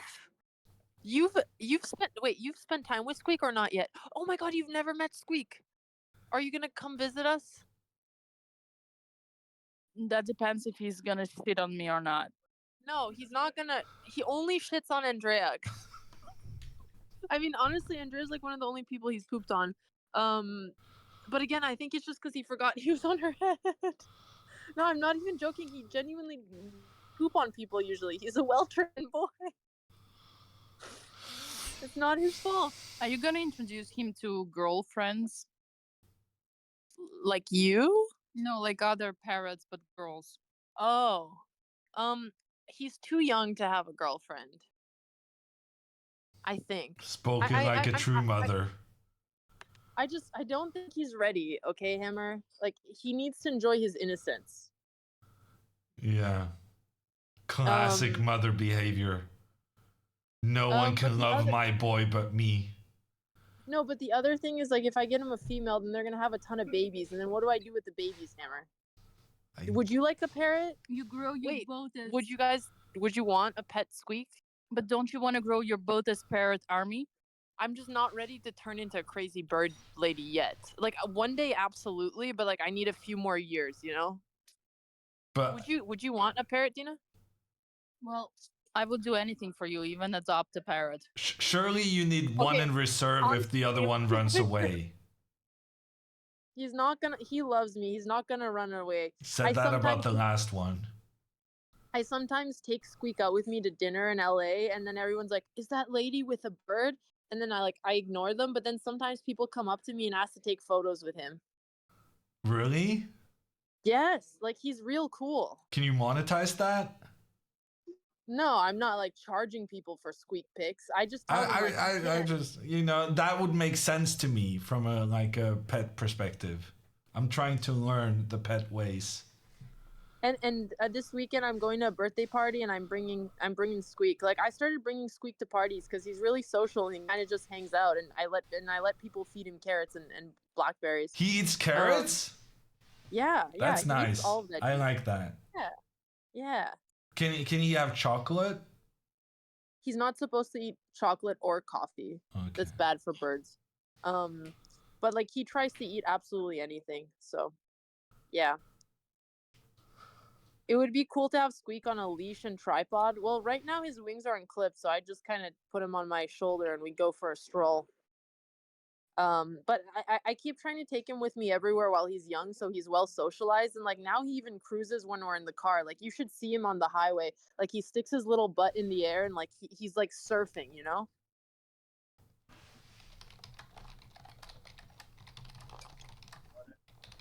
But anyway, I'll stop talking about birds. I miss Squeak though. It's been a long time.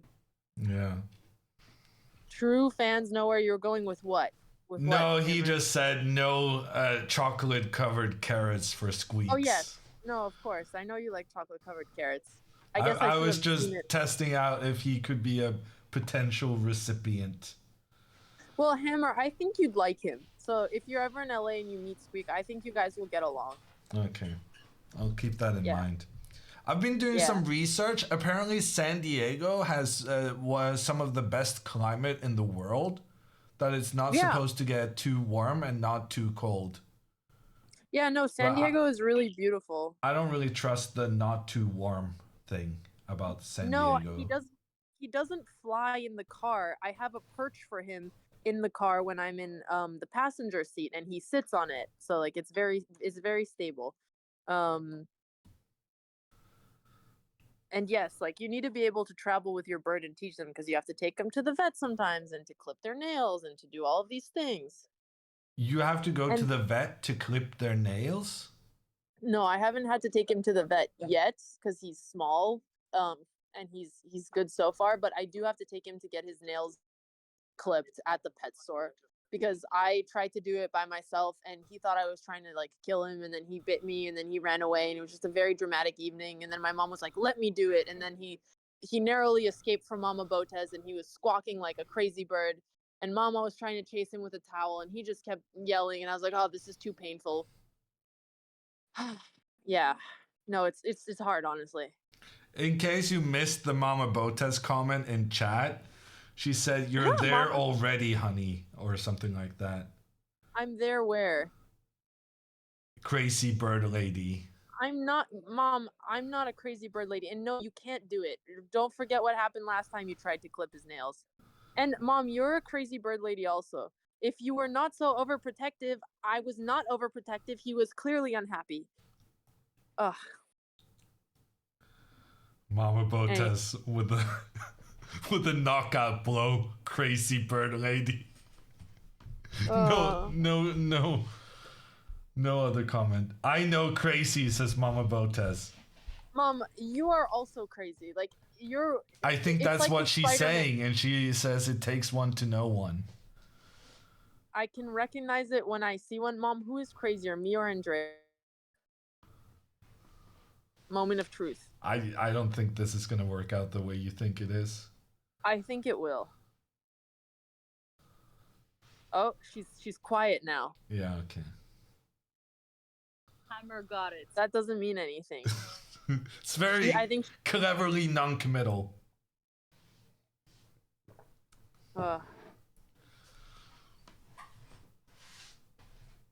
Transparent claws are easy to cut. Well, he just won't let me do it. He Is runs Andrea away. looking straight at the camera right now, or is she banging in her head? Okay, never mind. I think she's banging. I don't want to break the ice here, but I do predict that she's gonna save it. You think so?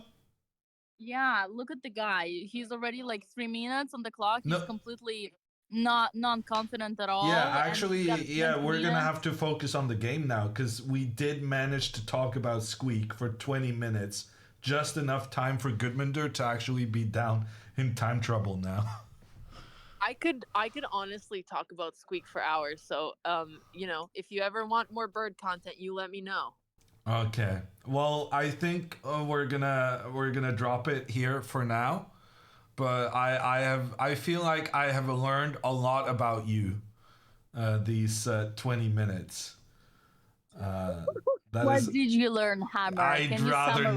not go into details on that, but it was very educational in the human Hammer, psyche. When Squeak has babies, I'll gift you one, and he's gonna be your new best friend, and then you will join the bird club, and all of this will make sense. Like, don't knock it till you try it. Know what I mean? Okay. Just to make sure, like, Squeak is a male, and males don't make the babies, right? No, but if I get him a girlfriend, they're gonna cook something up. Okay. Ooh, girl. Yeah. Okay. Well, Hammer, I'm gonna let you get back to the commentary. Chat, Thank you guys for hanging out. I will be live not tomorrow, but on Saturday from New York with Nike, and then I'm gonna fly back to Canada, and then I will be streaming on Monday. Okay. Okay. We'll see you. Bye, chat. Bye. See you guys soon. Okay, that was interesting. And also interesting is the fact that Gudmundur Sveinsson, the son of Svein, he is down to 2.5 minutes on the clock. So even though he's up 2 pawns on the board, the 2 minutes on the clock situation does seem to suggest some issues potentially here. One thing Andrea needs to avoid here, king to f5 would be a big mistake. She needs to avoid playing king to f5 because king f5, pawn moves up, pawn is captured, and here instead of recapturing the pawn, which allows the black rook to go after the a2 pawn, white would here give a check, force the king back, and then the rook can give another check and then go after this pawn before black has made anything happen. So Andrea is completely right in her move, king to h5. This was a good move because now if c6, pawn takes, rook check, king moves back, if the rook now captures the pawn, we once again get the attack against the white a pawn. The difference is that the rook is not giving a check on the king in this instance because we have the pawn blocking. King f4 played. That's a good move as well. That's a very good move. Andrea cannot capture the pawn because of checkmate along the edge of the board. And he's basically just trying to move his king over to the other side to help his pawn become a new queen. Very interesting play. But how about this move? Rook e1. Ooh, I don't know about that one, Andrea. No. Rook e1 would stop the king from moving over here. I kind of like that. I wanted to stop the king. Andrea instead gives a check on the king. And now the king is going to move up. And if Andrea then captures the pawn on the edge of the board, she gives the white king the opportunity to pass this file, which she had been controlling with her king. And then the white king will win the game. So basically what's going on here is that Andrea shouldn't focus on winning back the pawn. Because when you're 2 pawns down, if you win back a pawn, you're still going to be 1 pawn down. So it's more important to try and prevent the opponent's plan. But unfortunately, this king is now being very quick in getting over to the other side. Andrea needs to go rook back to d1 here, otherwise it's just over. She needs to make sure that the king cannot cross this d file.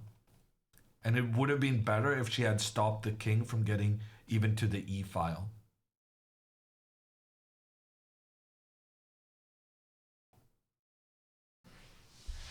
Gudmundur has 2 minutes left. Oof, that's not great. Rook d4 check gets a question mark. Why did he not play the pawn to b4 previously? Because every time when he tried to, if he wanted to go b4, like here for instance, it just would have made it so much easier for Andrea to attack the white pawns. Basically, he's happy to have these 2 pawns protecting each other. What he needed to focus on was getting his king into the game. And unfortunately, as a result of this rook to d4 move, instead of playing rook here and preventing the king from getting across, white is managing to activate the king. So I guess Andrea now gonna take the pawn. King moves up. Rook goes after another white pawn. King moves forward. Rook gives check and protects the pawn. And then pawn up. Something like this, I guess, is gonna happen. But unfortunately now that the king is over there to help out, yeah, unfortunately this pawn just becomes a new queen. Very well supported by the king. Andrea goes rook d3. That's a good move. So she realizes the importance of not allowing the king to move over.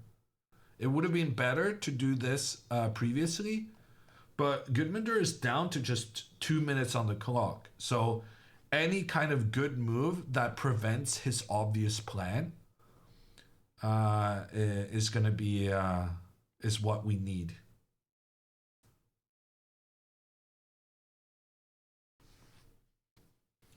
Okay, he moves the king back, and now we can move the rook further up. Just keep the rook in this open file. In fact, Andrea cannot move the rook to the side. So she genuinely can't mess up on this move. Actually, computer says she should go up, because if she goes here, then the white pawns can move forward. Whereas if she goes to this d1 square, she then has the ability to attack the white pawn if it tries to move up. So after rook d1 now, and Andrea probably, she's quite close to a draw.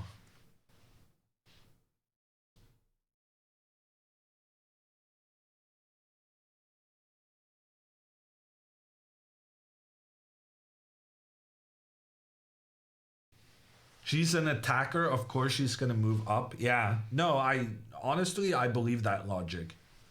And she does play it.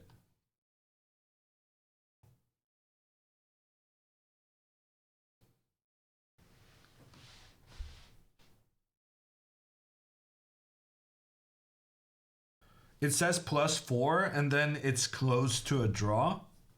I mean, what can I say? You guys very underestimate the difficulty of playing chess. What's easy for a computer is not easy for humans.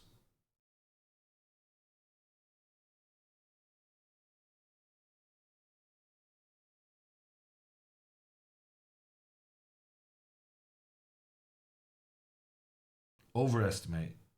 Underestimate? Whatever.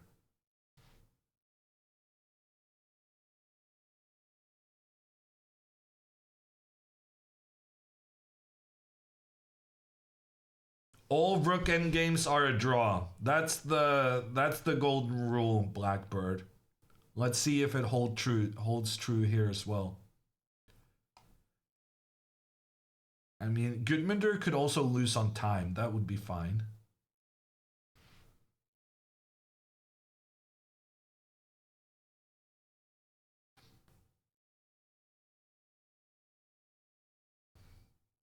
Ooh, rook to b1. Sneaky move. She's trying to win this pawn because Andrea knows that if there's a trade between the rooks, she gets a new queen.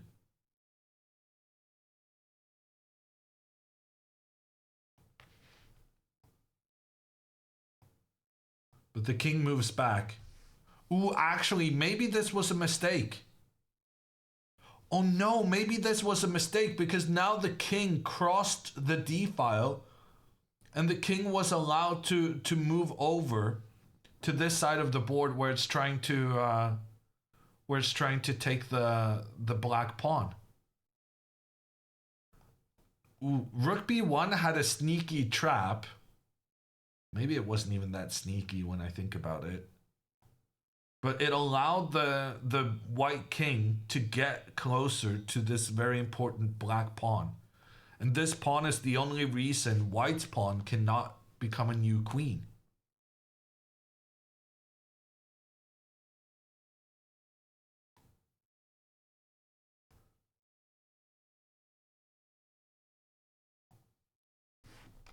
So actually, rook b1 was a big mistake, because you needed to hold this file to prevent the king from getting across.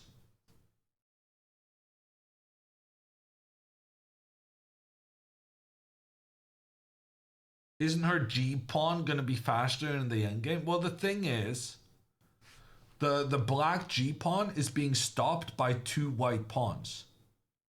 So in order to promote this pawn, Andrea will have to spend a lot of time moving her king around. And in the meantime, white can then rush the pawns on the opposite flank. Because white has a 2 versus 1 situation, whereas black has a 1 versus...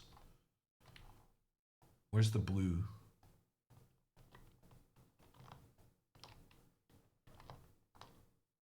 White has a 1 versus 2. Oh, everything disappeared. Never mind.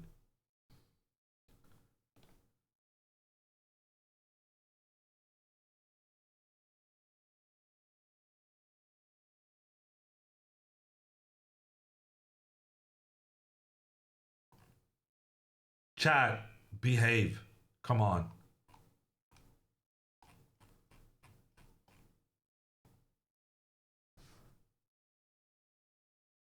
Oh man, chat is so lucky I don't have moderator powers right now.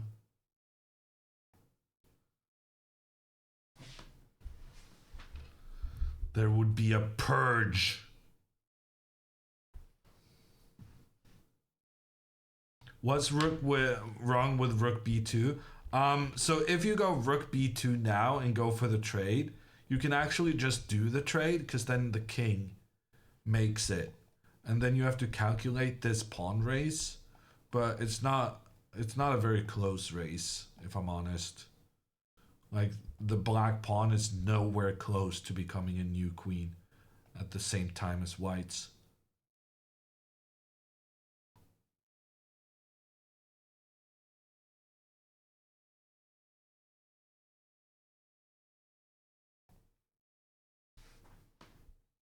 But Gudmundur only has 1 minute left. Oh, surely with 1 minute left, he can make a mistake. Andrea can go rook f1. And then if Gudmundur moves his king over, then we can go rook d1. And we're making sure that this king cannot get over to the queen side again. Okay, rook f1 has been played.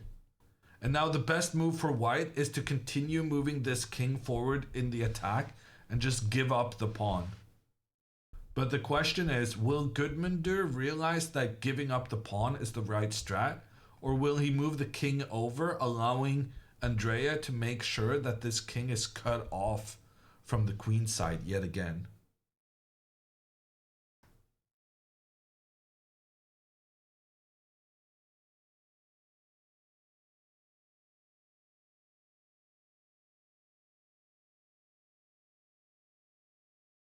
He's not moving. He only has 1 minute.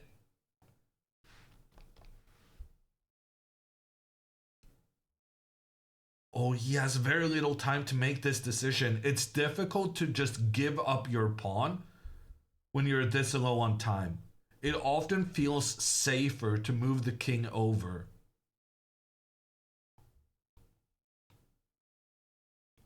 Oh my god, rook c1 is a draw. Rook c1. Andrea got that was a blunder. And that was the blunder that could decide the game. Rook c1 attacking the pawn on c5. That is now a draw. And if the pawn comes forward to protect the pawn, then Andrea wins.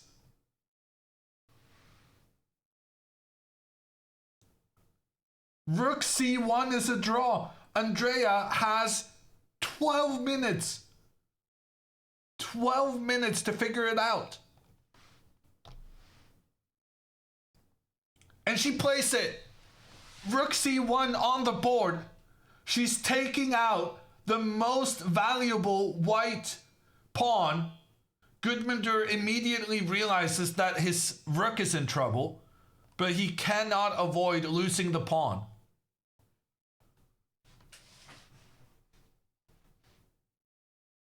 And what started out as a rook endgame down 2 pawns is now a rook endgame down 1 pawn.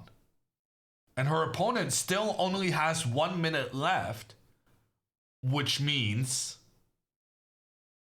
I mean, if for each pawn she captures, the evaluation changes from losing to drawing, then maybe if she gets another pawn, she can go from drawing to winning. Just gonna put it out there. Prediction has begun. Will Andrea draw or win? Or win. We're not ruling it out from this point. Keep in mind, she's still down a pawn. Yeah, a ton of believers right now. What does she have to do to win? If she can capture this pawn, then she would have a pawn 2 squares away from becoming a new queen. Or if she could capture this pawn and then have a pawn race. Because now the pawn race is not even because white lost their main pawn that was going to become a new queen. King d4 on the board. I'm assuming rook f5 to try and attack the pawn. Maybe Andrea should try to go back here. Actually, how is this?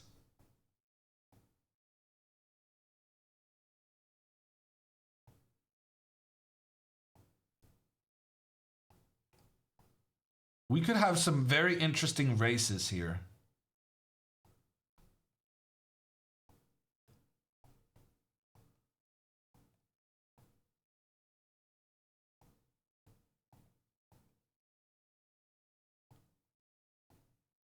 Oh. No. The king made it back just in time. But these are some of the... This is going to make her opponent very nervous, at the very least. She's going back towards this b2 square. Her opponent is just keeping the king nearby. Rook f1 attacking this pawn, then rook back, going to the b2 square. This seems like a strat. Rook here, king over, rook here, king over. Ask for the trade. And if he doesn't do the trade, then black is better.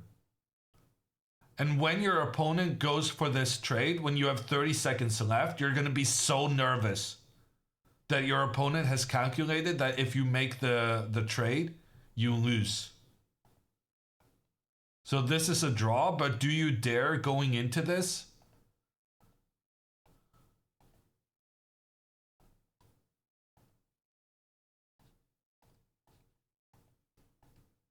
Well, actually, I mean, this is winnable because here you have the opportunity to maybe take the pawn. Like this endgame, Andrea would win with the current time, right? We're finding some winnable variations. The rook returned to the b2 square. This is the only way Andrea can make progress. Put the rook on b2 and hope for the best.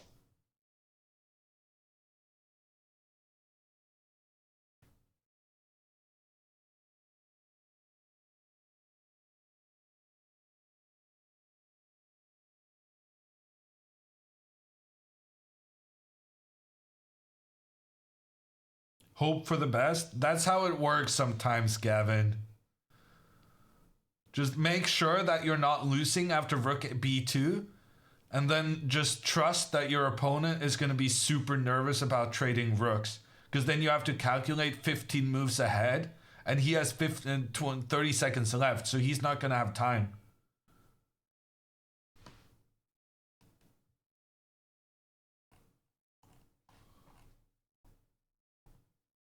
Dina said she thought Andrea was going to make a draw. But I don't know. Maybe we can hope for more.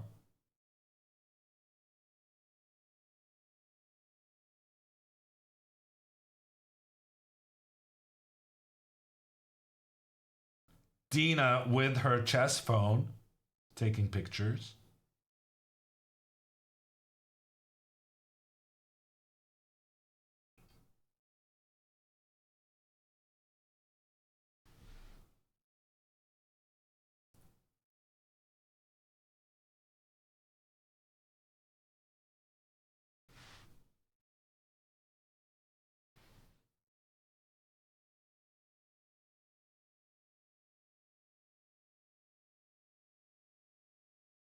I'm not sure what Andrea is thinking about right now. I guess she's trying to calculate the pawn race.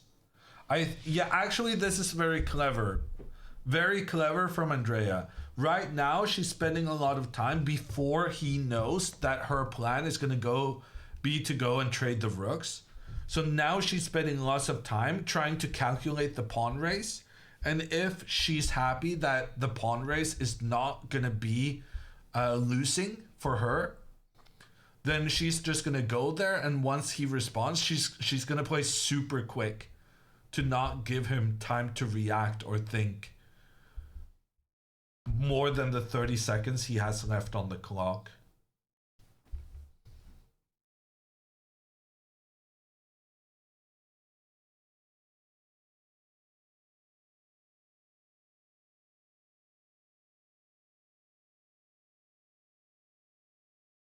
Andrea being up on the clock is so rare.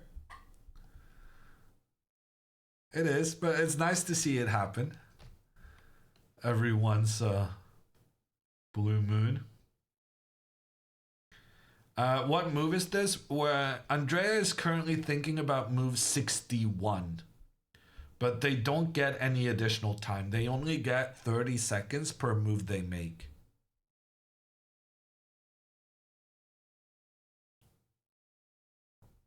Why not pawn to b5 to slow down the advancing white pawns? Good question, because you're completely wrong, but this gives me a very nice intro into explaining what is kind of tricky in chess, which is if you go pawn to b5, basically it makes it much easier for white to get a passed pawn. Because now if you move the rook over and you try and get this trade, now white wins. And the reason is the further up your pawn is, now white doesn't have to move both of these pawns up. Now you only have to move one of them. And you can also do it like, you can also go further up. And this situation too. Rook to b2, the trade takes, and now you get, because you went so far up, white doesn't need to bring both pawns forward to get past your pawn. It's sufficient just having one pawn do the trick, and then you have a clear path. And that means that the race that earlier was super close is now not close whatsoever. Because compare this to the circumstance here with the rook here and make the trade. In this situation, both pawns have to progress in order to challenge the black pawn. But when the pawn is higher up on the board, we don't need to bring both to the party, kind of. So this is actually a really like grandmaster level consideration, that the higher up your pawns are, the easier it is for your opponent to make a passed pawn. Or at least very often that's the case in races like that.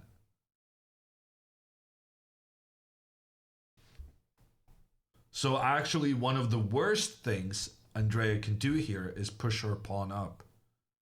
And I just realized maybe that's what she's thinking about. She needs to go here and she needs to try the trade. And she needs to hope that her opponent gets really nervous about the trade given his time situation.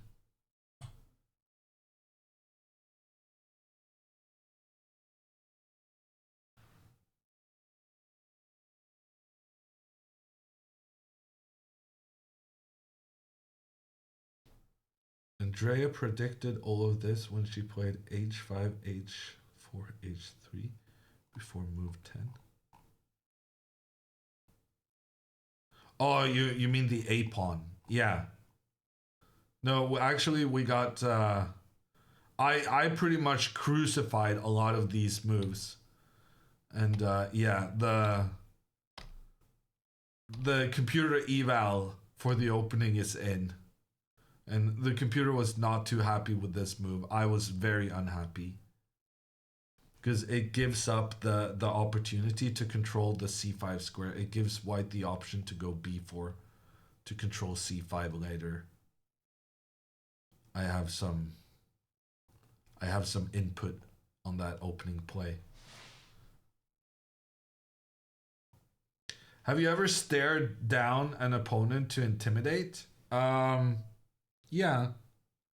Well, I talked about this earlier, that when I think my opponent has made a mistake, I look at them funny to make them think that they made a mistake. And then it doesn't matter whether it was a mistake or not, because I made them think it was. And then I tried to figure out whether it in fact was. I'm not entirely sure what the point of it is. But whenever I think my opponent made a mistake, I try to stare them down to make them nervous. Wait, what? Is she offering a draw? Why are they talking? Don't go for the draw. He offered a draw and she declined? You think that's what happened?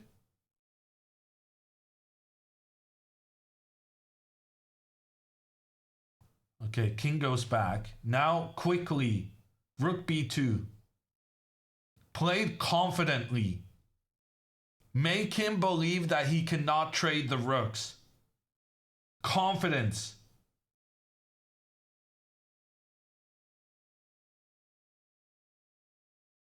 Yes, yes, yes.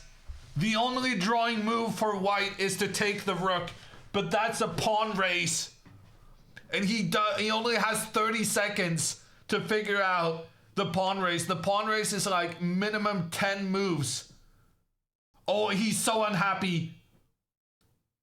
He's very unhappy about having to make this decision with only seconds on his clock.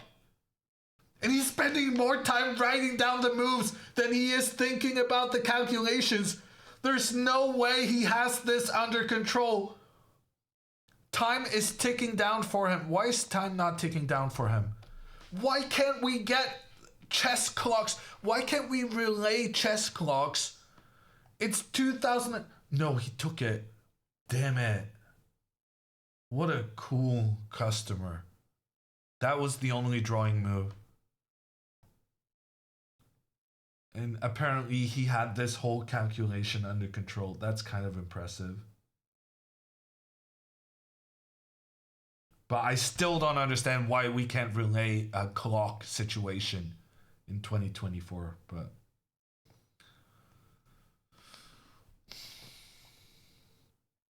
even taking the pawn is a draw somehow. But of course he's gonna rush the pawns instead.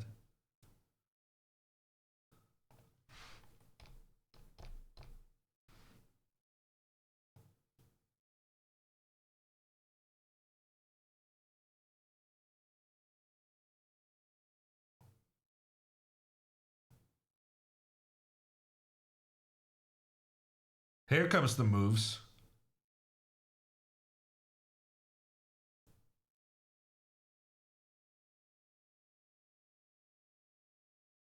And he pushes the pawn like a pro. You don't have to care about this one. It's all about getting a new queen ASAP. Don't waste a move taking the black pawn. The black pawn is under control. Just rush the pawns forward to get a new queen.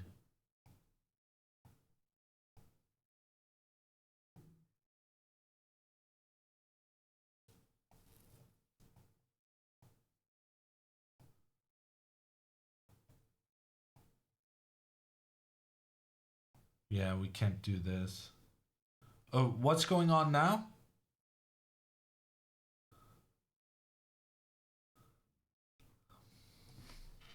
I'm not touching anything.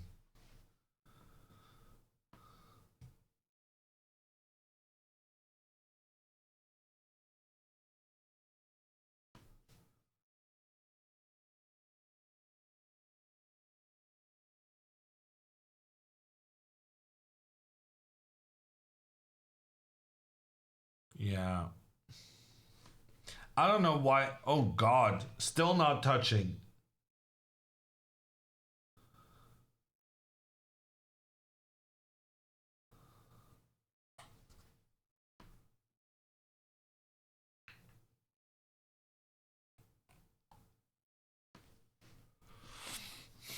I'm not sure I like Andrea thinking here. Andrea is actually down to 4 minutes herself.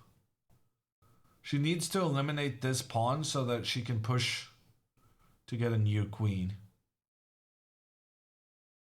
I kinda assumed she had calculated all of this when she went for the rook trade. King g3 on the board. He'll play b4.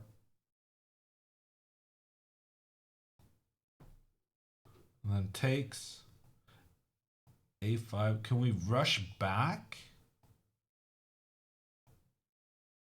We can rush back, but then we had this issue that the white king. Wow. Literally last second, that king is making it back.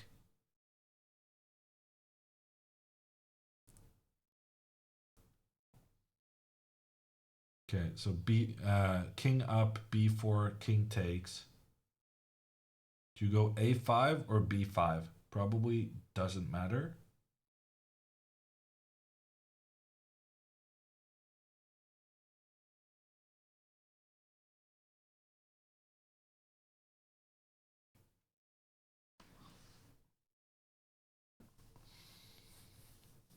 b5 played. Will Andrea rush her pawn or will she play the king back? Probably she should be playing the king back.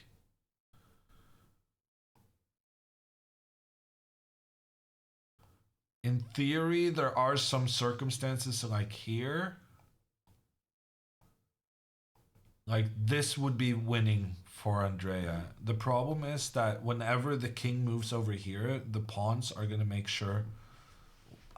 What the...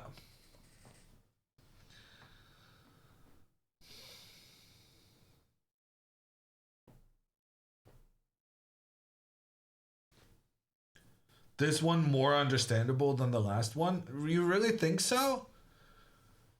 Because the previous one was objectively a draw, whereas this was dead lost.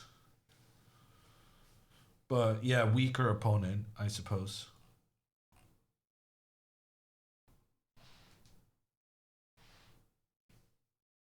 You have something set to play? I really do not.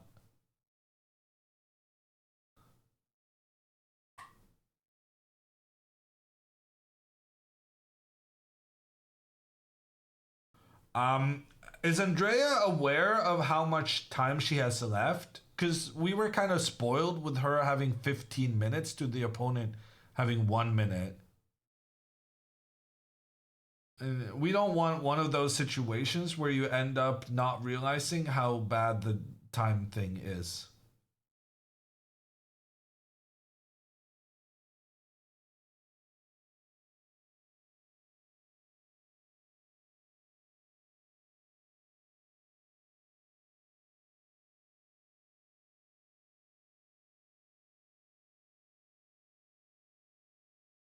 Doesn't this feel like the last really big thinking?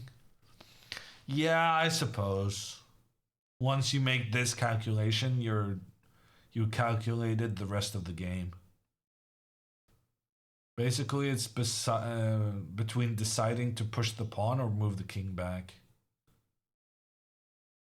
I guess she'll move the king back and then we'll get something like this. Here, any other move than a5 wins for black. Because then white would not be able to trade off the final black pawn. But a5, this is a draw. I guess we get this, right? Something to this effect. Why not go b6? Because then you lose both your pawns. The black king is very active and stops the pawns. Captures them even.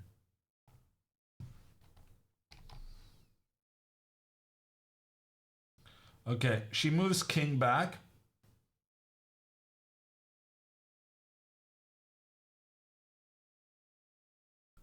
And now she's in the square of the A pawn. The problem is the white king also manages to get into the square of the G pawn. This is the trick for being quick at calculating pawn endgames. If you move your king within the square, you make it in time to catch the pawn. Magnus, for some reason, is very proud that he doesn't know this rule. But frankly, it's embarrassing.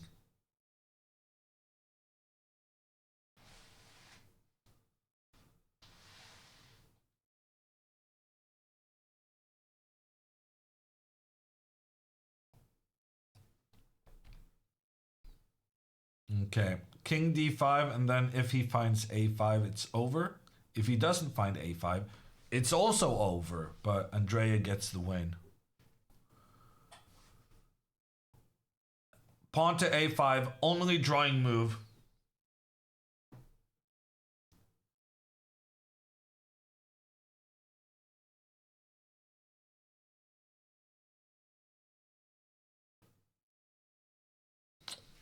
Yeah. Okay, good games, good tournament. These are the final moves of the Reykjavik tournament 2024.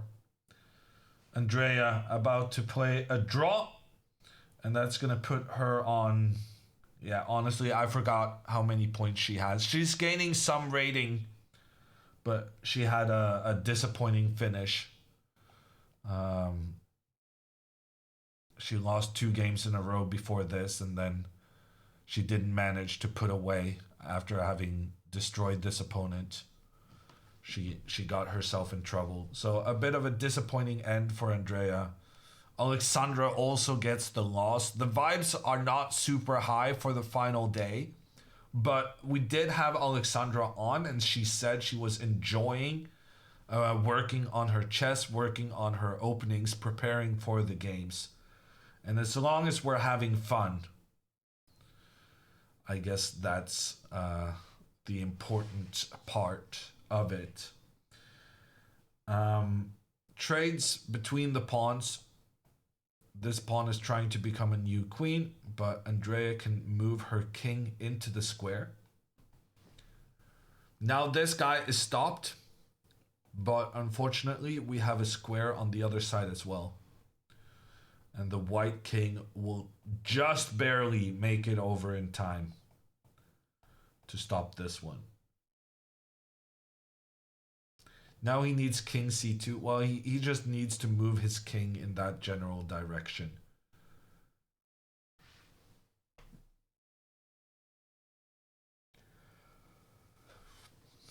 Hammer's employment safe for now. I mean, I'm apparently very popular and high demand. So I guess from a pure supply and demand standpoint, there's going to be a shift in the curve after the demand boom. I'm not sure what the phrase is in English, but I had some economics, some uni level economics, and the shift in the supply, the demand curve leads to increased prices at the optimization thing. Okay, they shook hands on a draw. Fair enough.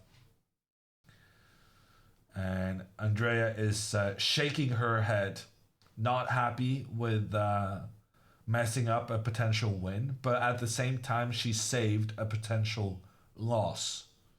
So pros and cons. What was that handshake? I'm not sure. The handshake before the game was also atrocious.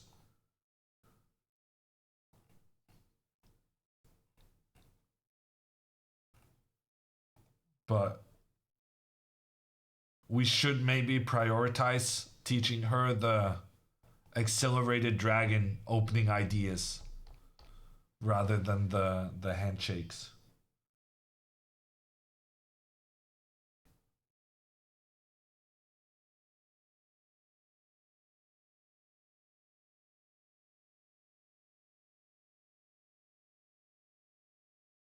What was wrong with the handshake? It was like this. It wasn't like, ugh. When you do a handshake, you're firm.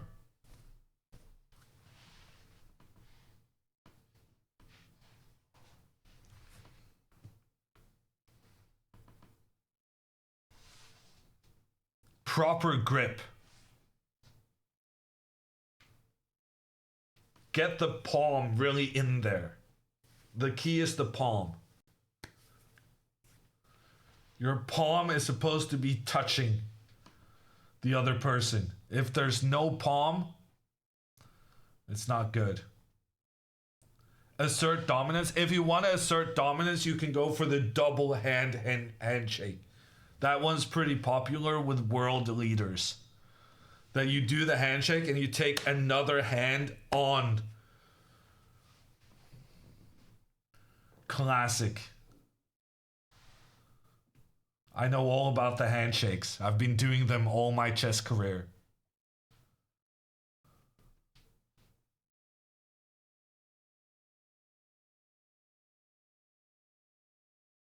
Okay, she's kind of unhappy. Slightly unhappy face before the camera went off.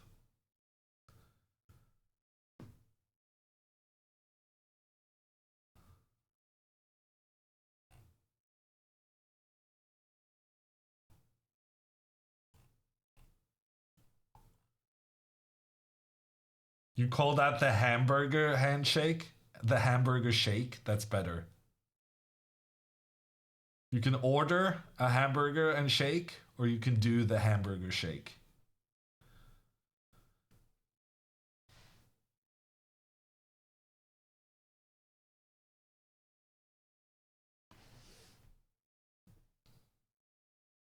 Is end of tournament fatigue a thing? Yes. I can be completely okay for the final round of the tournament. And then once I finish the final round, I'm completely exhausted.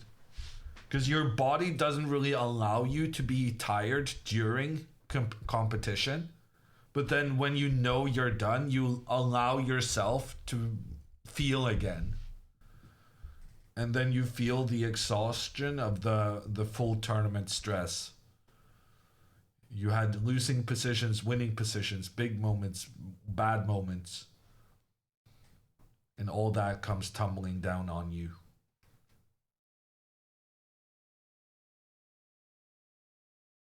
At least that's how it is for me. I'm not to brag, but you know, I'm a pretty good player. So maybe it's different for other people. I wouldn't know.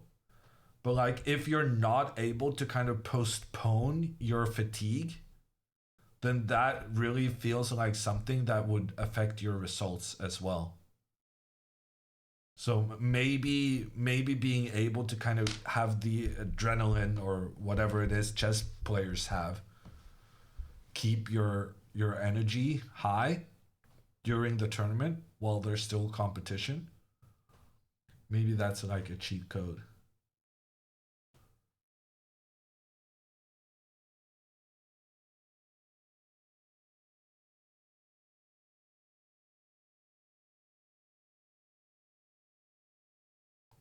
Hammer bragging about his stamina. It's definitely not stamina, but like mental resilience, maybe.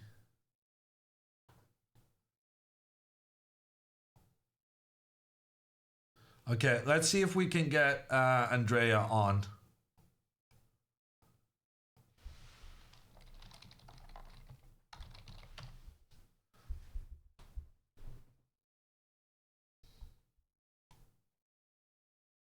You don't need stamina? No, not anymore. I stopped playing chess tournaments. I found out that the best way of avoiding that hurtful feeling when you lose a game of chess is by not competing. It's working brilliantly. Except now when I do play, I lose more often because I'm out of shape.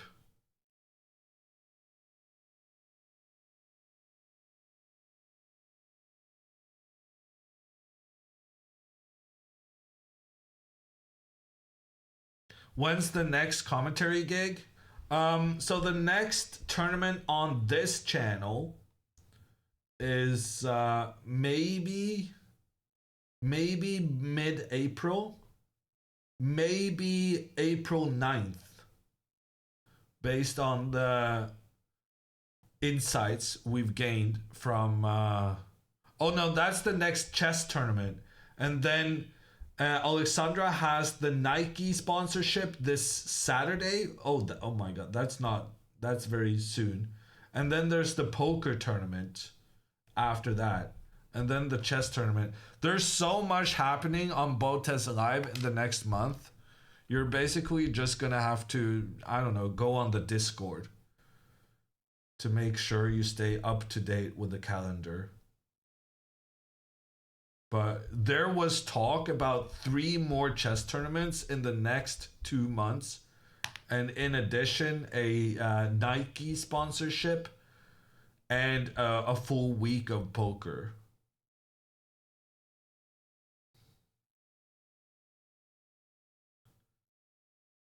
My next commentary gig is going to be during Easter. So that's going to start on Tuesday, less than a week. I'm doing commentary on TV2, Norwegian sports channel TV2, TV2 Sport 1, in Norwegian. So if you want more of this, then you're going to have to work very hard on your Duolingo the next week. And I'll be doing English language commentary starting April 4th on the candidates tournament on GM Hikaru and his channel when Hikaru is trying to qualify for the World Championship match.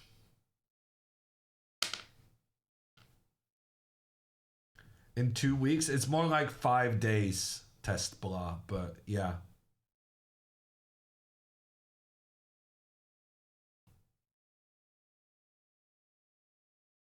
Who are you commentating with? The candidates tournament I will be co-hosting with Fiona Stale Antony. And we got Andrea. Hello. Oh, frick. Sorry. Hang on. It's still loud. I forgot there's still games going. I was taking a selfie. Hold on. I want to show this to stream. Can I show Tank? Can I show stream? So he just beat Anna. Wait, Hammer, show me when the. Wait, can you come over here? Hammer, show me. Tell me when my camera's on stream. Camera's on. Camera's on stream. Hello? Yes. Okay, I wanted to show chat this. It made me so happy. This is Tank, and he's wearing a Botez hoodie, and he just beat Anna Kramling. And that's all. I may have drawn, but you know what? He won the one that mattered, so in the Botez hoodie. So I just wanted, it made me so happy to see. We're gonna analyze with my opponent. Analyze room. We're gonna pull up the laptop. I was king f5. Okay, winning is too optimistic. Oh, the room is gone? Oh no, it's still. King f5. What is it? Still a draw or was it winning? I had a fantasy that I was winning and I threw it, but I'm not sure. Hello? Are you, do you mean Laptops. Maybe over here? Can you hear me, Hammer? Yeah, do you mean the endgame where you were down several pawns? King? Yes. Okay, but king f5 instead of king h5, was it still? I thought I could have won. King f5 loses instantly. Oh, okay, good. Oh, okay. I'm glad I didn't. I mean, never mind. Okay, that's what I was seeing. I'm gonna put it on my laptop, so we can watch. Hammer, show us. We're gonna analyze together. My opponent is here. Oh, okay, so there was no winning shots. Oh, it's so loud in here. Holy shit, it's loud. Hammer? Yeah. There was no win. It was only a draw. I thought I... We lost her.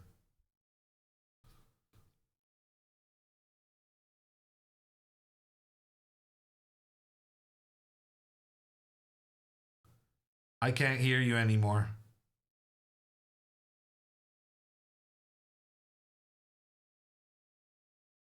Computer microphone not working.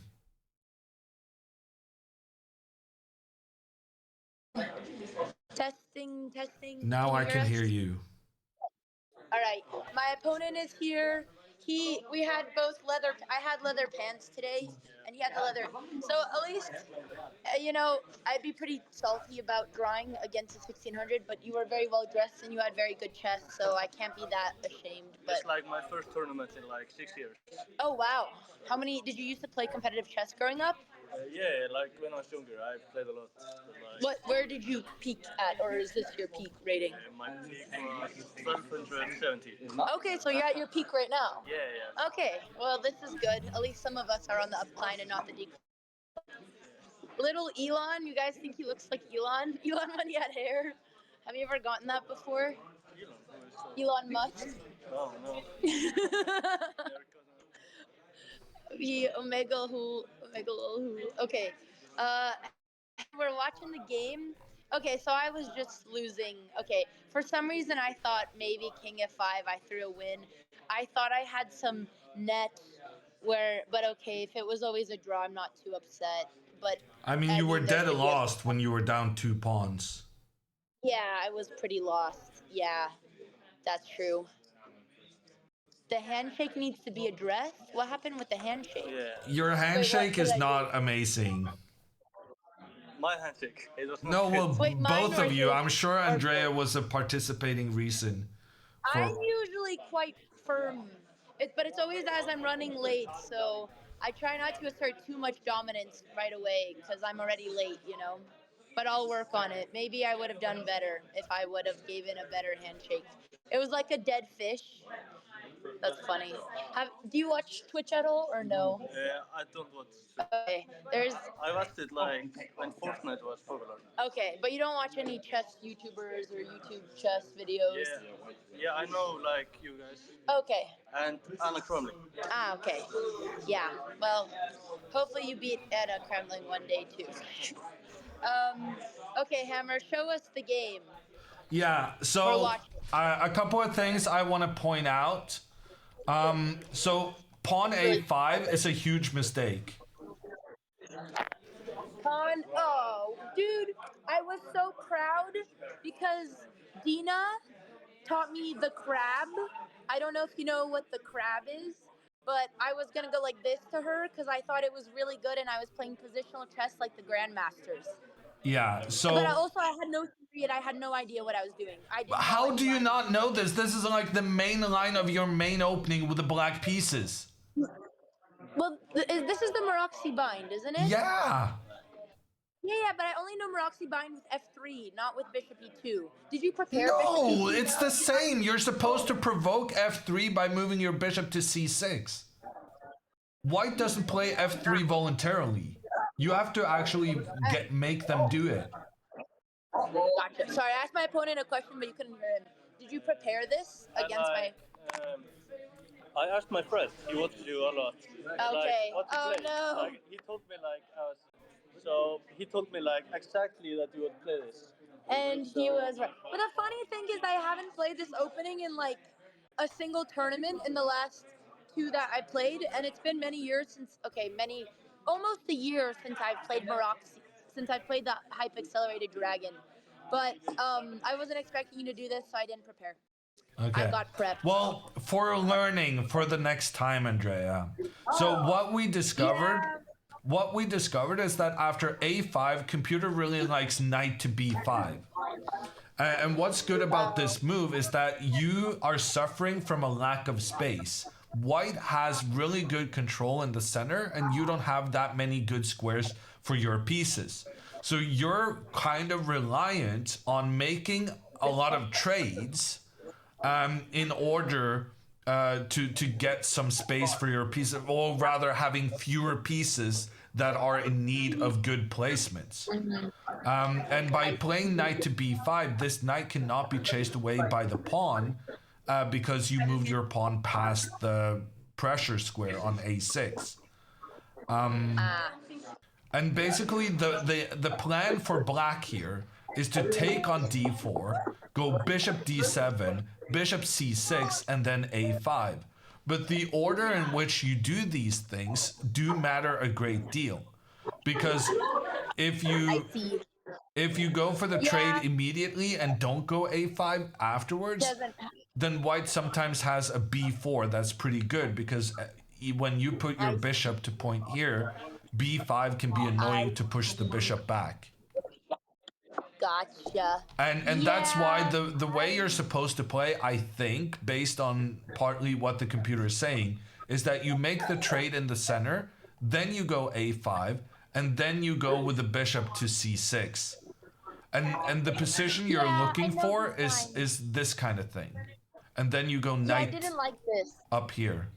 I didn't want to do this. I didn't want to play theory. But it's theory for a reason, though, right? I mean, if you don't play theory, you get a terrible position. Yeah, but I wanted to take him out of the book, and you could The say book, but you like were the book. surprised. You could say my non-theory approach worked. Well, okay, I got a draw, so not succeeded, but I just it's been like a year since I played this line, and But this is the same thing you did the last black game, Andrea. You invented your own plans, and you were like, no, I'm just gonna do my own thing, and I'm not gonna trust the number of grandmasters that have played this opening in the past. One day I will be right. I will continue to invent new theory until one day I create something novel. You have created something novel. It's just novel and bad. I don't know. It's working most of the time. I think I have like a 70%. You were dead lost after 15 moves. Computer was giving plus 2.5. I was crushing. Okay, show me where I was lost. Because I thought I was crushing. Okay, well, so maybe not another thing that I wanted to point out. So, of course, you should have traded the knights at pretty much any possibility you had. And every time you didn't trade, he had knight to b5, which would have been powerful. Okay, so both of us, but knight to b5 doesn't look like it does. Okay, I mean, yeah, I guess I understand, but it's a computer move. Like, it doesn't make your knight's not going anywhere, and you're opening the diagonal. But I guess. But I'm explaining the logic to you. I'm saying that you're cramped. You don't have a lot of squares for your pieces. You need the c6 square for your bishop. You need the d7 square for your knight. And in order for all of this to happen, you need to make the trade, because otherwise your knight is just in the path of all your other pieces. I see. I didn't hear you the first time you explained it because it's really loud in here. Yeah. I see now. Okay. I didn't hear you. Okay. Okay, continue. Show me where I'm actually, losing. and this is interesting. Rook c1 was a big mistake by him, because now you had a tactic with knight takes d4. Knight takes. Oh. And then you have bishop h6 attacking the rook. And if the rook moves, you can go e5, and you get this pawn structure. And he gets the doubled pawns. Yeah, I thought of this move, but too late. Oh, man. So Yeah, that's like okay, an no, interesting idea when white puts the rook on c1 in these positions. Yeah, that makes sense. Yeah, I think usually you want to bring your queen first, but who am I to know? Like queen c2 first? Yeah, often or queen d2 is played. Queen b2, queen b2. Yeah. Yeah, okay. Yeah, man, I thought of that idea. Wait, what did I was just so excited about the crab. Yeah, you know yeah. what the crab is? I'm not Did you super know familiar. about crab? Yeah, not super familiar. Also, I wanted to point out here a3. A3, I think, also is a very instructional mistake. Dina would argue otherwise. She told me to create hooks and go for the crab. And it almost worked. I think maybe Dina, you misunderstood Dina, but let me tell you the logic why I think a3 is a mistake. So basically, in these variations, very often you try to maneuver your knight from f6 to the c5 square. Yeah, I knew that plan, but I chose to go for a different one. Sure, I didn't want to play the classical way. I wanted to have fun. Sure, but if you revert to that plan in the future, what happens when you play a3 is that your opponent, at some point, if you go into a more standard way of playing, your opponent is now going to be able to go b4 and control that c5 square, making sure that you cannot use it. This is not possible. From the beginning of the game, no, but this is not possible in the same way. I didn't want to play classical. This is not possible in the same way when the pawn is on a4, because then if you make the trade and play this traditional way, white can play b4 to try and take control of the c5 square, but anytime that happens, you can make the trade, opening up for your rook along the edge of the board, and then this is okay for black. You can even go queen a5 and control the b4 square so that you can go knight c5 later. But knight c5 wasn't my plan. I wanted to do something different. Okay. I didn't want to go for this so plan. let's see what you did different. Okay, so you did your own thing, and now bishop b1. I gotta say this. I really like this plan, Gudmundur. Yeah, this was good. This was very nice. It was very nice. Good job. You got a compliment from Grandmaster Hammer. Because you're making your bishop pretty bad, but the bishop is bad so that all the other pieces can be good. This bishop is protecting the two biggest weaknesses in white's position. Yeah, that was nice. But it allows then all the other pieces to be good. Okay. And now after knight to h5, white had the opportunity to move in on the square that you left with knight d5. And I was going to go queen d8. Yeah. And computer gives plus 2.5 here. Yeah, but computer's often wrong. They don't understand theory these days. Yeah. Well, let's just say that white is very well centralized with their pieces. Yeah, okay, I can see why this position is bad, but I don't know. I feel like a pleb like me or a fellow 2000 skilled opponent wouldn't be able to capitalize on it the same way the computer would. So that's why I keep doing my own stuff, because I don't believe in the computer's evaluation. But you have a point. You've got a point. You've got points. Sure. Okay, but after queen d2, you're already okay. The trade is good. Queen over. Nice pressure against the king. And here it's already just very uncomfortable for him. Oh, God. Okay. Rook c5 was excellent. Yeah. Okay, and my question here, I didn't take on h3 because I calculated, and I thought taking with either the knight or the bishop was bad after rook e3. I don't know if queen h6 was correct. Queen h6 is completely winning. Only winning move. Okay. Okay, so then where... Oh, God, it's probably because I sacked my stupid rook.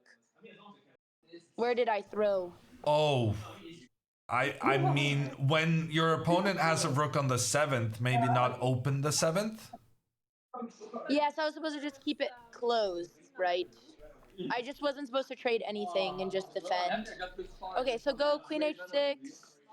No, here you played perfectly. You even got a double exclam on the rook sack. Wow. Wait, so this was good? Yeah, no, you're completely winning. So then where was... Well, I mean, here you could take the pawn, give your bishop, and get a new queen. Oh. That's one way. Man. That's maybe the easiest. I could have had two queens. But also for some reason I got so scared he would have mate if I didn't defend the diagonal, so I didn't take. And what happened? You can also take the pawn and then get the rook over to defend.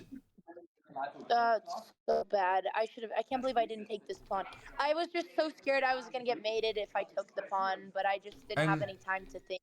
And like even here, like take the pawn, you give up your bishop, but the pawn becomes a queen. Man, I missed this so many. Yeah, I don't know what I was so. Man, wow. I was too afraid. So That like was so silly. Okay, I'll this give is Elon some more time. Chat wants to see you now. They like looking at you more than me. Are you happy, chat? Is this what you wanted? The real winner. Sorry. He's just in the middle of us arguing. no. So I see. after f5, Gudmundur has a immediate draw with queen h6, but we were super impressed with his decision to go g5. Were you playing for a win when you played g5, Gudmundur? Yeah, I was playing for wins. So No, you saw queen h6 and you saw it's a draw and you wanted to go for the win. Yeah. Yeah, no, that's very good. Very, very good. Because very often people, when they've been losing, they're not good at adjusting to new circumstances. So when you've been losing, you very often go for the draw, even though you should go for the win, because the circumstances changed. And after g5, like the computer says it's equal with best play, but here the black's position is ridiculously difficult. Yeah, man. I'm still pissed about not taking that pawn, but I was in big trouble. Yeah, I think No, the but next Andrea, move you cannot play f5. You cannot open up for the rook pointing in Yeah. towards your king. Yeah. I just panicked. Oh no! You know what I did? I thought that I missed that he had g5, and I thought I was gonna mate him. No, but even queen h6 is a draw, Andrea. Oh yeah, I just didn't see it because I had 30 seconds. I saw Yeah, it too but you late. I didn't saw see it, but you're opening up in front of your king. It Yeah, doesn't well, matter that was whether just- you I see agree. it. It's just I agree. No, this was. I can't. I don't know why I was so afraid. I mean, I didn't have time. To be honest, I didn't calculate taking the pawns because I thought of it once and said, surely but there's no. I don't know what I was doing. This was such a ridiculous blunder. Just take on a2 and sack the bishop, and it's so obvious. I don't know. I don't know what I was doing. That was really bad. That was like the worst blunder of the entire tournament. Almost as bad as that fork. Yeah, no, I'm with you on this. yeah, so g5 was super impressive, especially the mentality of going for the win when you understand your opponent has blundered. And after that, it's just it's kind of Yeah, I over. mean, this was a terrible position. This was Yeah. miserable. Queen h4 I was checkmate, apparently. I didn't lose, I drew, and I'm happy because I was losing, but I also was winning at some point, but he was also winning, so I feel like draw is fair. I feel like it was a fair result because he had a nice squeeze. Thanks, Yeah. Choco, for the prize. No, and you managed to stay alive here, which was very impressive. Yeah. And If we I would've, actually, pretty early on in the rook endgame, we thought you can definitely hold this. So we were feeling yeah, like, I felt okay. I felt drawish here. yeah, computer saying +5, but yeah.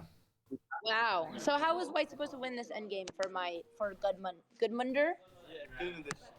Gudmundur. Where are you from? Iceland. Oh, he's a local. How cool. Okay, how was Gudmundur supposed to win here? I'm not entirely sure, which is part of the reason why I was feeling optimistic. Yeah, no, I was feeling pretty confident I could draw this, but I was still pretty upset at myself.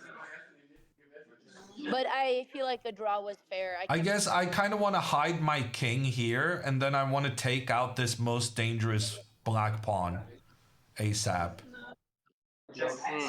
So even if you attack this pawn, I'm just going to ignore it, go after this one instead. And then get this one where I have 2 versus 1 on both flanks. But then I make sure that black doesn't have that counterplay of trying to rely on a pawn that's far advanced. Yeah, not super simple. All right. Well, man. Okay, that was ridiculous blunder. I need to work on my dragon against the Meroxy. You had very good prep. Your friends just told you I play this, and I played exactly what they told you. So his prep worked, and I did not prep at all. Well, I did just the wrong stuff because you had no games online. because you haven't played chess in 4 years. And you were at 1200, but you played like a 2000, so very nice. You should be proud. Are you going to continue playing tournaments after this? Yeah, probably. It's like I had a lot of fun like playing this tournament. Nice. And this was your first tournament in a long time, you said. Yeah, like my last game, I also like blundered the ending. Yeah, the end games. I was like two, and like blundered the queen. And lost. Yeah. Oh man. Oh wow. Classic Botez gambit. Yeah, end games you'll get through experience. But I think you played like a 2000. You played a great game. What? Oh, he said his tournament's performance was. That's amazing. It's 200 points higher than where you're at. How many points did you get total? 4. No. 4. I lost. Oh, we had the same number of points. Yeah. So like last 3 games, I lost 2 and drew this one. I see. Yeah. Nice. Well, all right, chat. Do we have any other questions from the game or any questions for Goodmunder? I have a question for you. Okay. How much chess are you planning to play in the next 2 months? Well, actually, yesterday I got a big motivational speech from Alex Benzea because I was extremely tilted and I was spiraling. Sorry, you're gonna just have to sit through my emotional rant. And I would start spiraling, saying, "There's no point to study chess. I've been studying chess since I was 7. I never won nationals. I would put 6 hours a day every summer, and I would never get anywhere. And I'd play nationals, and I always get third, and I was throw." So then I went on this big rant that there's no point. And then he convinced me to practice chess, and so now I have a new plan, and I'm gonna play 2 hours of Blitz every day until our next tournament, which is in Spain on April 9th. And I'm gonna hit 2000, and I'm gonna qualify for the Olympiad, and I'm gonna vlog it all, and I am going to train chess, and I'm gonna be offline and sweaty, and I'm not gonna be streaming it, and no one's gonna know, and I'm gonna make an anonymous account so no one can prep for me anymore, and I'm gonna win, and I'm not gonna give up. 2 hours per day? Yes. He said just 2 hours of 3-0 games, and then he'll get. I told him I'll do 1 hour a day. He's 1 the one who hour, said, yeah. Okay, 1 hour. Oh, but listen, okay, some days maybe 90 minutes. Okay, 1 hour a day, but that's what he said, and that's what I said. So yeah. But it's still good. Keep in mind, you should be checking your alliance as well, and checking your openings a little. No, I mean, the whole point of these tournaments was that Alex and I did no preparation whatsoever and before them, and didn't start preparing until the day of the first round in Prague. So now that I have understood some theory, I am going to start playing Blitz so that I can understand my lines. Because every game was like a position that I'd never seen before, because I used to hate studying chess. But now I have a new wave of motivation that I haven't felt in many, many, many years. And I'm coming out of retirement. I'm going for 2,000 feet. Benzea deserves a raise. Huh? Oh, Benzea. No, I know. He really convinced. I mean, yeah. I mean, I never really had a coach who really believed in me that much. And he convinced me to train. And I also think just playing these tournaments gave me a different perspective on it since I was a kid. Because when I was a kid, I would hate competing because it was all for college. But now I'm not a kid trying to get into the sweaty schools, and I can play and enjoy the game. Hammer gave me prep. He wasn't like a full-time coach. There's a difference. Hammer would prepare me for tournaments, but we wouldn't do lessons, so it wasn't throwing shade. I think. Yeah, no shade felt, at least. Listen, Romanians unite. What can I say? Hammer is too high level of a coach for me, okay? I need I'm not sure that's the entire thing, Andrea, but let's go with that. Okay. Well, you do have a tendency of not listening to me when I tell you things. Yes. Well, and apparently that has now infected your sister. Well, maybe there's a better way to teach them. Just kidding. No. Hammer, listen. Hammer has done an amazing job commentating, and he's been carrying the streams. And the reason I went with a different coach was because he specialized in the London, and the London is the opening that I've been playing my entire life. And he just has unlimited lines on the London and a chess ball on it. So it's very convenient for theory. and for lines that I was already playing. Yes. So yeah. And had I coached you, you would be banned from playing the Jababa. Exactly, and that's why Hammer is not my coach, because I love. And listen, I am what the my other commentator, so I have been trashing the Jababa for 2 weeks straight during these tournaments. Okay, but when I reach 2000 and when I qualify for the Olympiad, I'm learning a new opening. So you can be my coach once I'm a 2000 Yes, player. that- But until then, I'm getting there with the Jababa. That seems okay-ish. One of the points I did make on stream, Andrea, is that because you play the Jabava, you don't have that much central control, and you're a lot more dependent on theory than actually just following general opening principles, because the Jabava London is kind of an opening that requires immediate action instead of relying on general principles. So what opening for white would you recommend for me instead? Because to be honest, I was losing all the games with black. White was going pretty decent for all of the games. No, but no, I mean, I But I wouldn't. do want to learn a new opening once I'm 2000. I would recommend the same as Alexandra's playing, right? I mean, I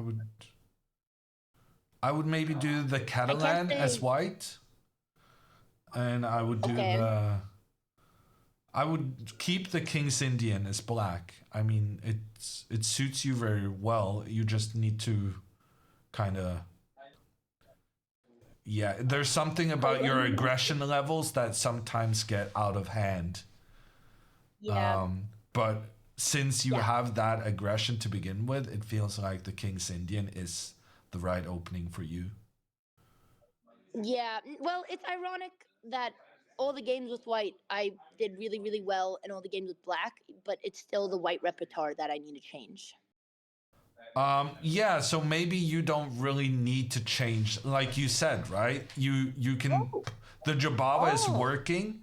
You can go with the Jabava until you make 2000, and then you first start out doing your black openings, which are fine. You just need to be better at the plans in them, and then you can go look for a new white opening once you're more kind of happy with the strategic parts of your black repertoire. Okay, well, I didn't win today, but I won. This Queen is a win in E8 my was book. very interesting Never yesterday. actually- Or was it It the was day? my theory. It was my lines. Yes. Yeah. Queen E8, but I misplayed it and I didn't go C6 properly because I knew again. No, I've had also. If you want, you're excused. I won't hold you hostage anymore because I'll probably keep rambling for a little bit. Yeah. But thank you so much for the game. Congratulations, and yes, we'll see you around. Okay, I feel bad because I was just holding him hostage while I was. No, ranting. that was actually very mature of you, what you just did. Yeah, I didn't realize it was gonna go on for so long. Okay, I was gonna say one last thing. Okay. This was my other takeaway. Final note: I've learned. Okay, I always thought this was very corny, and when I was in middle school and high school, I'd always write fake essays about this, and I didn't actually believe in it. But now I do believe in it, and I do think chess reflects life a lot. And I think I've learned a lot from playing this tournament, where all the grandmasters say that I'm and that, oh god, it's really quiet. We lost you after all the grandmasters say. Well, okay, so I've recognized that my issue with chess is kind of patience and time management. That's why I play really aggressive and I go for tactics too often. And that's why I'm always down like an hour on the clock. Which is kind of the same way that I am in life, where I'm late to everything and I never get time right, and I'm very impatient and I don't like waiting for things. So I'm gonna, after this tournament, take that all in and try to change my playstyle based on this new life wisdom, and maybe it'll improve my overall well-being. But what's the causation, right? If you are late and whatever, do you then need? Oh, I'm so sorry. No, it's alright. It's alright. Is this yours? Yes. Do you want this? Yeah, just give me. And this? Yes. And this? Yep. Thank you so much. Yes. Congratulations. I don't know why I said that. Okay, what was it? Do you need to adjust to your own way of being, or do you want to adjust your way of being? I guess is what I'm asking. So you're saying embrace. So you're saying embrace the flaws and continue to play aggressive, but just find lines that capitalize on the aggression. And Yes. well, time management's a discussion later. That's also a good point. You know what? I kind of like that better. Yeah. Maybe we just need more aggressive openings. Because that's the thing. Like, okay, sometimes, I'll put my knight back where it came from and I'll do the crab and I'll play like Grandmaster. But sometimes I want to have a little fun. And it gets a little boring when you have to play like Grandmaster all the time. And I really enjoy chess the most when I'm being really aggressive and I'm playing for tactics. But listen, I can Grandmaster every now and then. But, it'd be nice to have a little bit of variety. But like you can play for tactics and centralize your pieces. Yeah. Yeah. It doesn't have to be one or the other. Yeah. Yeah. That's good. That's good. That's good. Yeah. I also thought I would have fixed my time management by the end of day 20 of playing chess. But somehow I still ended up with 30 seconds versus 30 minutes. Yeah, it was actually worse now than it's ever been. Yeah, I don't know. Every day I would look myself in the mirror and say, today you're going to be on time. And well, the first day, I was on time. And then the next day I was late. And then the next day I was late and there was a windstorm and it was really rainy and I forgot. And then I just never made it on time again. But me actually showing up late to the game has nothing with me being downtime because then I make it all back. And then I always think that I'm telling myself to play fast, but somehow I think 30 minutes on one move. And I don't know why this keeps happening. Yeah. No, time management is very difficult, but yeah, something needs to be done. It'll fix itself. I think it's a skill issue, and that's why I'm gonna train 1 hour every day till April 9th. I'm actually very serious about the training arc, chat, and I'm gonna vlog it. And I want to make a bigger video about my chess goals and attempting to reach 2,000 and attempting to qualify for Olympiad. Maybe it'll happen, maybe it won't. But I'm gonna try to train. If I could box for 3 hours a day. Are you playing the Zonal? I don't know when it is. When is the Zonal? Next week? Oh shit. Frick. No, I'm playing the Spain tournament. But Zonal, I would have a chance at getting a title, right? Where is it? In Canada? I think so. I mean, it's a Canadian Zonal, so I assume. I'll look into it. I know that you told Stream that you can get titles through it, which I'm going to Sweden for a week, but I don't know. If it would be like a huge, I could keep up the momentum, maybe. My birthday's in a week, but it'd be sad to lose a chance. May bring some luck, but knowing me, probably would be unlucky. No, but I mean, to me, it sounds like too tough of a schedule, but yeah, especially if you're not planning for it. Yeah, but we have our next tournament. Did Alex give you guys the updates about our next tournament or no? She said something about Sardinia. Is that in? Where is that? That's in Spain? No, it's an island in the Mediterranean, just south of Corsica. Well, I don't think we're going there. I think we're going to Spain on April 9th.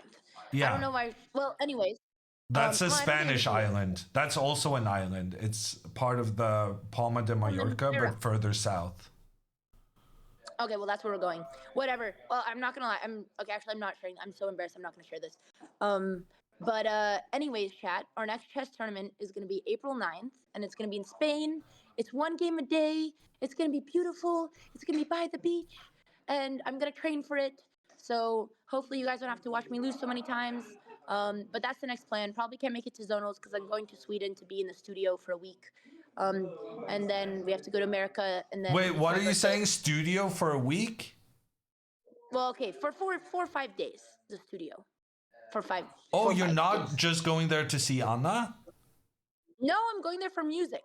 Oh, that's cool. No, I'm not. Did everyone know that it was for music? Yeah. I mean, okay. I'm going to be staying with Anna, but I'm going to be, I'm releasing, we actually just pitched our first track that's going to come out on Spotify in 2 weeks. And we have like 3 other tracks that are done. So meanwhile, while I prepare for the chess tournament, we're going to have our music ready so that by the time I play the next tournament, music is out and the DJ channel's running. Yes, but that'll be a whole other thing. But I'm really excited, and I'm going to just. My mentor lives in Sweden. She's really amazing. She's been teaching me everything, and I'm gonna just work with her in person a little bit. Be very cool, and why not while I'm here? So I'm very excited. Sounds good. Do you have anything you want to add?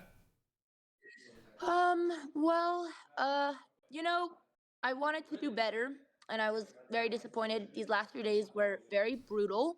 But I learned to not set my expectations too high. I try to be more realistic. And going into this with absolutely no training whatsoever and doing all the preparation literally on the ground when we got here, I don't think I should be that disappointed. And that's why I'm very motivated to practice. And hopefully it won't be like my childhood where practice had no output. And hopefully we will see some more progress in the next tournament. Do you want to know how many points you gained? Probably like what, 20 or 30? Probably not very much. No. How many? No, you know, not that many. Like you said, How many? it's not more than 80, 50. Well, yeah, I mean, okay, 30 is still good, you bastard. That's still like, wait, what was I? I was 1860. What was my rating? Does anyone know my rating? What one was I? I don't know. Was I? I might even be 1900. No. Yeah. Oh, I was 1825. Just kidding. Okay, numbers, whatever. Rating's just a number.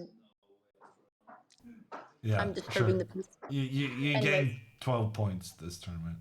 Jesus Christ, that's depressing. It's still a plus, You're like right? 1880 overall? Oh, I'm 1880, Hammer. Yeah. I'm 1880 now. Because you're Okay, getting that's almost prog like- in addition to what you have now. Okay, well, you know, I was 1630 since I was 15, so for the last 5 years. So we're still happy about 1870. Yeah. It may be underrating, but it is way above anything I've been my entire life because I never got to play FIDE, so I'm happy about it. Yeah. But yeah. I just regret well- asking if you wanted to know, and then you were disappointed with 30. Well, why would you ask me then? You Yeah, knew I no, would be because I didn't realize you were going to be thought I was disappointed with 30. that. I was expecting to be 1900 by the end of this, but again, I didn't train, and there were lots of learning lessons, and I'm no longer super duper salty about the losses as I was yesterday. I have grown past and understand that my opponents just simply played better chess, but that's why I'm going to train and win. Yes. Sounds good. That's all. Yeah. Anyways, well, chat. Yeah, we've grown. We've adulted. That's what chess does to you. Adulting. Okay, it's really silent in here. So, okay, chat. Well, I guess this is the last stream for like till potentially till April 9th, maybe sooner. Alex and I want to do some stream plans. We're gonna be traveling for another week. Oh wait, Alex is doing poker soon. Yeah, Alex and is she's playing some also poker. doing Nike the day after tomorrow. Ah, yes. So cool, Nike. Go sports. Do you think you didn't get the sponsorship because you were wearing Adidas in Prague? Yeah, that was the reason. Okay. No, I think they certain brands like to go for more mature demographics, and that's why I get Converse sponsors and Alex gets Nike. Okay. It's all right. Yeah. We're not too upset about it. Yeah. Alexandra is very much the 30 plus demographic, is what you're saying? No, I mean I love Nike. I'm just saying that I'm glad she got the Nike sponsorship and I didn't, because I think it makes sense, and I'm very happy for her. Okay. And I did get to make my own Converse, so I'm not upset. Okay. So see you around. All right, chat. Thank you, everybody. You guys have been amazing. Seriously, the main motivation also for me to get better at chess. So hopefully all this stuff pays off. I'm going to Sweden in a day, and we're gonna be working on some music. We have a new DJ set coming out. Hopefully in the next couple days. Command DJ, if you want to hear my music, and if not, you'll see our chess stuff on YouTube. I did film a game recap for the second channel. Don't know where it went, but I'm curious what you guys will think of my game recaps. Maybe I'll do more. I was potentially gonna cover my 5-hour draw against the FIDE Master, but we'll see what people think. and I appreciate all the positive vibes. And thank you, Hammer, for carrying us all the way through. You were a real one. I hope your lamb tasted delicious. I'll continue eating it once I hang up with you. Oh, final question. We should send the raid. Do we know who we want to raid? Who should we raid, chat? Is there any chess streamers on? No. Hammer's gonna be busy in our next tournament because he has to do commentary for Hikaru. But I guess priorities. Chessbra will raid Chessbra. I had a big discussion with Alexandra on whether it was fair of her and I guess you to expect me to drop everything when you're inviting me last minute to the prom. Hammer, if you dropped candidates commentary for Hikaru, who is competing, which is probably one of the most hyped in competitive chess and in the streamer world, I would be upset. So just know we tease, and it's very cool, and I hope chat watches your commentary. And luckily, we'll be at different hours, so you can watch both of us. And hopefully we can find a commentator who can perform at Hammer's caliber. It will be difficult, but we shall search. And we're very grateful, and I think it's a very good commentary, so we will just miss you. That's all. Aww. Yes. But maybe I'll find a commentator who likes the Jabava London. So, all right, everybody. Thanks for hanging out. We're going to raid the chess bras. We'll see you guys soon. Hearts and chats. Thanks, everyone. And April 9th, we will be back from Spain by the beach. No longer in the wind where the ocean blows you away because it was really cold over here. Okay, I'm gonna send the raid. Bye, chat. Thank you, everybody. See you soon. Okay, Hammer, I raided.